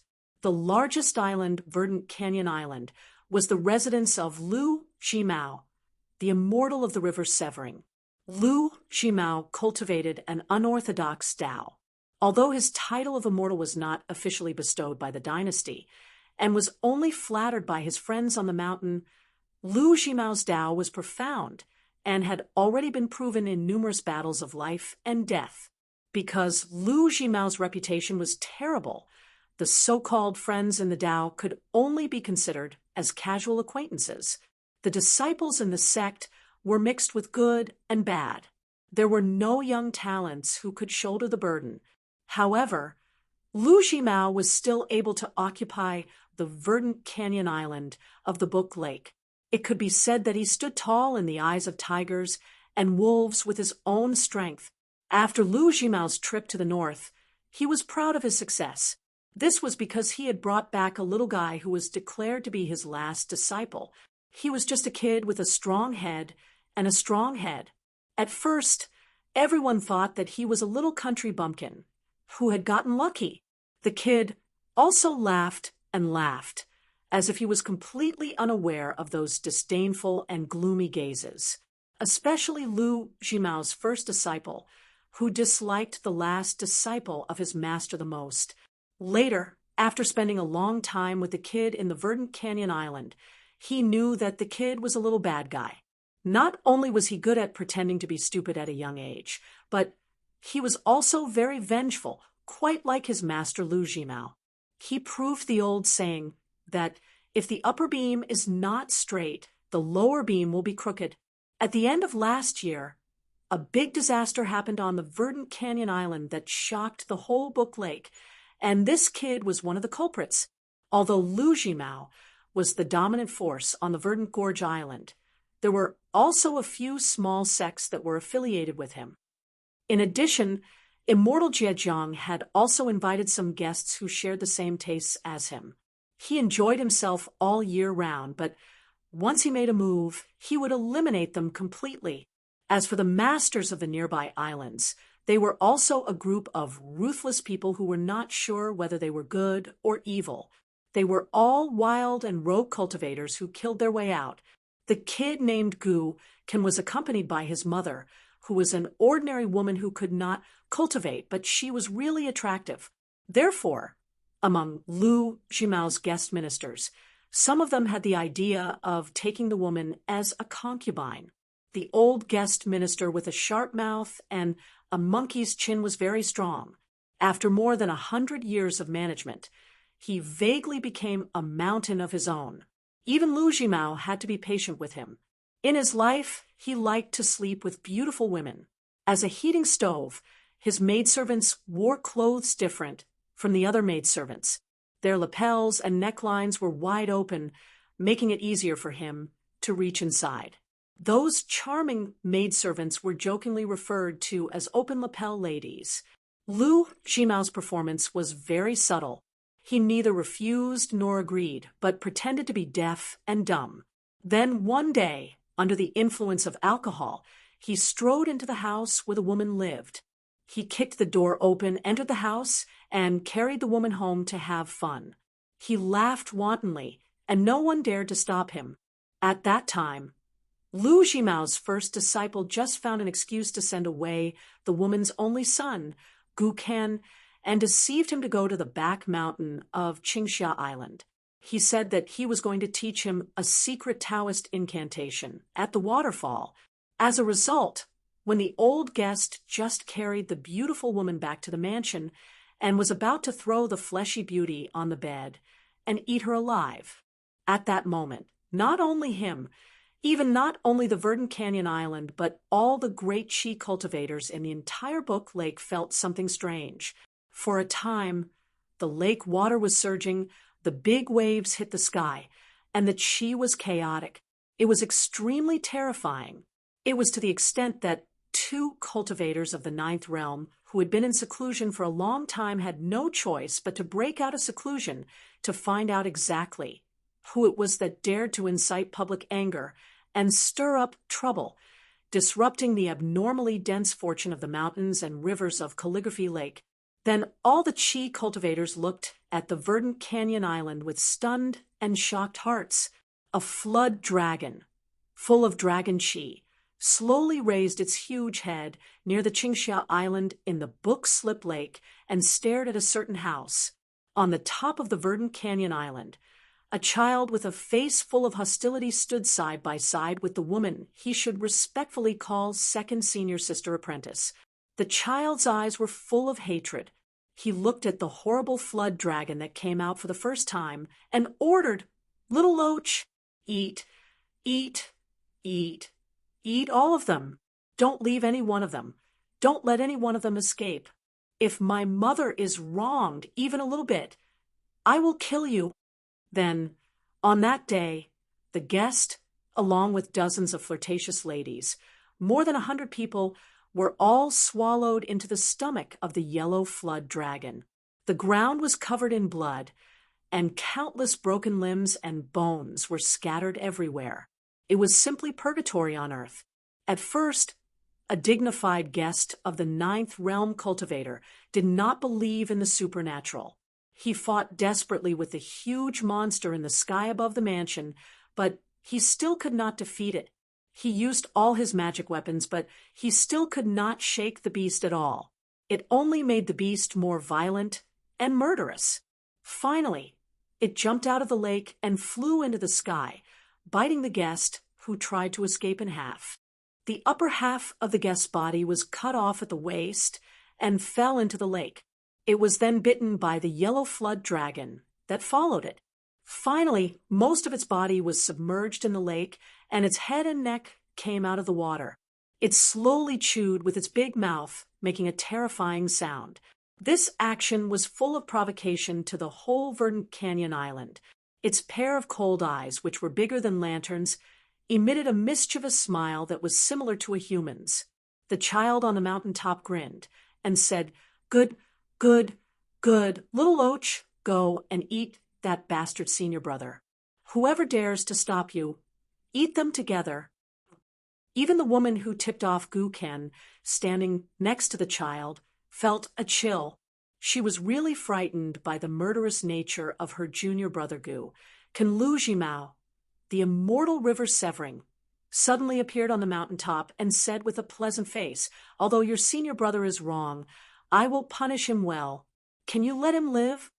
Gu Ken smiled. "Master, you can either kill me and let the little Loach fool around here, or you will have one less disciple. Master, you have dozens of disciples. It is not a big deal to lose one.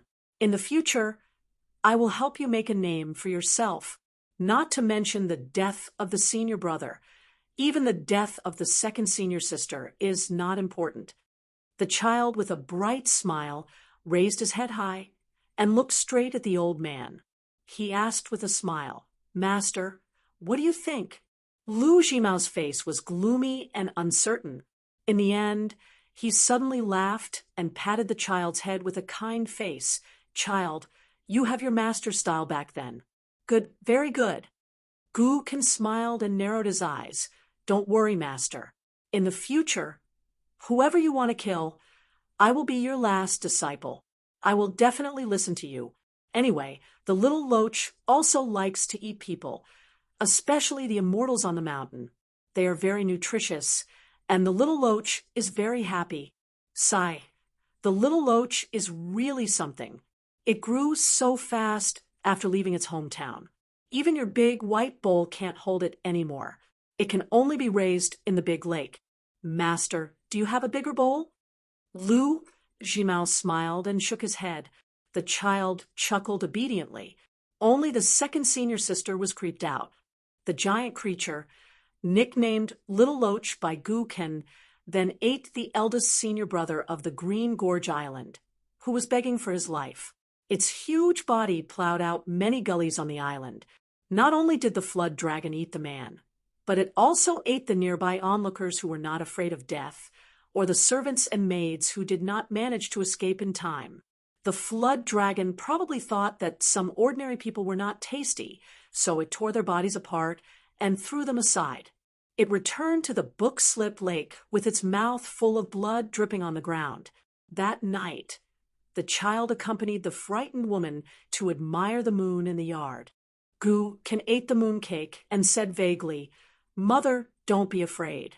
No one will dare to bully you in the future. The woman looked around, then lowered her eyebrows and held the child in her arms. She lowered her voice and said, Kan, don't be so fierce when you talk to your little loach in the future. Gu Kan nestled in his mother's warm arms. Only at this time, the child was not so angry and gloomy and was slightly like a normal child. He grinned and said, Don't worry, the little loach and I have the same mind. It knows that I am good to it. We have a good relationship. Even the one surnamed Lu. The woman quickly reached out to cover the child's mouth, picked up the mooncake with one hand, and said softly, Eat the mooncake and talk less. Gu Kan patted his stomach. Mother, I really can't eat anymore. I am not a little loach who thinks about eating all day like a big rice bucket. The woman smiled softly and gently stroked the child's head, looking up at the moon. The woman's eyes were a little wet. Kan has grown up and can protect Mother. The child suddenly felt wronged. He pouted and said to himself, Chun Pingon, I told you in and out of the town, except for you, there are bad people. You didn't believe me. Gu Kan broke away from the woman's arms and jumped to the ground. He crossed his arms and said like an old man, Mother, I promised Chun Pingon that I would find 17 or 18 women like GQ for him. Next time he comes to Qingxia Island, I will give them to him. Mother, what do you think? Thinking of the boy in Mud Bottle Alley, the woman felt guilty and warm in her heart. She covered her mouth and smiled charmingly. Okay, as long as you are happy. Gu Kan suddenly became sick and lost his previous momentum. Mother, if Chin Pingon is not happy but angry, what should I do? The woman joked. Oh, my Kan is afraid of someone.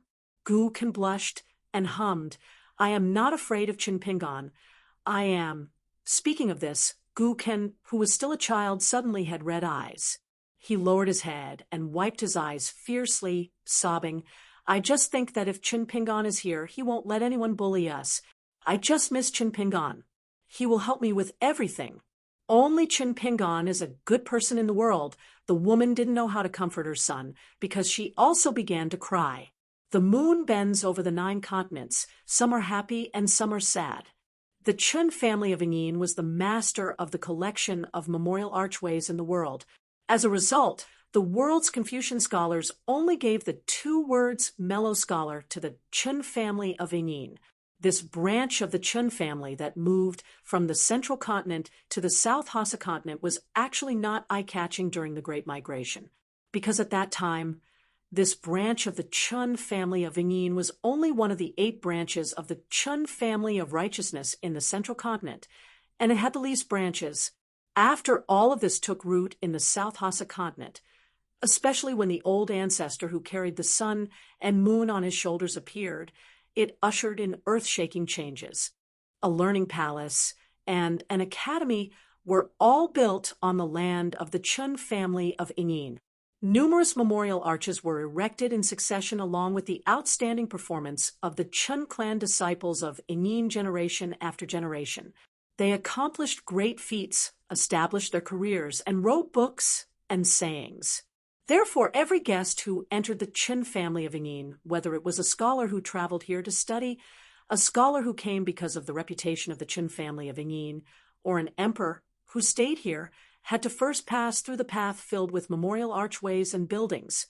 Without exception, when faced with this glorious family business, they would feel shocked and even feel inferior. The disciples of the Chun family of Yingyin were so proud that even if the old ancestor passed it down personally, no one felt embarrassed when the sun on his shoulders that he read was borrowed for 100 years. A tall young man whose hometown was far away in the Aquarius continent was studying here. He was personally brought here by Chun Wei, a direct descendant of the family. In the family, no one mocked the young man for his poor background. They didn't even deliberately treat him with enthusiasm after knowing that he was talented. From beginning to end, they were calm and treated him with respect. This made the tall young man surnamed Lu feel more at ease. The young man was Lu Xianyang, the sunny young man who had once told his best friend that he must not die in such a small place like his hometown.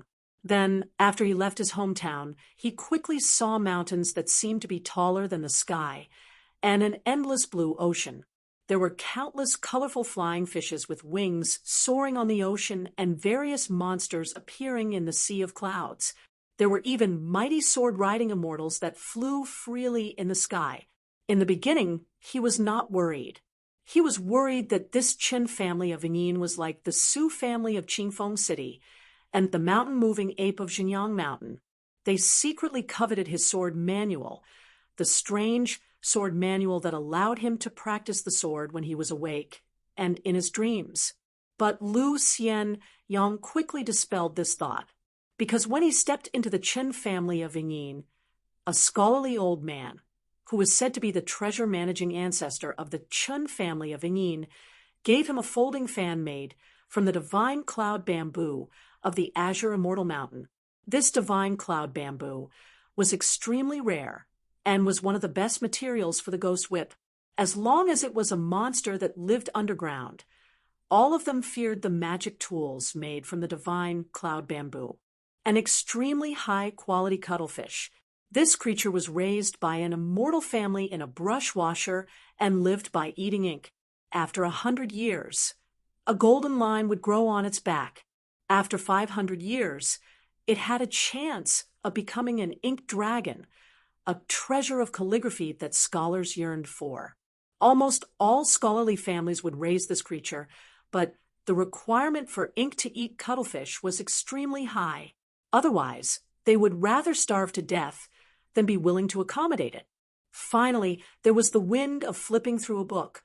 Lu Xianyang clearly remembered that even the arrogant Qin family's first wife's daughter, Qin Duan, was greatly surprised when she saw that breeze. She even felt a bit of jealousy. Lu Xianyang naturally liked this, but it was far from being wild with joy. Lu Xianyang knew that his foundation was still that sword manual. So Lu Xianyang went to the Qin family school on time every day and stayed in the courtyard to cultivate his sword techniques.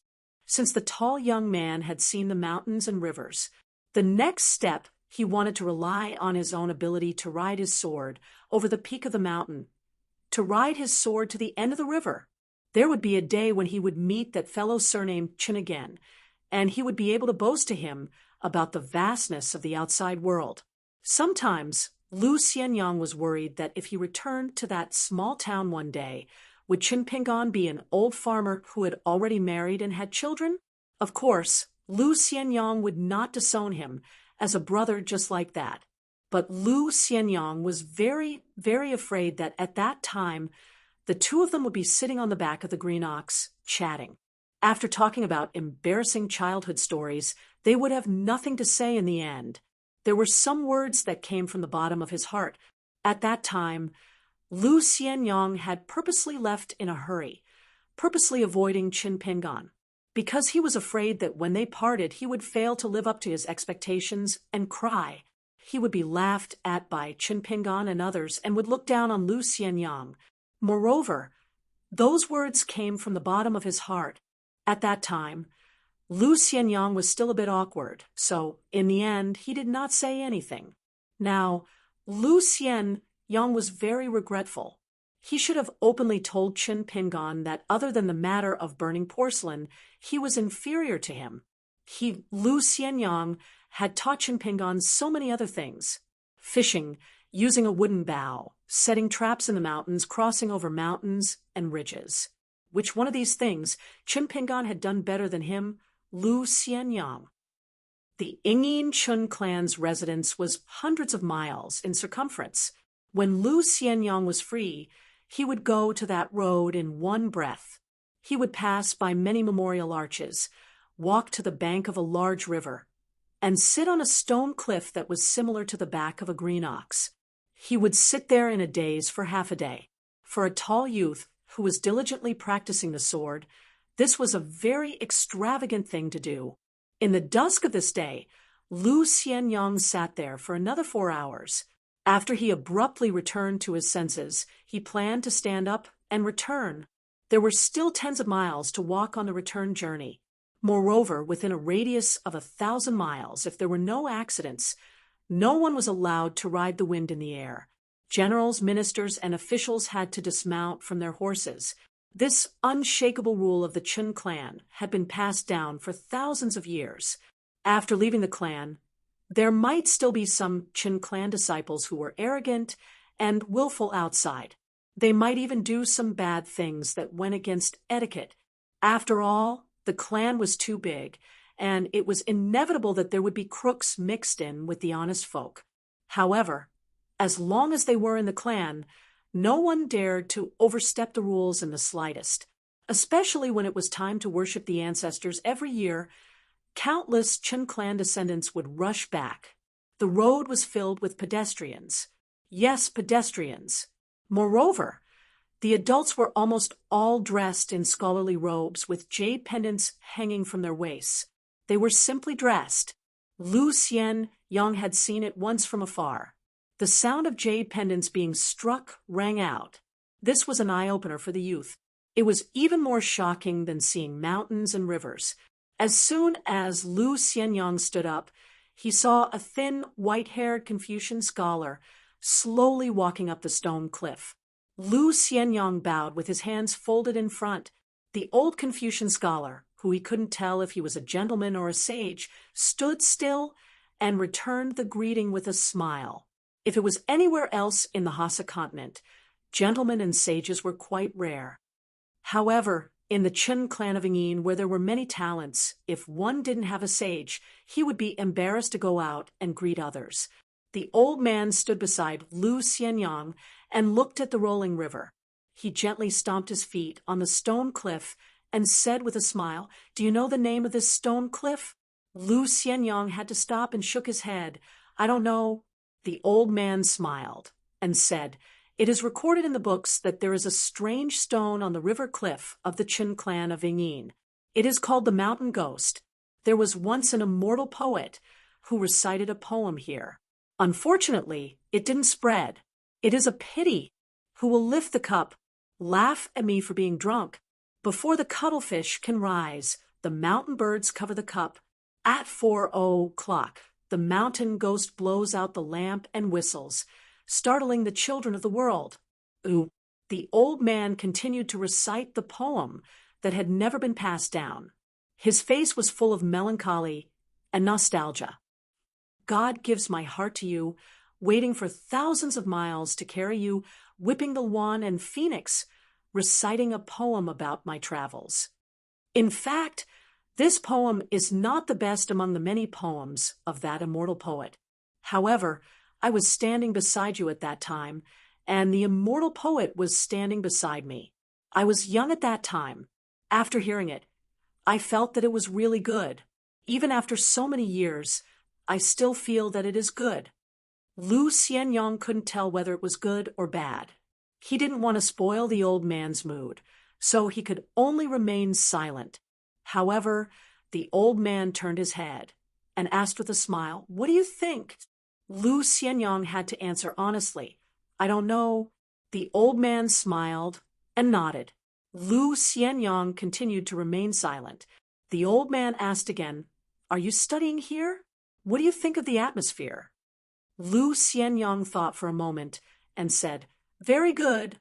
The old man still asked, "What's good about it?" Lu Xianyang was a little helpless and said perfunctorily, "Everything is good." The old man laughed heartily. Lu Xianyang looked at the sky. He really had to go back. Just as he was about to salute and bid farewell, the old man was like a person who loved to ask questions the most in the world. "I see that you are someone who practices the sword. Do you have any doubts about practicing the sword?" Lu Xianyang wasn't afraid or suspicious. After all, this was the territory of the Chen family in Yingyin. However, it was a taboo to talk about things with strangers. Of course, he knew this, so he smiled and shook his head. "Never." The old man smiled and said, "Good." After saying this word, the old man felt a little rueful. As one of the countless secondary saints' disciples, it was only right and proper for him to say this word. Now, that this fellow had used this word as his catchphrase, it was truly a little absurd, yet he seemed to be able to say it more smoothly than the old man. Lu Xianyang bid farewell and left. The old man watched the tall young man leave. After retracting his gaze, he looked at the river. His sleeves were slightly swaying in the wind. He was also once an elegant young man. He had also traveled far away with his sword. Night fell. The crescent moon hung on the branches. There was also a small bright moon on the old man's shoulder. The old man's surname was Chun, and his name was Chun, and on a city wall that towered into the clouds, there was a large word carved with sword, Aura. It was a wide road. On this road, there was a raging bonfire around 6 young people. The oldest was only in his 20s, and the rest could only be considered young men and women. Without exception, all of them were sword cultivators. They either had a sword hanging on their waist, crossed their knees, or carried on their backs. The light of the bonfire shone on their young faces. Everyone was in high spirits. Although they weren't old, they all had sword aura flowing around them. They couldn't hide their surging killing intent.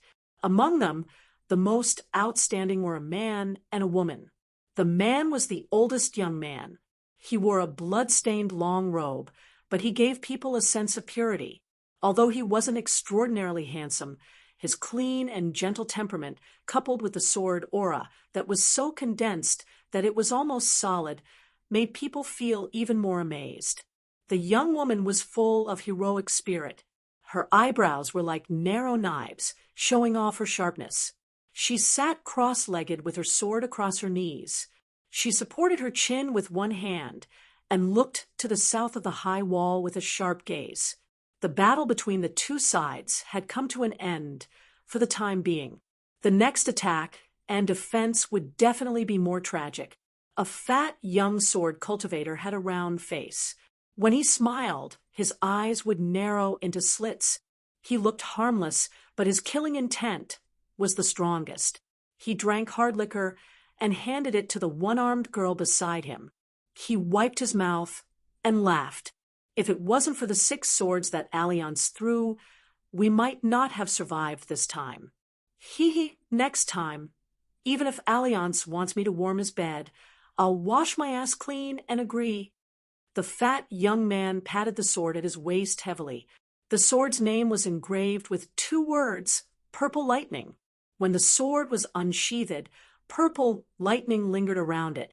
It was extremely sharp and extraordinary.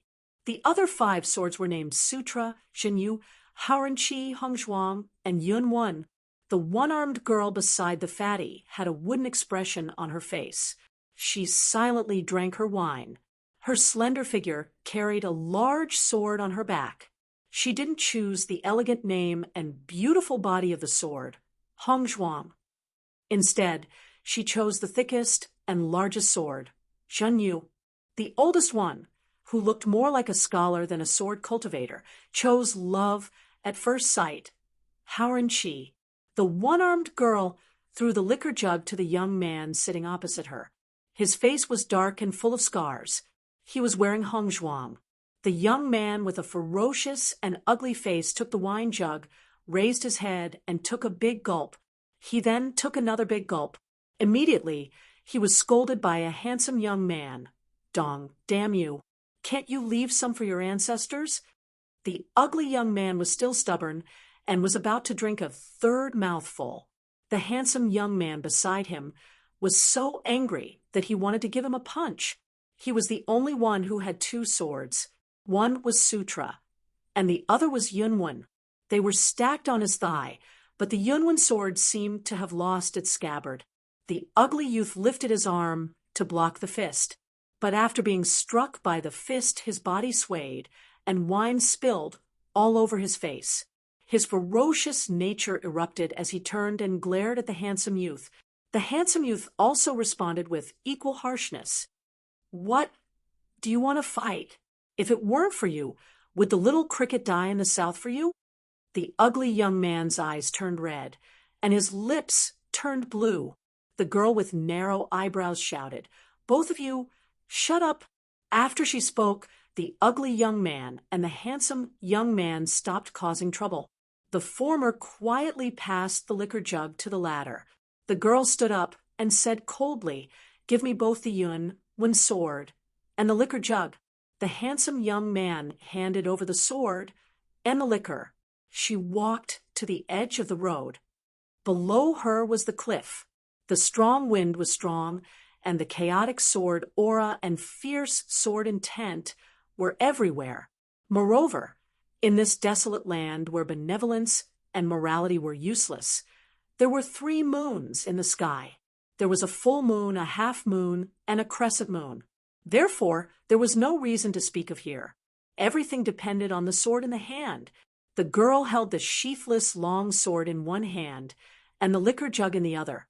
She poured the liquor on the long sword and said softly, "Little cricket, drink." The 5 people behind the girl said in their hearts, almost at the same time, "Little cricket, drink." After the handsome young man was sad, he quickly dispelled the sadness in his heart. In this place, as long as there was a war, which day would there be no deaths? He asked tentatively, "Ning, Yao, previously we each had a sword, so the 6 of us were just right. Now that the little cricket is gone, do you want to take the Yunwen sword?" "No need." The girl with cracked lips tossed the long sword she had drunk from back to the handsome youth. She faced the south. All the way to the south, there was a locust-like army of the demon clan. They were constantly swarming over from the sky and camped together. Soon, they would launch the next round of attacks on the high wall. The girl suddenly thought of something and laughed for the first time. "Hello, my father's surname is Chun Pingan. My mother's surname is also Chun, so my name is Chun Pingan." Ha, this idiot.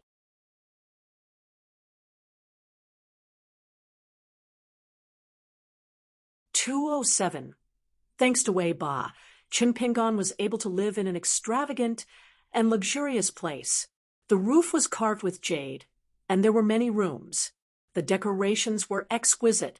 Chun Pingan felt that the place where the emperor lived was nothing more than this. Other than that, there were also 2 maidservants on the Kuan boat. They were called Chun Shui and Qiushi. One of them was plump while the other was slender. They had completely different figures, but they were twin sisters. they had similar appearances. They were in charge of serving the important guest Chinpingan. They were submissive and spoke softly, which made Chinpingan feel very uncomfortable. Chinpingan could not accept the kindness of these beauties.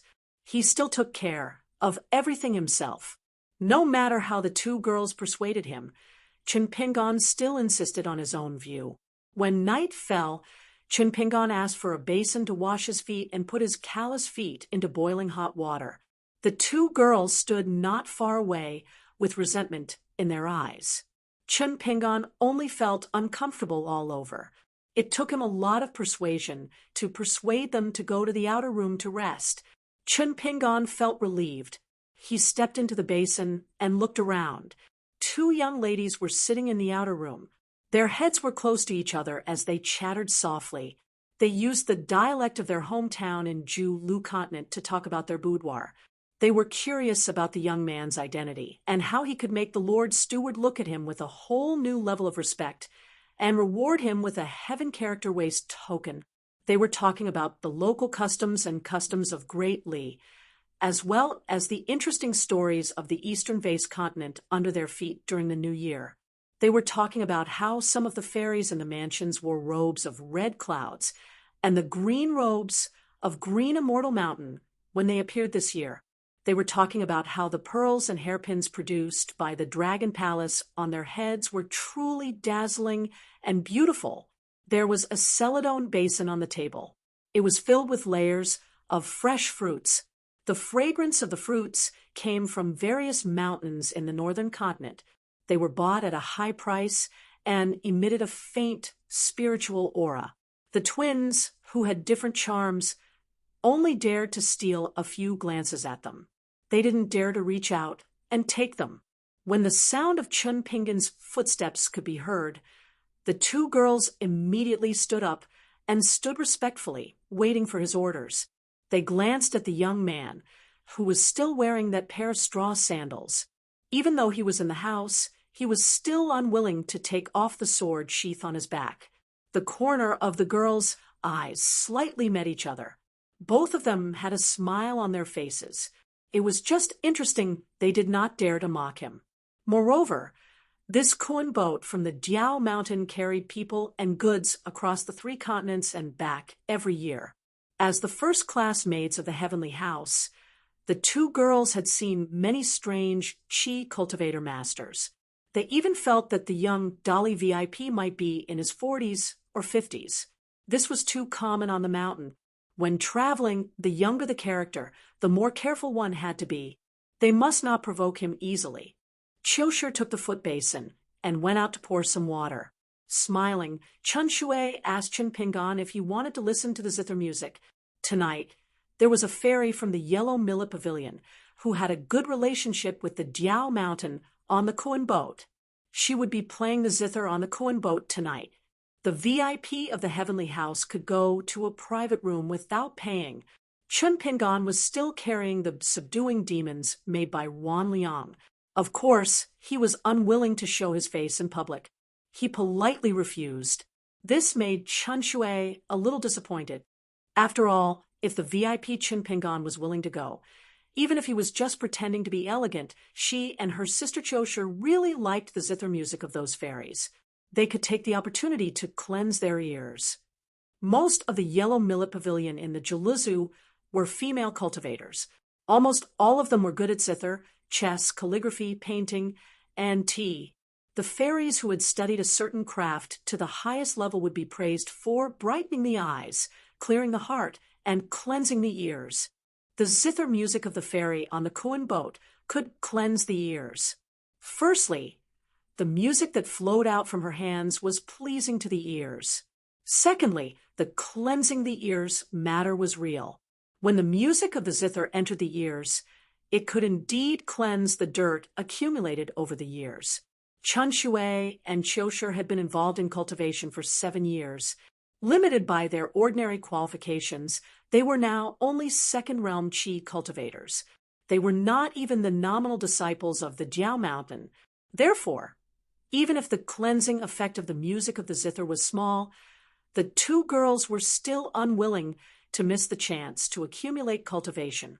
Chun Pingan did not know the details, or it could be said that with his cautious character, even if he knew the truth, he would not listen to the music of the zither.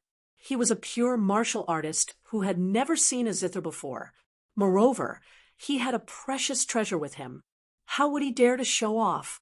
The two girls didn't need to do anything, but they needed to stay in the same wing of the heavenly room. Then, the three of them just looked at each other like this. Chun Pingan became more and more envious of Wei Ba. If Wei Ba was sitting in his seat, the two of them would definitely be talking and laughing. How could there be such an awkward atmosphere? In fact, Chun Shui and Chiu Shi were not embarrassed. Instead, they felt that it was novel. After all, guests like the young man in front of them were rare. In the past, there were also strange guests, but they were eccentric and eccentric. For example, there were guests who were so strange that they had to clean every corner of the house. They wiped the beams and the bottom of the bed. They were so busy that they were unwilling to help. It was as if a little bit of dust would fall on their hearts. There were also guests who were afraid of the dark. They would take out huge bright pearls from their feng shui items and place them on the table and the bed. The light was so bright that it was dazzling. There were also withered old men who brought along a group of stinking mummies. The mummies were all women, but they were all dressed in red and green. They applied makeup and could move freely, but they could not speak. The scene was so horrifying that the two maidservants were so scared that they slept in the wing. They did not dare to close their eyes to sleep for the entire night. They were afraid that if they were not careful, they would become one of the mummies by dawn. Chun Pingan felt that staring at them was not a good thing. It was also not good for him to practice the sword furnace dance in front of outsiders. He could only brace himself and break the silence. Using the Aquarius continent's language that was not fluent, he asked, Chun Shui, Chiu Shi, where is your Jiao Mountain in the Julu continent? Once he started the conversation, Chun Pingan found that the atmosphere was much more harmonious. The two girls seemed to be naturally good at chatting. After that, it was almost not his turn to interrupt. He only needed to listen attentively, so much so that when Chun Pingan politely invited them to drink some fruits to quench their thirst, the girls agreed with a red face. One lowered her head to eat, while the other explained to Chun Pingan about Jiao Mountain. When one was tired, the other girl took over and let Chun Pingan listen with great interest. It turned out that Jiao Mountain was a big local sect in the Julu continent. It was located in the southwest. Although there were no upper 5 states Qi cultivators guarding it for 2 decades, according to the rules, they had to remove the title of sect and demoted from Jiao sect to Jiao Mountain when the founder opened the sect. However, the ancestors of Jiao Mountain were truly prosperous. During their peak, there were 2 upper 5 states immortals who could summon the wind and rain. Their names shook the entire continent. Although the 2 founders who revived the sect were both at the first stage of the upper 5 states, the pure jade state, which was commonly known as the 11-state cultivator. No matter what, one sect had 2 pure jade state, which was still an extremely glorious existence. Although the 2 girls were not true disciples of Jiao Mountain, they had an extremely strong sense of honor. They told Chun Pingan many legendary stories of the sect's founders. There was someone who encountered a group of deep-sea beasts during a cross-continent voyage. He fought with all his might and retreated. His sword was so bright that it surpassed the bright moon on the sea. In history, there was another founder who was best at thunder techniques. He traveled from the southwest all the way to the northeast border of the Julu continent and earned the nickname of Lord of Heaven. He killed countless demons and devils. Until today, there were countless people in the Julu continent who were grateful. They erected memorial tablets of merit in their homes, and incense continued to burn for generations. Chun Pingan had only heard of these glorious stories. He was only slightly fascinated and did not think too much about it. However, he was very interested in the 11th state of the pure jade state. he could not help but ask about it, as there had been an upper five-state cultivator in the sect. Even though the servant girl Chun Shui was a second-state Qi cultivator, she still knew many things. She told him some of the things she knew. She said that the legendary pure jade state could be said to be the culmination of Qi cultivation and return to one's original state. Their body and spirit were close to perfection, and they were as pure as gold and jade. They did not need any magic weapons to protect themselves. They were naturally immune to fire and water and evil spirits. Under normal circumstances, their lifespan ranged from 500 to 1,000 years. Therefore, the changes of dynasties in the mortal world and the changes of the mountains and rivers were difficult to arouse the interest of pure jade state cultivators. When Chun Shui said this, Qiu Shi, who had finished eating a green fruit, accidentally burped. Her face was slightly red, and she was embarrassed.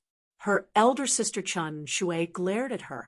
In order to make up for her mistake, Qiu Shi quickly explained to Chen Pingan, "Young Master Chen, I also heard that after entering the upper five state, Qi cultivators no longer have to worry about leaving the grotto heaven and blessed land. The filthy Qi in the heaven and earth would corrode their bodies like rivers flowing backwards. The accumulation of one's own spirit energy would gradually reach a bottleneck.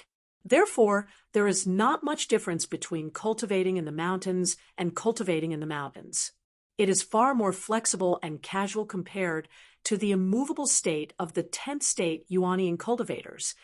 At this point, Qiu Shi's eyes were filled with infatuation as she said, "All the female Qi cultivators in the world dream of entering this state. As long as they reach the 11th state, they will have a chance to change, or rather, beautify their original appearance. Moreover, it is guaranteed that they will not have bad luck. Therefore, many women who were originally at the 10th state, even if they were white-haired old women, can return to their youth. Moreover, they will retain their youth, and their appearance will not change even in death." Chun Pingan asked curiously, "Why is it taboo for the commoners to disfigure one's appearance, but the pure jade state can guarantee that one will not have bad luck?" The maidservant Qiu Shi was speechless. She knew the truth, but did not know the reason. The glory of the upper five state was not something that a second state Qi cultivator like her would know. Her elder sister Chun Shui was more meticulous and was more willing to think about the reason. She smiled and said, "Young Master Chen, I dare not say what the truth is.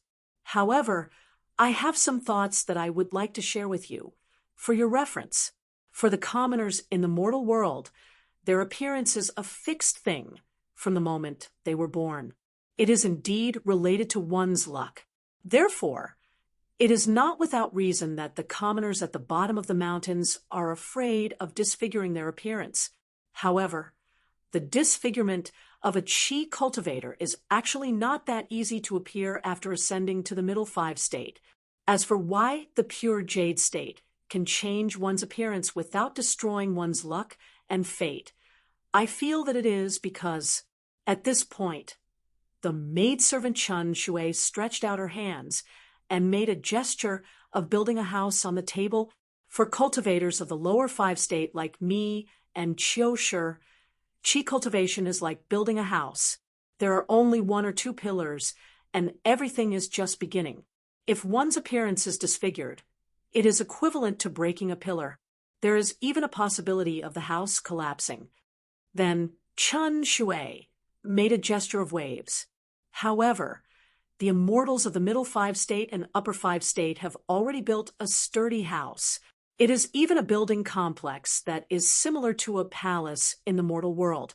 If one's appearance is disfigured, even if a few pillars of the house are broken, it would not have much of an impact. As for the pure jade state female Qi cultivators, changing their appearance might be like renovating the exterior of a building, or like covering the roof with a new layer of glazed tiles, making it even more beautiful. Does young Master Chen understand what I am saying?" Chen Pingan nodded and said, "It makes sense." Chun Shui blushed slightly. "These are just my random thoughts. Young Master, please don't laugh at me." Chun Pingan smiled and said, I feel that it makes sense. Chiu sure blinked her eyes and said with a face full of regret, however, my sister and I have never seen the old immortals of the pure jade state in our lives. We have never even had the chance to see them from afar. Chun Shui's gaze was slightly deep. It is good that they are not well. Once the immortals of the upper 5 state start fighting, even if they are in the middle 5 state, they are not much better than ordinary people. Chiu sure pouted. It is good to see them from afar. Chun Shui said helplessly, our eyesight is just that little. It is far from the power of the treasures of the upper 5 state immortals, right? If we are not careful, we will not even know how we disappeared into thin air when we die. Ooh. With regards to this, Chin Pingon did not interrupt. Everyone had their own preferences and aspirations. Moreover, they were not familiar with each other. There was no need to criticize. At the bow of the Kuan ferry, suddenly someone opened his mouth wide and pointed to the extreme west. After regaining his senses, he hurriedly called out to his companions and shouted with all his might, "Look! Look!" In the vast sky, a hole of unknown size was forcefully torn open. Something fell, as if it was punched down from the sky. Although the falling speed was extremely fast, faster than any high-quality magic treasure, because the dome of the sky was really too high from the ground. As long as one inadvertently looked in that direction, they would be able to see this shocking and spectacular scene. It was like a comet dragging a bright and long tail, rushing towards the land of the mortal world. The entire Kuan ferry was in an uproar. After Chiu Shi ran out to ask, she hurriedly told Chin Pingon to quickly go to the observation deck of the sky room to take a look. They must not miss it. Chun Pingon brought Chiu Shi and Chiu Shi through the study room. They pushed the door open and came to the observation deck outside. As expected, they saw the extremely dazzling falling meteor in the far west. At the place where the sky broke open, there was a loud and clear voice with incomparable carefreeness. It slowly spread to the hearts of the Qi cultivators in the mortal world. Alliance? How is my punch? These words, you have to listen to them whether you want to or not. How domineering. It was believed that countless Qi cultivators, demons, ghosts, and gods in the world would raise their necks and turn to the west at this moment. They would be shocked by the prowess of this poor priest and the strength of that punch. Chun Pingon also opened his mouth wide. What? Alliance, you were beaten down by someone. That meteor crashed into the land of a big continent in the west and created a huge pit. Then it bounced back. Due to the strength of that punch, the height of the rebound was almost as high as Mount Sway in the central divine continent. The figure at the apex of the sky seemed to be looking for direction. Finally, it flashed and disappeared. Almost no one in the world could catch the figure. Those who had the ability to follow the figure could be counted with one's fingers, but without exception, they were all used to it and were too lazy to care about it. At most, they were silently deducing the changes in the heavenly secret. The young man with 2 swords on his back murmured, "This punch is a bit fierce." In the end, someone slapped the young man's head and said in exasperation, "Fierce my ass."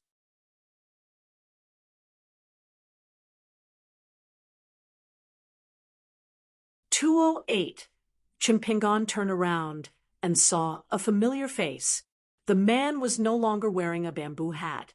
Chun Pingon looked at the man in a daze and was speechless for a moment. The 2 maidservants, Chun Shui and Chiu Shi, were shocked. They were annoyed that this man did not follow the rules and was too reckless. The Kuan boat was a small world and had its own rules. For example, private fights were not allowed. If there was a dispute, they had to inform the Kuan boat deacon. They were not allowed to use spells or supernatural powers without permission. If a mortal teacher boarded the boat, they were not allowed to humiliate him. There were many rules and regulations. However, the sects that had the ability to purchase the Kuan boat for cross-continent trade were, without exception, the top forces on the mountain. Every ferry was usually arranged with high-level cultivators and pure martial artists. At the same time, they hired a large number of itinerant cultivators who were good at fighting. This was the most important thing. At the end of the day, the rules were dead, and the fists were alive. Therefore, in each corridor, there were decorative pink and green branches on the walls. There was a spiritual creature called the time cicada that did not sleep day and night. It could store the scenes that it captured. Even the slightest ripple of chi activity could not escape its senses. If the time cicada was killed, it would release an ear-piercing cicada cry. Therefore, the Kuan boat was used to monitor thieves. One had to know that there were all kinds of chi cultivators. Moreover, when it came to cultivation, the ripples in one's heart would be expanded endlessly. If an itinerant cultivator did not have a top-notch orthodox formula to concentrate and calm his heart, he would often be extreme in good and evil. He would do whatever he liked. In addition, cultivation was a bottomless pit. Even if one had a mountain of gold or silver, one would not be rich without a windfall. Moreover, there was a saying that wealth came from danger. Naturally, there was no lack of people's evil intentions. Chun Pingon snorted and then laughed happily. He was Alliance. The man was travel-worn. He was barefooted, and his sleeves were rolled up. He looked a little tired, but his eyes were bright, and his fighting spirit was high. He was very different from the man who led the donkey and carried the bamboo blade. At that time, the man who called himself Alliance was frivolous and spoke nonsense. He always gave people the feeling that he was an unreliable scoundrel who liked to boast. At this moment, the man did not have the bamboo hat that he used to travel in the martial world, the silver blade strengthening gourd, and even the bamboo blade. When he suddenly appeared in front of Chin Pingon could not see the depth of Alliance. He even felt that Chu-Hi and Alliance could fight as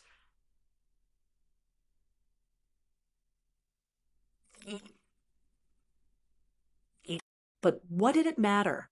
To be able to see Alliance again so soon, Chin Pingon smiled, so much that he felt like drinking. Alliance stood on the observation deck and saw the twin sisters. His eyes lit up, and he immediately leaned against the railing and took on a pose that he thought was suave. He placed his hand on his forehead and then stroked his hair. "Ladies, nice to meet you. My name is Alliance, and I am a swordsman." Cho Shunyur has a calm temperament, and she doesn't say a word. However, her younger sister Cho Shunyur is a bit hot-tempered. Moreover, it was the man in front of her who broke the rules first. The slim girl named Cho Shunyur frowns and says confidently, "I don't care who you are. On this Kuan boat, unless there is an emergency in the Sea of Clouds, no passengers are allowed to use spells or break into other people's rooms without permission." After saying this, the girl sneered and said, "Alliance, what?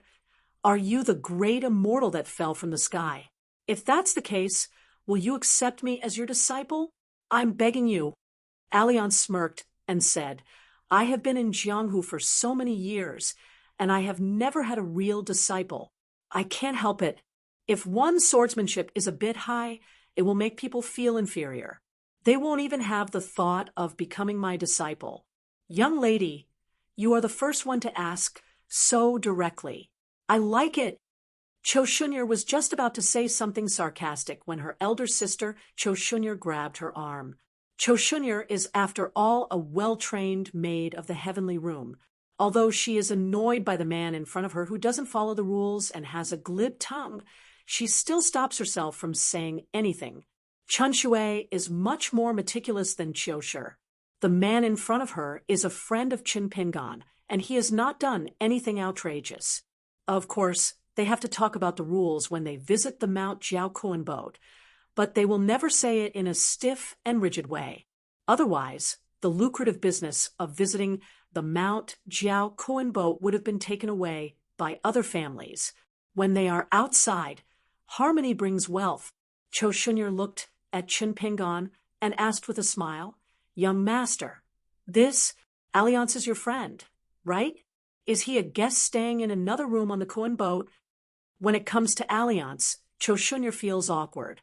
As for whether this alliance is alliance, Cho Shunyur doesn't believe it even if she is beaten to death. It's like an alley full of chicken dung and dog dung. If a guy with the same name as the richest man of a continent walks into the alley and visits, who would think that he is the richest man? Chun Pingon just said, "He is my friend." Realizing that Cho Shunyur is still waiting for the answer to another important question, Chun Pingon had a flash of inspiration and said with a smile, "He is also a friend of our Dali's Beiwe god." Wei Pai. The mystery in the hearts of the two girls suddenly became clear. It turns out that it was the Beiwe god of the Dali dynasty of the Aquarius continent who pulled the strings to build the bridge. No wonder the Dali mountain has to give face. As Dali has swallowed the entire northern territory of the Aquarius continent, they have shown their dominance. Even the Jew Lu continent has heard of them. In addition, before the Kuan boat sets up a ferry at Dali's Wudong mountain, it has to pass through the territory of Dali. Cho Shunyur, as a girl carefully cultivated by the Dali mountain, is not used in cultivation. Instead, she is used as one of the facades of the Dali mountain. She is used to treat people well and build good karma. Maybe one day she will be taken in by a deity on the mountain. Once she is taken in as a beautiful concubine, the two sects will have a relationship. This is one of the original intentions of the Dali mountain. Therefore, Cho Shunyur knows a lot about the situation of the Dali dynasty.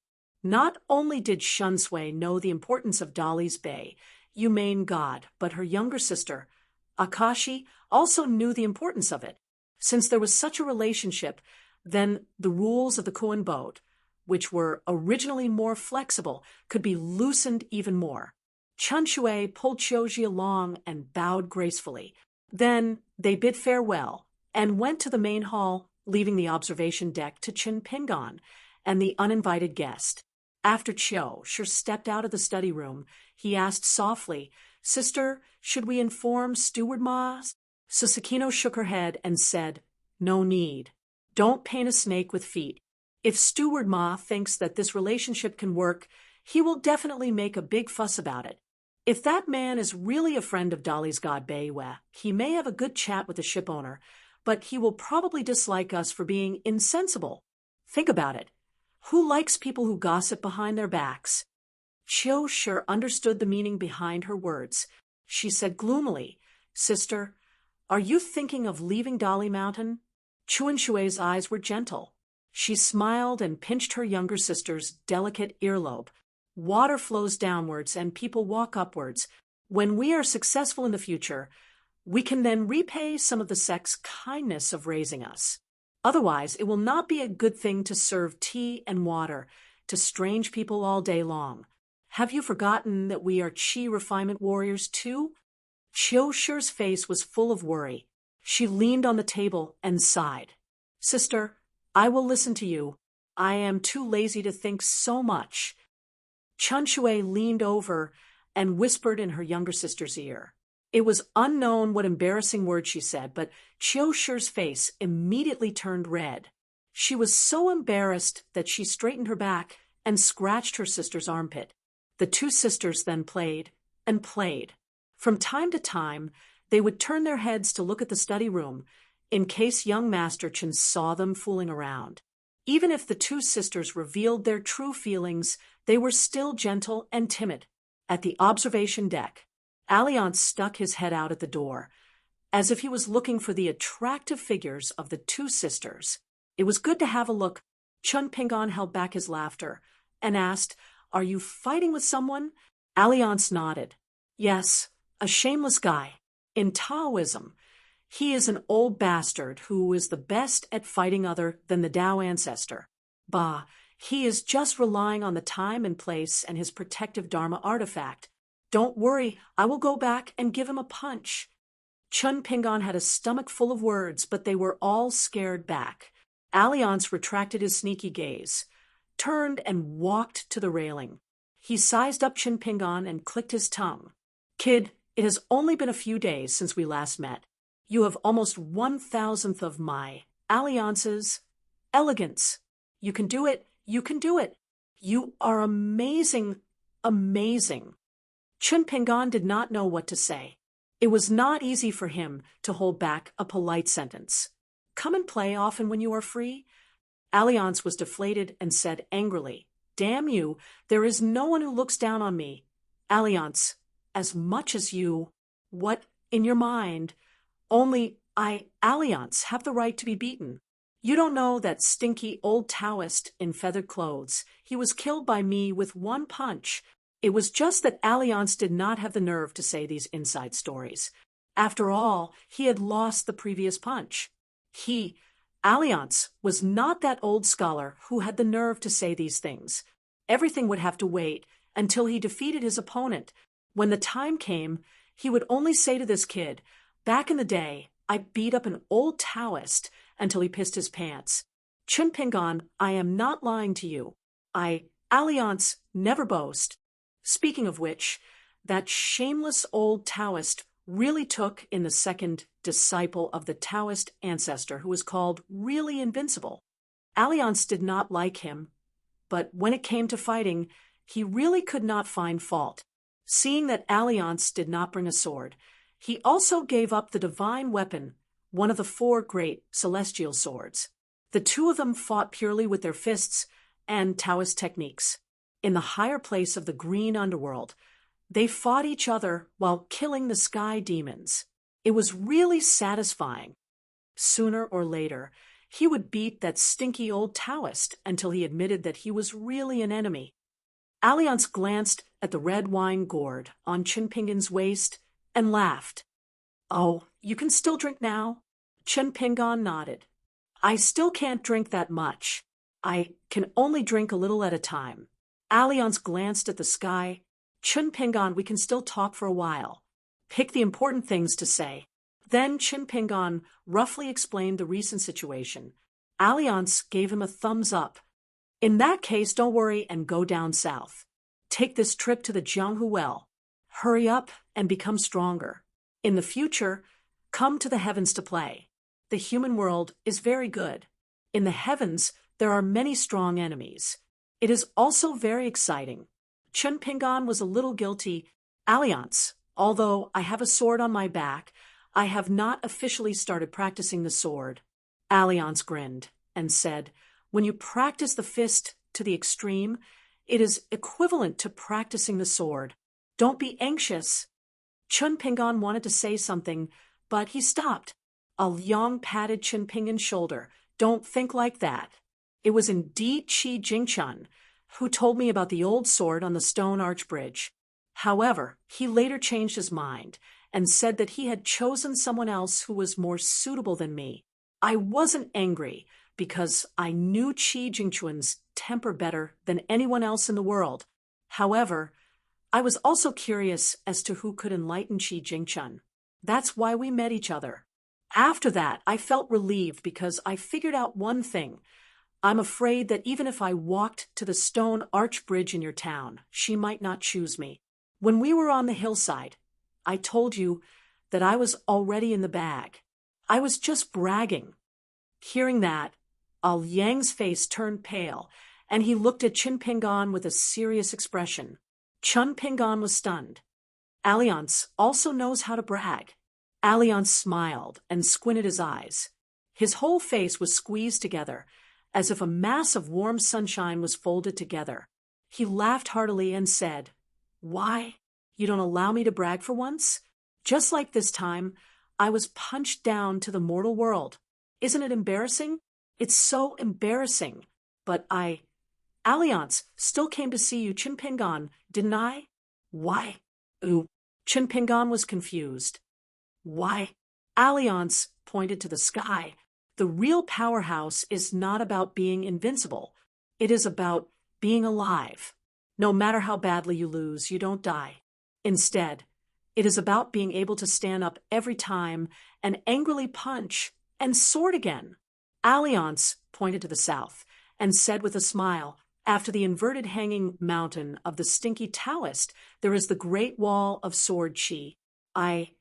Alliance have been practicing swordsmanship there for many years. Do you think that I am invincible every time? Absolutely not. The number of times I have been chased away is even worse than a stray dog. Of course, in a one-on-one fight. Alliance, am not afraid of anyone in the world. If I can't withstand those big demons shamelessly ganging up on me, I will run and curse. After I have escaped with great difficulty, I will secretly kill my way back, take the head, and leave. I will throw the big demon's head in front of those little bastards at the Great Wall of Sword Chi. Even without me, Alliance, saying anything, they will all scream. You don't know that the little girls and beautiful women over there, their eyes can eat people up. I am quite embarrassed. Chun Pingon could not help but say, I believe the previous ones, but I don't really believe the last one. Alliance said awkwardly, You can see through it, but you don't say it. For a moment, there was silence. Alliance raised his head and looked at the big hole in the sky in the west. It was slowly closing. Chun Pingon suddenly asked loudly, Alliance, do you want a drink? Alliance was stunned. He laughed and said, I will owe it to you first. Then let's leave it at that. When you reach the Great Wall of Sword Chi one day, if there is a bastard who uses this embarrassing incident to laugh at me, remember to tell him that Alliance guarantees that he will soon punch that Taoist second brother into the heavenly firmament. Alliance shouted softly, Let's go! The Kuan ship shook violently. It slowly sank for hundreds of feet before it finally stopped its downward momentum. There was a rumbling sound in the sky. Then that streak of rainbow light rose to the top of the Kuan ship where the Chi refinement warriors could not see it. There was an even more shocking explosion that caused the hundreds of miles of cloud sea to shatter. Alliance disappeared completely just like that. In the next moment, he appeared in the sky above the Aquarius continent and the Central Plains. There was another loud sound, and he flew past the East Sea of the Central Plains, as well as the towering Sway Mountain. A god in golden armor, who was sitting cross-legged in the void, opened his eyes. He also passed by the White Emperor City amidst the colorful clouds outside the small grotto heaven of the Yellow River. There was a big fiend who stood on the city wall and looked at the figure that flashed past. This repeated again and again. Under the hole in the sky, he rose rapidly. At the moment before the sky closed, Alliance went back and forth and broke through the sky.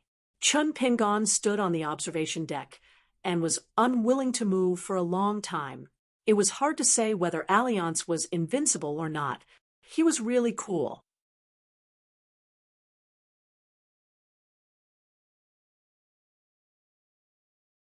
"209.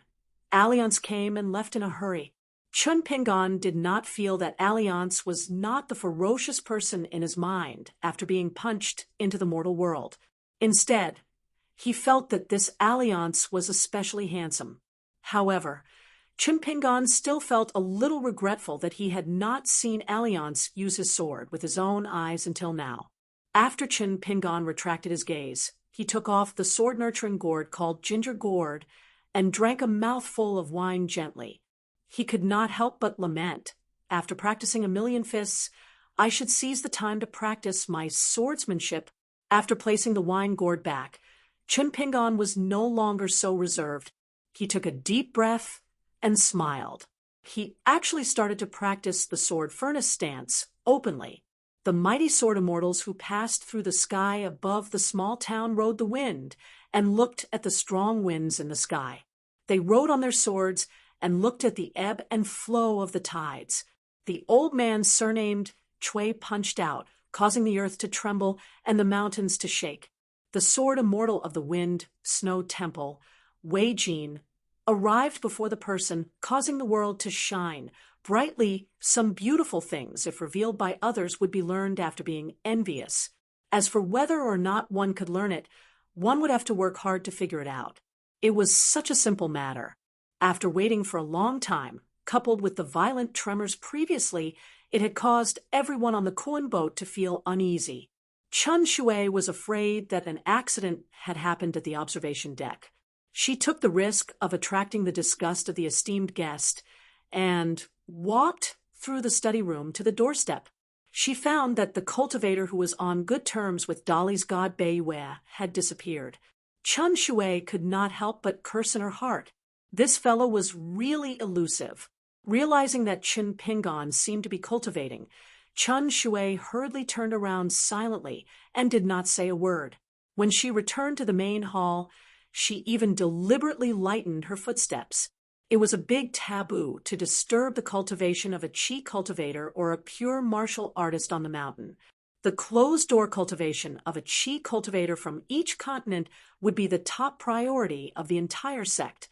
More than 100 years ago, a young elder who was trying to break through the bottleneck of the 10th state in his closed-door cultivation of the 9th state was careless in his closed-door cultivation of the 9th state.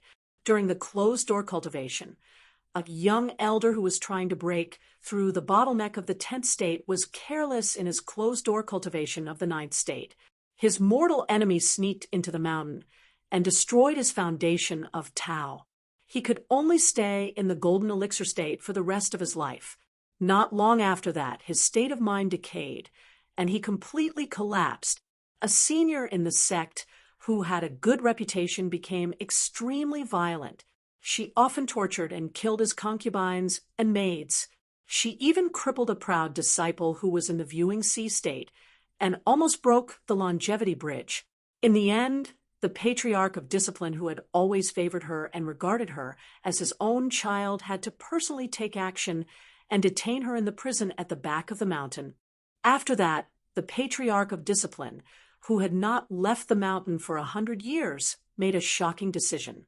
She went to the ancestral hall and took the sword of the founder of the Ding Mountain. She went down the mountain with the sword and broke into the enemy's sect. After killing the enemy with her own hands, she returned with serious injuries amidst laughter. She died less than a year after returning to the sect. Regarding this matter, especially the revenge of the patriarch of discipline, the disciples of the Ding Mountain only dared to discuss in private whether it was worth it. However, the patriarch of discipline's heroic spirit was praised by even the immortals outside the Ding Mountain. They felt that she had the demeanor of the founder of the Ding Mountain. After that, many people treated the Ding Mountain, which had been stripped of its sect, with kindness. Steward Ma, who was in charge of all the affairs of the Heaven Room, was a chubby old man. He wore jade rings of various colors on his hands. He needed to personally explain to the distinguished guests in each room that the strange movement of the Kuan ship was not an attack. It was just a mischievous play of the Kuan fish. It was a once-in-100 years occurrence. As for the guests in the other rooms, the Ding Mountain did not bother to waste their saliva to explain anything. Qiu sure opened the door.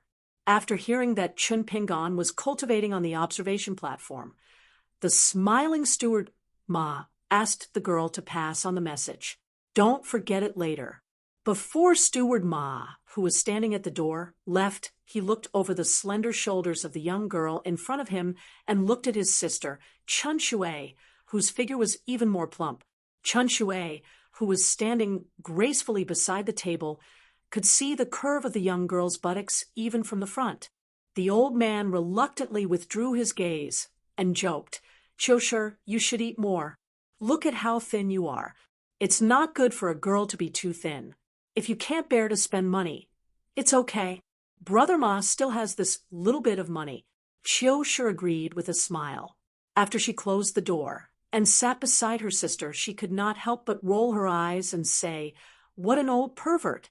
When I let him look at me, it's like a slug crawling on the back of my hand. It's sticky and disgusting. Elder brother Ma? Sister, I really want to punch his dog eyes out." "Ooh."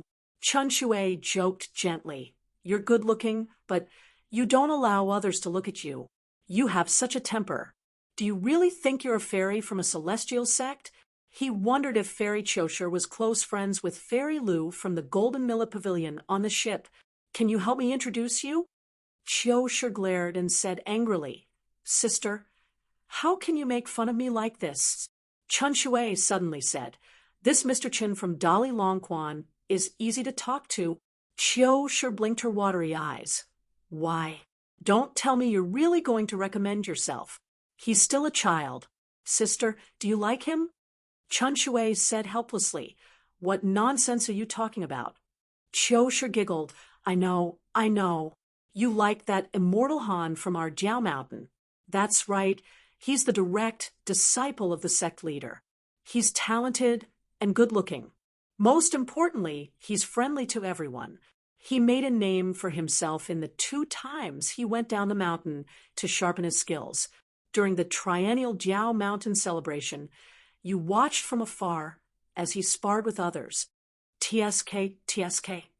That's really like the spring breeze blowing and the snow melting. Chun Shui leaned forward, inadvertently pressing her chest into a shocking curve on the edge of the table. She reached out and patted her sister's forehead. You're at the 2nd realm, and I'm at the 2nd realm. Both of us combined are not as high as his realm. He was already at the cave-dwelling realm 3 years ago. Maybe when we go back this time, he'll be at the sea-viewing realm. Chiu sure smiled and grabbed her sister's hand. She imitated Steward Ma's tone and demeanor and said flirtatious words. Oh, Miss Chun Shui, your little hand is so white. You're really a natural beauty. Other fairies who don't do any household chores all year round may not be as beautiful as you. Chun Shui covered her mouth and laughed coquettishly as her sister held onto her with one hand. It was difficult to travel on the mountain roads, but there were always some happy things. For example, the 2 sisters relied on each other for survival. Since they were young, they had led a generally peaceful and worry-free life. In their free time, they could even secretly think about some high and mighty people and things. Chun Pingon had already walked to the threshold that connected the study room and the main hall. After seeing the scene, he did not want to disturb the warmth and quietly retreated to the observation deck. From the beginning to the end, there was no sound or presence.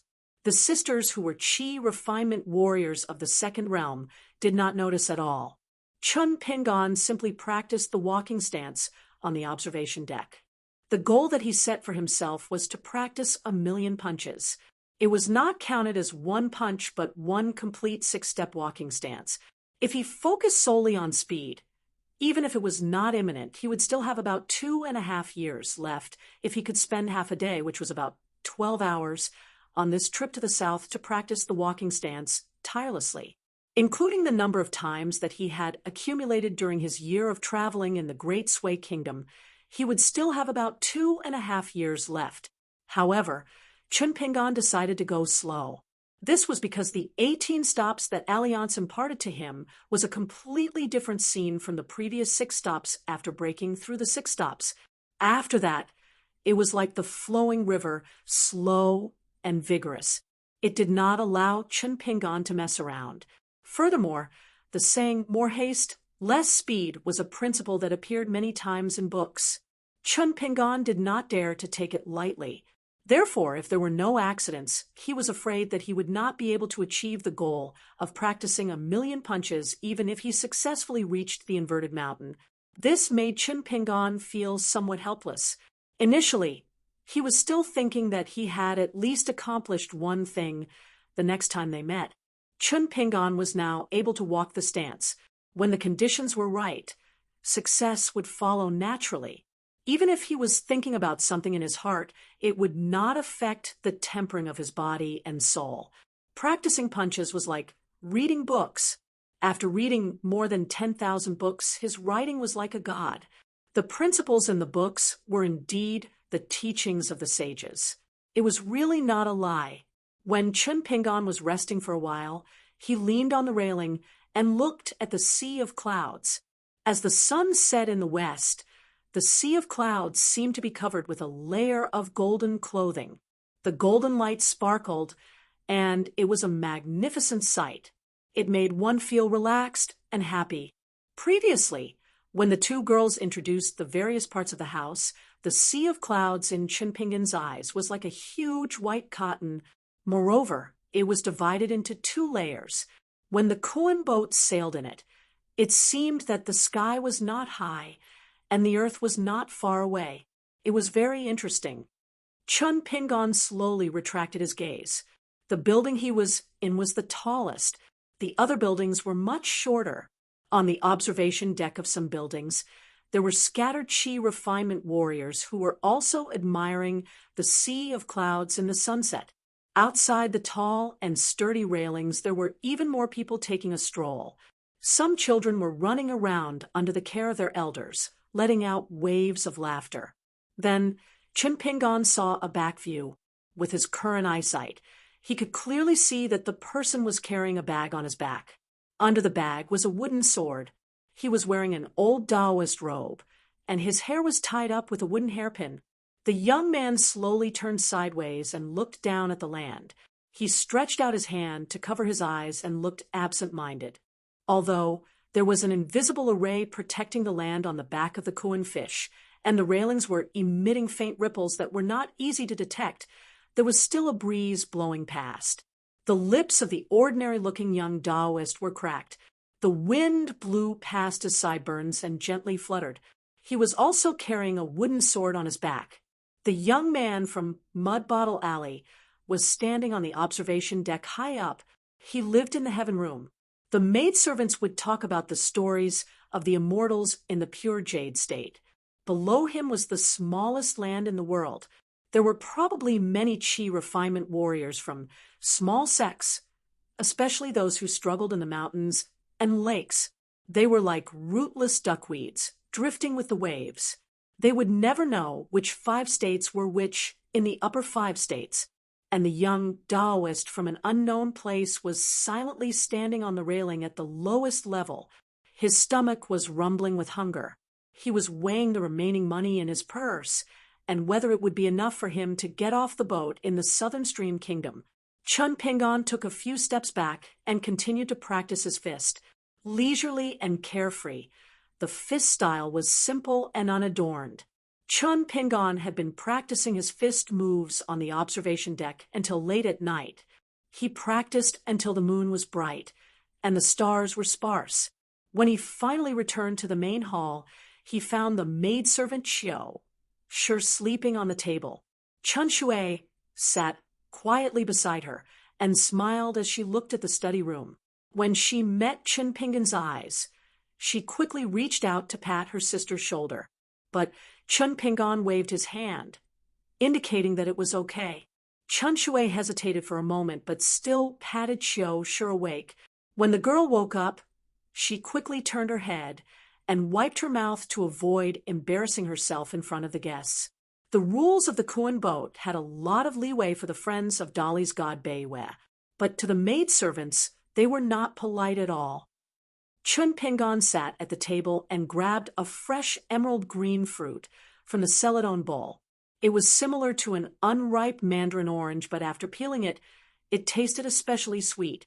He then handed one to each of them. Chun Shui wanted to refuse and was unwilling to take it. Seeing her like this, Qiushi could only angrily refuse as well. However, Chun Pingon forcefully placed the fruit on the table in front of them. They no longer insisted. After all, this was an evergreen orange that was a specialty of the fresh grass mountain in the Julu continent. After eating it, it was equivalent to the spiritual aura that they had accumulated over 10 years of hard work. There were no shortcuts in cultivation. That was said to the genius Chi cultivators. It told them to guard against arrogance and rashness, to be down to earth, and to climb to the sky step by step. However, there were clearly shortcuts everywhere in cultivation. This was the consensus of all the rogue cultivators and ordinary outer sect disciples of immortal families. As long as they had money, eating was cultivation. If they had talent and family background, they would live in a blessed place with abundant spiritual energy and uninvited. Even sleeping was cultivation. Just like Chun Shui and Qiushi, The salary that they painstakingly accumulated every month would either be exchanged for spiritual fruits similar to the Jalizu orange or low-grade elixir pills. Every mouthful would make their heart ache. Or they would look further. Year after year, besides diligently cultivating qi, they would have to think a lot and spend all their money. They would grit their teeth and buy a suitable magical weapon for themselves. And it would definitely not be the kind of magical weapon that promoted killing. Firstly, it was destined that they would not be able to afford it. Secondly, it was meaningless. It was a spiritual weapon that could cleanse the turbid air. Bit by bit, the genius qi cultivators flew up the mountain in a spurt of energy and broke through the realm every few days. It was enviable. On the other hand, they climbed up step by step. They belonged to the kind that could only be envied by others. After a few exclamations, they continued to bury their heads in cultivation bitterly. However, after seeing the magnificent scenery on the mountain, who would be willing to go down the mountain to be a rich man or a housewife? Of course, some qi cultivators who were completely disheartened would go down the mountain. There were also some who were doing quite well and had a good life. This was like the golden scholars and silver scholars in the secular dynasties' officialdom, compared to the qi cultivators on the mountain who were neither high nor low. The former was indeed more comfortable. For example, after going down the mountain, they would be recruited by the imperial court. They would find a place with beautiful scenery and occupy the mountain as a king, or they would be guarding the house in a big city and be a guest. Of course, it was not bad. However, these qi cultivators who seemed to be majestic were ultimately disappointed people. Compared to the scholars who did not pass the imperial examinations and lived in seclusion in the mountains, they were not much better. Chun Shui chewed the Jalizu orange softly and was slightly distracted.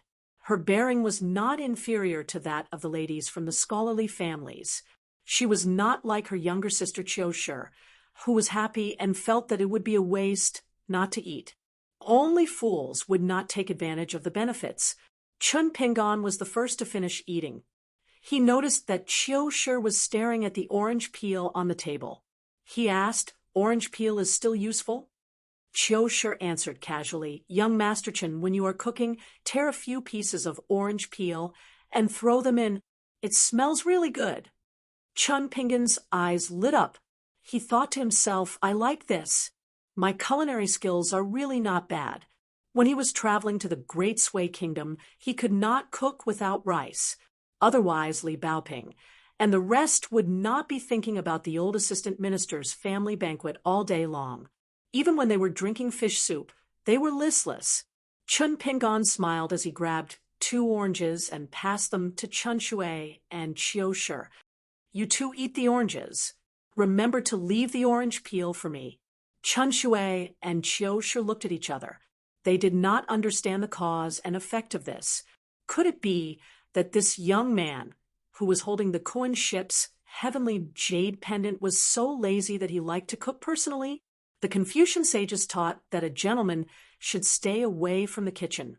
Did he not care about this? Chun Pingan did not care about how others looked at him. He kept the 3 sets of orange peel and put it in his sleeve. He did not dare to keep it in his square-inch space. Then he urged the sisters to eat quickly. Since the guest was so not particular, even Chun Shui did not feel any burden when eating the oranges, not to mention her sister Qiushi, who was used to being carefree. Chun Pingan smiled slightly. Chun Shui suddenly felt warm in her heart. So this was the case. So this was a young man who warmed people's hearts with the spring breeze. In the end, Chun Pingan put the orange peel into his sleeve and went to sleep in the bedroom. The 2 maidservants rested in the side room of the study room. As long as Chun Pingan rang the silver bell at the bedside, they would be immediately summoned. Moreover, the string of bells was not an ordinary thing. If filthy and evil wind leaked into the room, the bells would ring by themselves. Chun Pingan took off the sword case that contained the demon vanquishing sword and placed it against the wall of the bed. He lay straight on the bed that was so comfortable that he was not used to it. However, one of his palms was still on the sword case. Then he began to consciously slow down his breathing, using the breathing method taught by Old Yam. In fact, the two flying swords in the blade strengthening gourd, Chu E and 15, had already been enlightened and gained intelligence. Even if Chen Pingon slept like a log, they did not need sleep and could defend themselves in a dangerous situation. However, Chen Pingon still did not dare to sleep too deeply. Just like that, Chen Pingon slept until dawn. When Susukino tiptoed out of bed and got dressed, she gently opened the door on her side. Chen Pingon immediately opened his eyes, because Chen Pingon had long discovered that there was a slight difference between Chen Shui and Qiu Shi's footsteps. When outside, no matter how careful one was, it was not excessive. The maidservant Chen Shui did not knock on the door to wake Chen Pingon up. Instead, she cleaned the room in an orderly manner outside. It was not until Qiu Shi woke up and the sound of footsteps that Chen Pingon stopped the sword furnace and put on his straw sandals. When he got out of bed and walked a few steps, he silently returned to the side of the bed and slightly increased the strength of his footsteps as he walked towards the door. After opening the door, Chen Shui, who had changed her clothes today, bowed her head. When she turned her body slightly, the clothes became more and more fitted to her plump figure. Chen Pingon was stunned and immediately blushed. Fortunately, his skin was dark and it was not too obvious. It was not that he had any thoughts, but he felt that Chun Shui's clothes were indeed beautiful. It seemed to be called brocade, but it showed off her figure too much at this moment. Chen Pingon secretly made up his mind. If he were to find a wife in the future, he would not wear this when he went out. It would be too disadvantageous for him. Chen Shui asked Qiu Shi to go to the kitchen and bring over the food box. It was time for breakfast. She then asked Chen Pingon if he wanted to go out for a walk today. She also introduced some of the places to play on the ferry. On the back of the Kuan fish, there was a rouge flower field that almost every cross-continent ferry in the world would have. She intentionally or unintentionally skipped over it. In addition, there were all kinds of shops, restaurants, gambling dens, weapon shops, and courier stations for flying swords. There were all kinds of things. And it could be said that although a sparrow was small, it had all the essentials. When Chen Pingon heard this, he was speechless. It was not the least bit worse than his hometown. The three of them ate a sumptuous breakfast together. Chen Pingon still did not intend to go out for a walk. He felt that he could stay in the study room and read after practicing his boxing. Chen Shui and Qiu Shi certainly did not have any objections to this, but Qiu Shi still felt a little regretful. In fact, if the guests in the room shopped on the Kuan boat, they would be rewarded. In the history of the Kuan boat trade in the mountain, there was a shocking and astonishing act. There was a maidservant who became rich overnight because of this. The guest she took care of at that time was only staying in the last guest room, but she still did her best and was meticulous and considerate without any neglect. In the end, she did not expect that the inconspicuous young man was actually the only son of a top celestial family. The day before he was about to leave the boat, he took the maidservant and passed by a shop. He did not even enter the door, and just like that, he bought all the goods in the first-class Kuan boat in one breath without even blinking his eyes. Just by sharing the profit, it was already an astronomical amount of wealth. This was probably the saying that life was impermanent, but there were green mountains everywhere. Chen Pingon lived such a boring life. Chen Shui was still the same as before, but Qiu Shi was a little bored. That young master was really boring. Every day, he would either walk back and forth in a strange boxing posture on the observation deck. It was light and slow, and there was no momentum at all. It made her feel sleepy just looking at it. Or he would stand there and look at the sea of clouds in the distance, or at the sunrise and sunset, motionless. He could stand there for 2 hours without moving. At most, he would read and practice his calligraphy in the study room. In the beginning, Qiu Shi would help him grind the calligraphy. However, After looking at Chen Pingan's monotonous handwriting for a long time, she really did not have any interest. On the other hand, her sister, Chun Shui, always stood beside the young man. Occasionally, she would sit not far away from the desk when her legs were sore. Chiu Shi had even secretly laughed at her sister for this. This was called the red sleeve adds fragrance to the hand grinding the calligraphy. If this was in the novel of the scholar and the beauty, after a while, the two of them would fall in love and roll up together. Chun Shui was so angry that she laughed and pinched her sister. Every day, when Chun Pingan was eating, he would ask which empire the Kun ship was above. He would also ask Chun Shui and Chiu Shi to introduce the customs of those empires.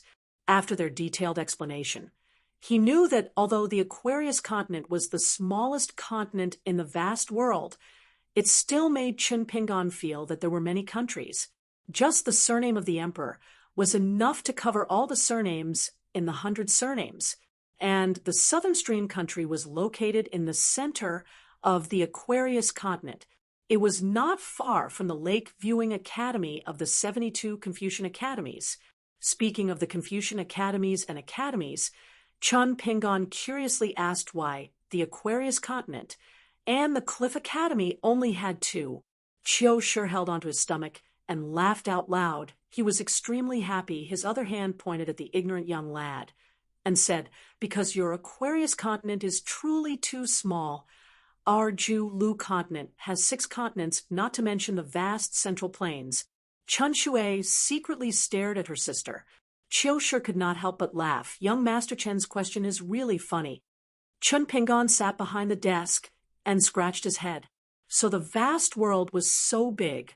On this day, Chun Pingan was walking on the observation platform. He looked at the clouds aimlessly.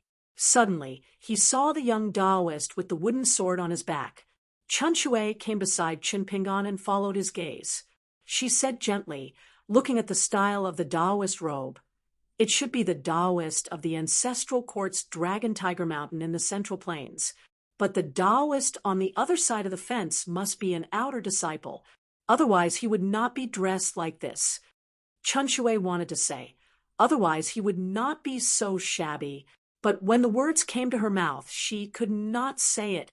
After spending more than 10 years together, the esteemed guest of the heavenly room, young Master Chen, was actually quite shabby, and Chun Shui was sure that the young man came from a poor background. He was not the kind of person who traveled the world incognito. The aura of wealth needed to be influenced by what one saw and heard. Furthermore, the young man had never pretended to be rich. Towards this precocious servant girl, she did not show it on her face.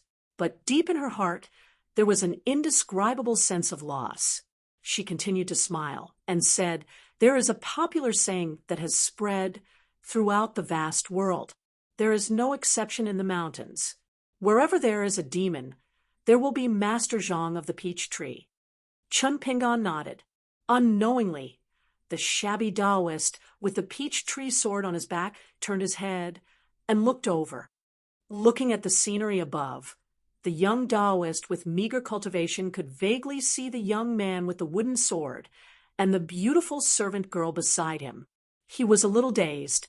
Poor, hungry. You're tuning in to the Mystic Fist YouTube channel. Don't forget to subscribe and join us on this journey to catch the most captivating stories.